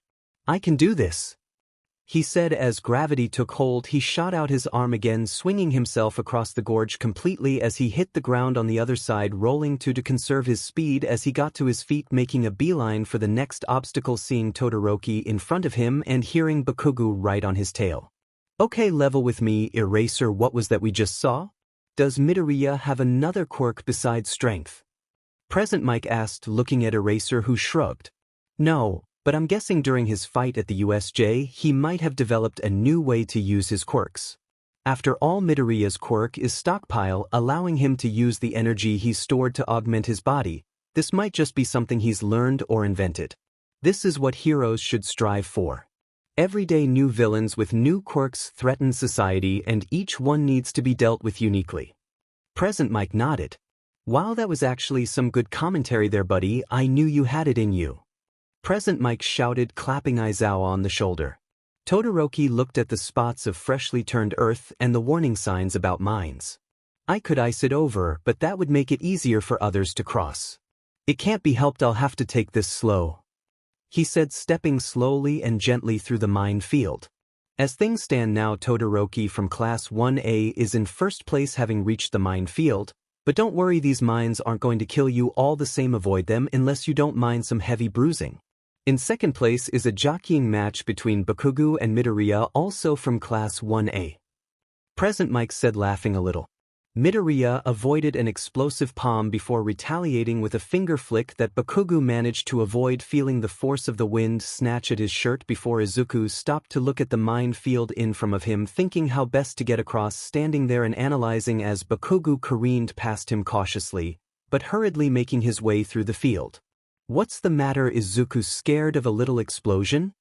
Bakugo taunted Izuku, who looked up at him for a moment before taking action. Izuku summoned his full cowl and slammed his fist into the ground, creating a dust cloud that the other students had to run through.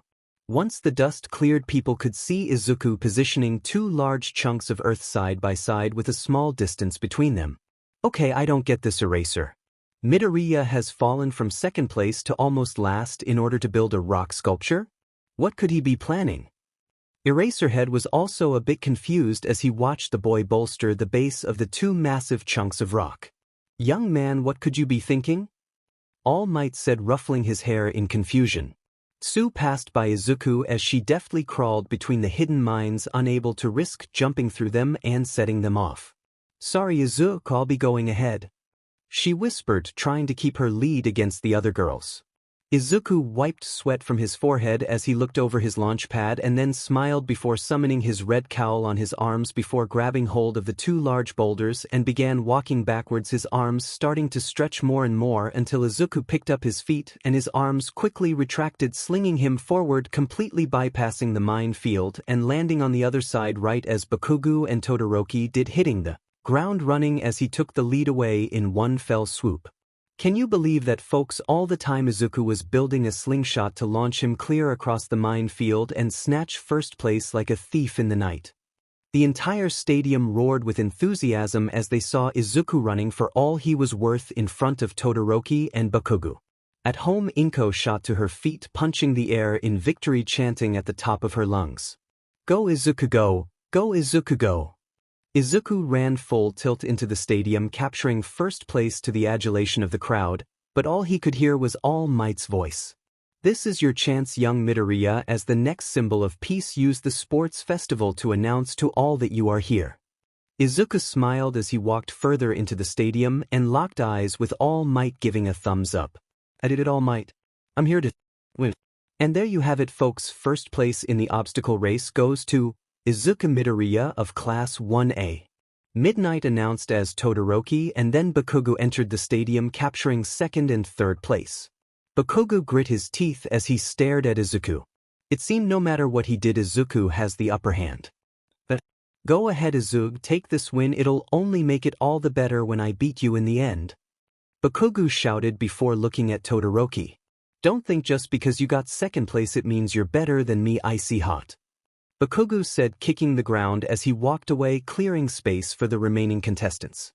Alright everyone, good show, but unfortunately only the top 42 will continue on from here. Now for the 42 qualifiers, the competition continues immediately. I hope you've got enough left for round 2. The next event is a cavalry battle. You will all team up in teams of 2 to 4 people.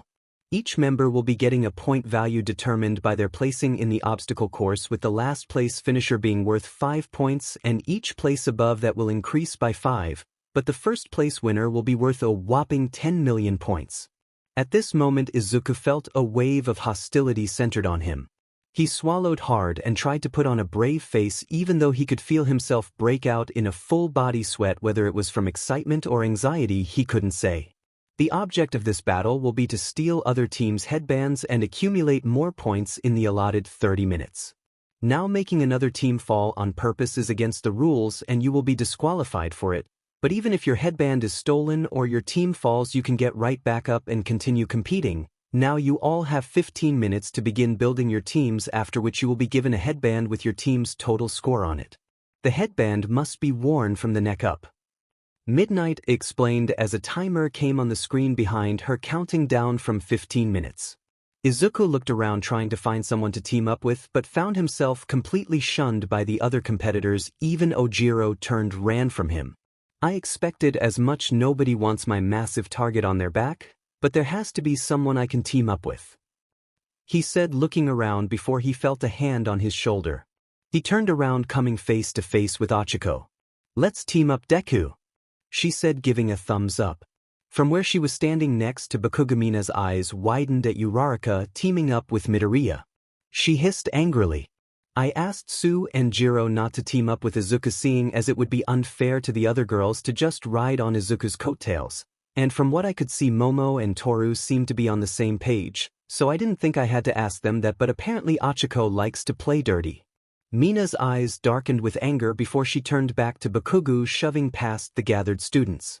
Pick me as your teammate, my acid will stop anyone from getting close, she said, gripping Bakugo's shoulder hard enough to grab the boy's attention more than anyone else's. Alright, I'm going to need to know all your names and quirks, Bakugo shouted.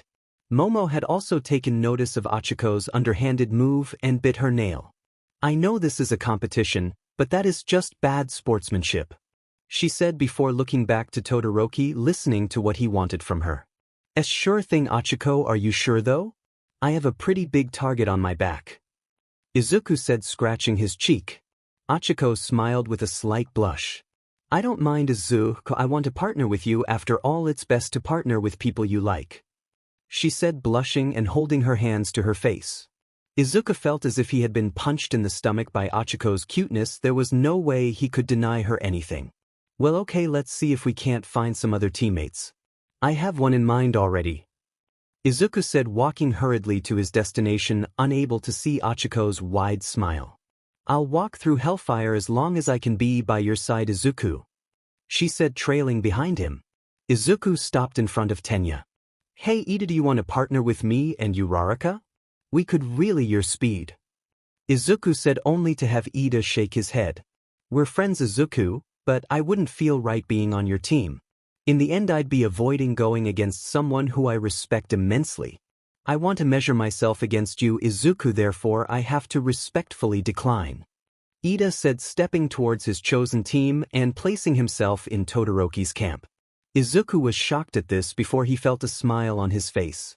Well, I can't say I'm not disappointed, but I respect your resolve and I will answer it in kind, Ida, Izuku said, walking away as Ochako stood there for a moment glaring at Tenya before turning away unnoticed by anyone except Momo. I wonder what that was about. Ochako seemed more than disappointed, almost angry, scratched that she was downright furious.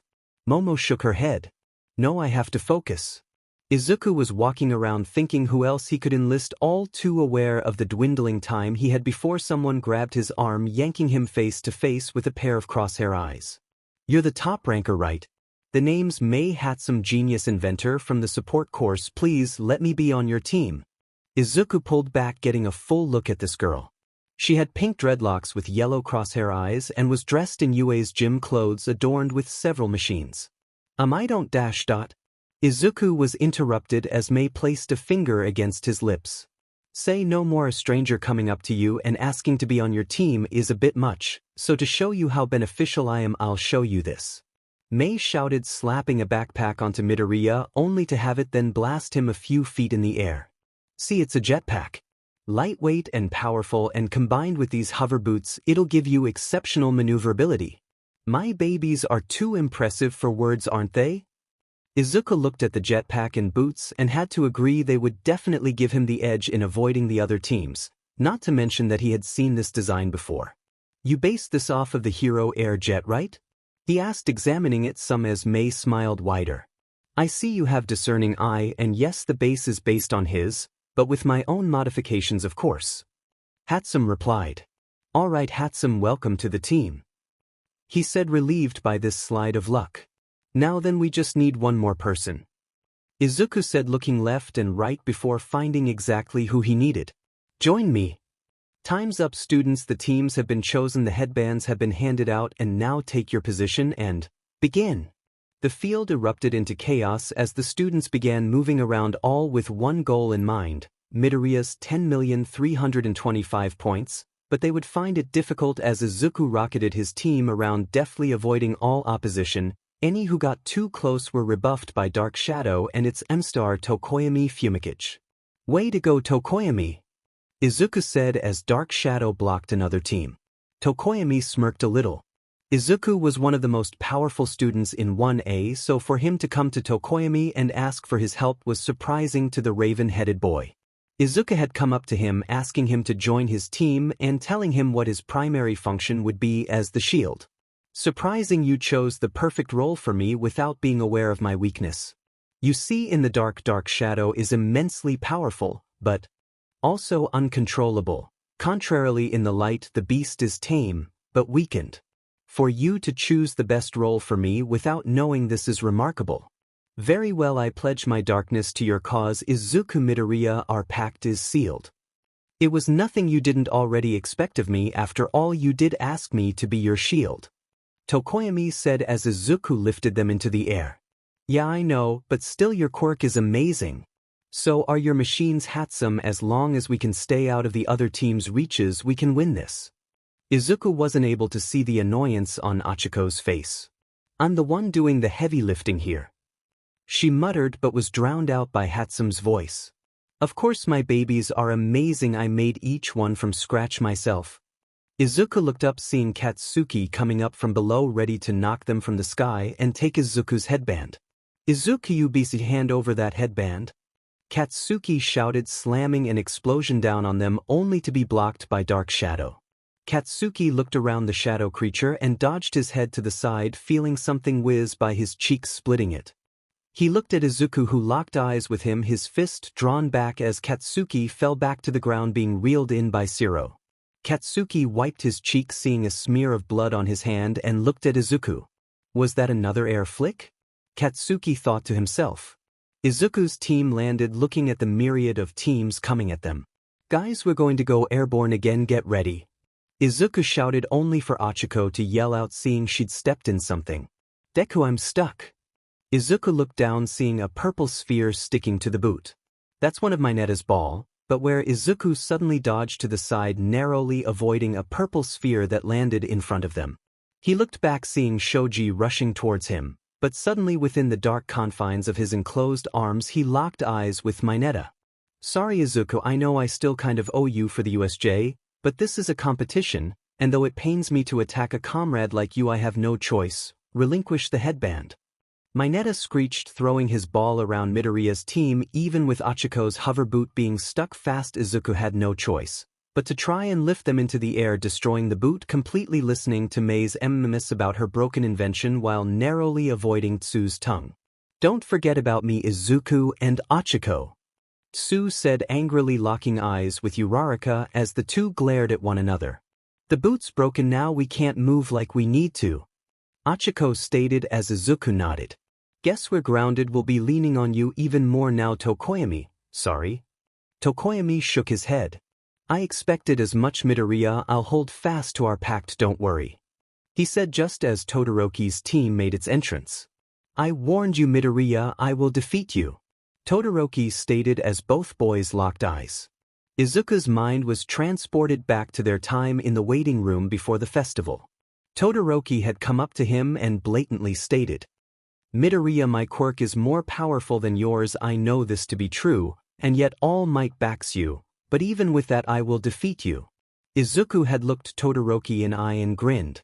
"You may be right that your quirk is more powerful than Todoroki, but even so I'm going to win this thing, and if that means I have to go through you, then so be it."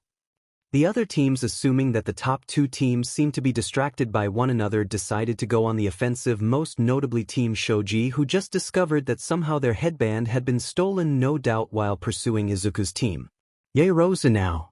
Kaminari, do it," Todoroki commanded as Yaoyorozu created an iron from her arm, stabbing it into the ground while simultaneously making a cloak to block Kaminari's electricity.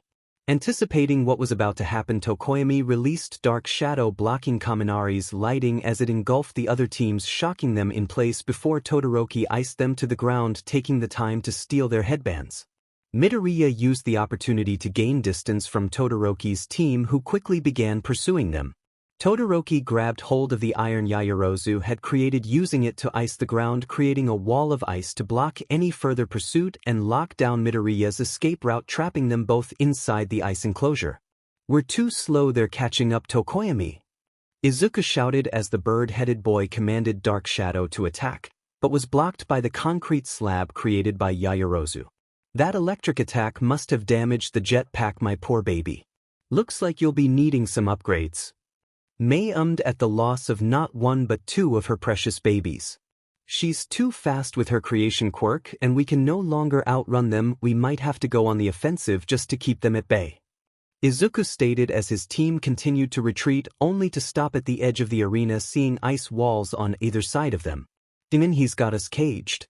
Bakugo looked at Todoroki engaging Izuku and grit his teeth. "If Icy Hot thinks he's going to win this, he's got another thing, calm dash." At that moment, Bakugo's headband was stolen by a Class B student named Nito Monoma. Class A certainly is full of themselves to think you were all so focused on getting the top spots in the preliminary. How foolish. Guess that's why none of you even perceived that we had a plan in the works to steal the spotlight from you all. We knew that not many of us would get cut from the first round, so all we had to do was wait in the middle and watch you all try your hardest for a temporary victory like horses with a carrot in their face, Monoma said, putting on Bakugo's freshly stolen headband. "Say you're kind of famous, aren't you? You were attacked by the sludge villain, you have to tell me about it sometime. It's a shame always being victimized," Monoma said as his team began to run off. Bakugo sat atop his team, completely engulfed in fury. "Kirishima!" Bakugo growled as Kirishima looked back, eyes widening at the waves of anger coming from Bakugo. Everything else right now, our one and only objective is making that BS eat his effing words," he shouted as Kirishima tried to placate him. "Look, if we go for Midoriya now, we can definitely make up the difference and then some." Bakugo rejected that idea on the spot. That we're going to show that blonde a-hole who's the boss here, no exceptions," Bakugo shouted as Kirishima sighed. "Fine, don't make us regret this, man," Kirishima said as they rushed after Monoma's team. "Great, now he's after us, Monoma, way to go," one of Class B shouted to Monoma, who shrugged. "It's nothing new, heroes are always chased after by stupid villains who have a score to settle," Monoma said, easily parrying one of Bakugo's explosive blows, only for the explosion user to turn around and receive an explosion to the face as Monoma slapped Kirishima's hair. "What the, he has the same quirk as you?" Siro said, shocked, watching Monoma fire off some small explosions in his hand. "Wow, I can see why you like this quirk so much," Monoma teased before Bakugo released another explosion at him, but when the smoke cleared, Monoma had hardened his body to block the explosion. "Now he has mine, what gives?" Kirishima shouted as Bakugo glared at Monoma. "This BSTRD has some kind of copy quirk," Bakugo explained as Monoma smiled. "Bondo now," Monoma shouted as the yellow-headed student of Class B sprayed a liquid, trapping Bakugo's team in place as Monoma's team began to retreat. "No, he's getting away," Bakugo shouted. "I got this, I'll melt it with my acid," Mina said, spraying acid from her foot to free them so they could continue the chase. "I'll be dead if I'm going to let this guy knock me out of the running. I've got a lot riding on this," Mina thought to herself as they sped after Monoma. "Get back here, you copy BSTRD," Bakugo shouted as Monoma sighed. "Don't you ever give up? Knowing when you're beaten is a fundamental lesson, you know," Monoma said, turning around as Bakugo closed in on his face, only to be blocked by a disc of solid air, slamming his fist into it repeatedly. "Hi, you look pretty funny fighting with air," laughed Tsuburaba, only to have his disc shattered by Bakugo's fist, who then snatched two headbands back before being reeled in by Siro's tape. "Warn us next time, all right?" Kirishima shouted, only to be ignored by Bakugo. "Not yet, we're going to be the undisputed champion of this battle. Now go, he still has my headband and I'll be dead if I let him keep it." "Elbows do it," Bakugo shouted, pointing at Monoma's team. "The name's Siro," Hanta shouted, shooting a string of tape past Monoma's team. "Nice aim," Monoma taunted, unaware of what was coming next. "Raccoon eyes, acid now," Bakugo commanded to Mina's intense irritation. "My name's Mina, you JRK," She responded, throwing acid on the ground as Siro reeled them in towards Monoma's team as Bakugo released an explosion, yet again shattering Tsuburaba's defense and stealing the last of Monoma's headbands. Now onto Izuku, it's time to win this. Bakugo shouted, staring at the ice blockade. Izuku stared at Todoroki, making sure his team stayed on Todoroki's left side each time they advanced. You're smart, Midoriya, staying on my left side and out of range of my ice. If this keeps up, you'll just run out the clock, and I can't have that. Todoroki thought to himself. Todoroki saw Izuku lean down talking to Tokoyami, who soon after summoned his shadow beast, sending it out to attack them. Kaminari! Todoroki shouted as the electricity user channeled his lightning, causing Dark Shadow's fist to fall short, slamming into the ground, cratering it as he was forced to retreat again. If he keeps us at this distance, we won't have a chance to get his points. Todoroki stated as Ida then spoke up. Everyone, I'm going to do something that'll make me useless afterwards, but there's no other choice. With only 60 seconds left, drastic measures must be taken. Ida said, getting ready to run for all he was worth. What exactly are you going to do, Ida? Todoroki asked. I'm going to force the torque and RPM of my engines into overdrive. It'll boost my speed for about 10 seconds, but after that my engines will stall for some time.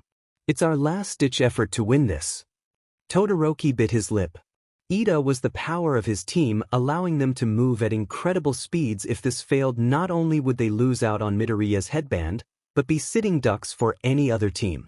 It's as you say, Ida, we have no choice, do it?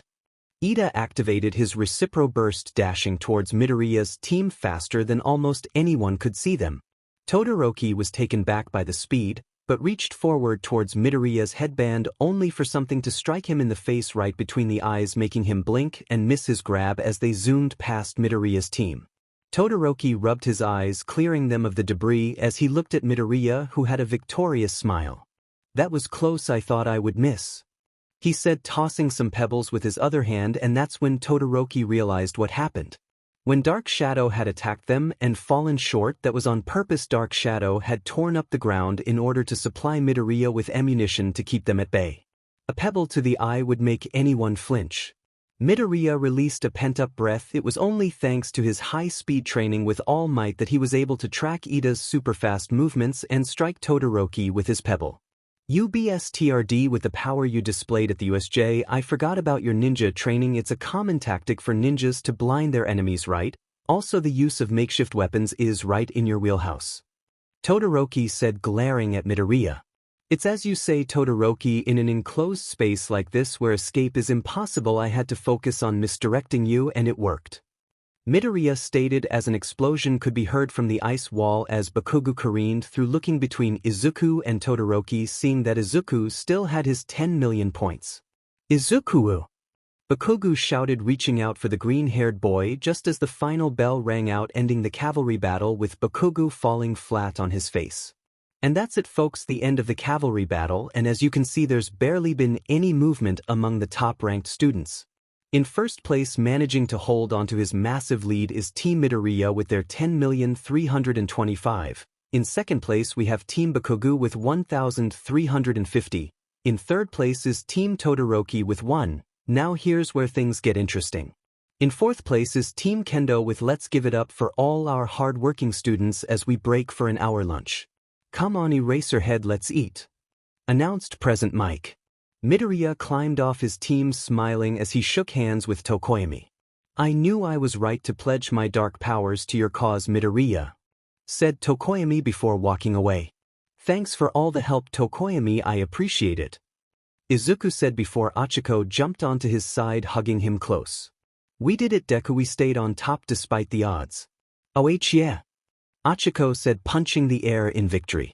I won't lose to any of you, I'm the only girl Deku needs, Achiko thought as she looked at her rivals, who all shared the same look of aggression. Yeah, I guess we did, Uraraka. Thanks for teaming up with me in the first place. You would have probably had an easier time with another team, but you chose me anyway, that means a lot, he said, smiling at her, causing the girl to blush. Oh, when he looks at me like that, I just melt, Achiko thought, rubbing her thighs together. It's no problem, Deku, like I said, it's best to team up with people you like, and well, I like you a lot. Achiko said, looking up only to find Izuku's attention taken by Mei. Thank you very much for allowing me to use your fame to my advantage, and remember, if you ever find yourself in need of support items, think of Mei Hatsum, genius of the support course. Mei said, waving goodbye to Izuku, who scratched his cheek. Well, being honest is the mark of a good hero, but did she have to be so blunt about it? He asked, stretching a little, feeling himself relax now that that was over, only to feel a hand on his shoulder.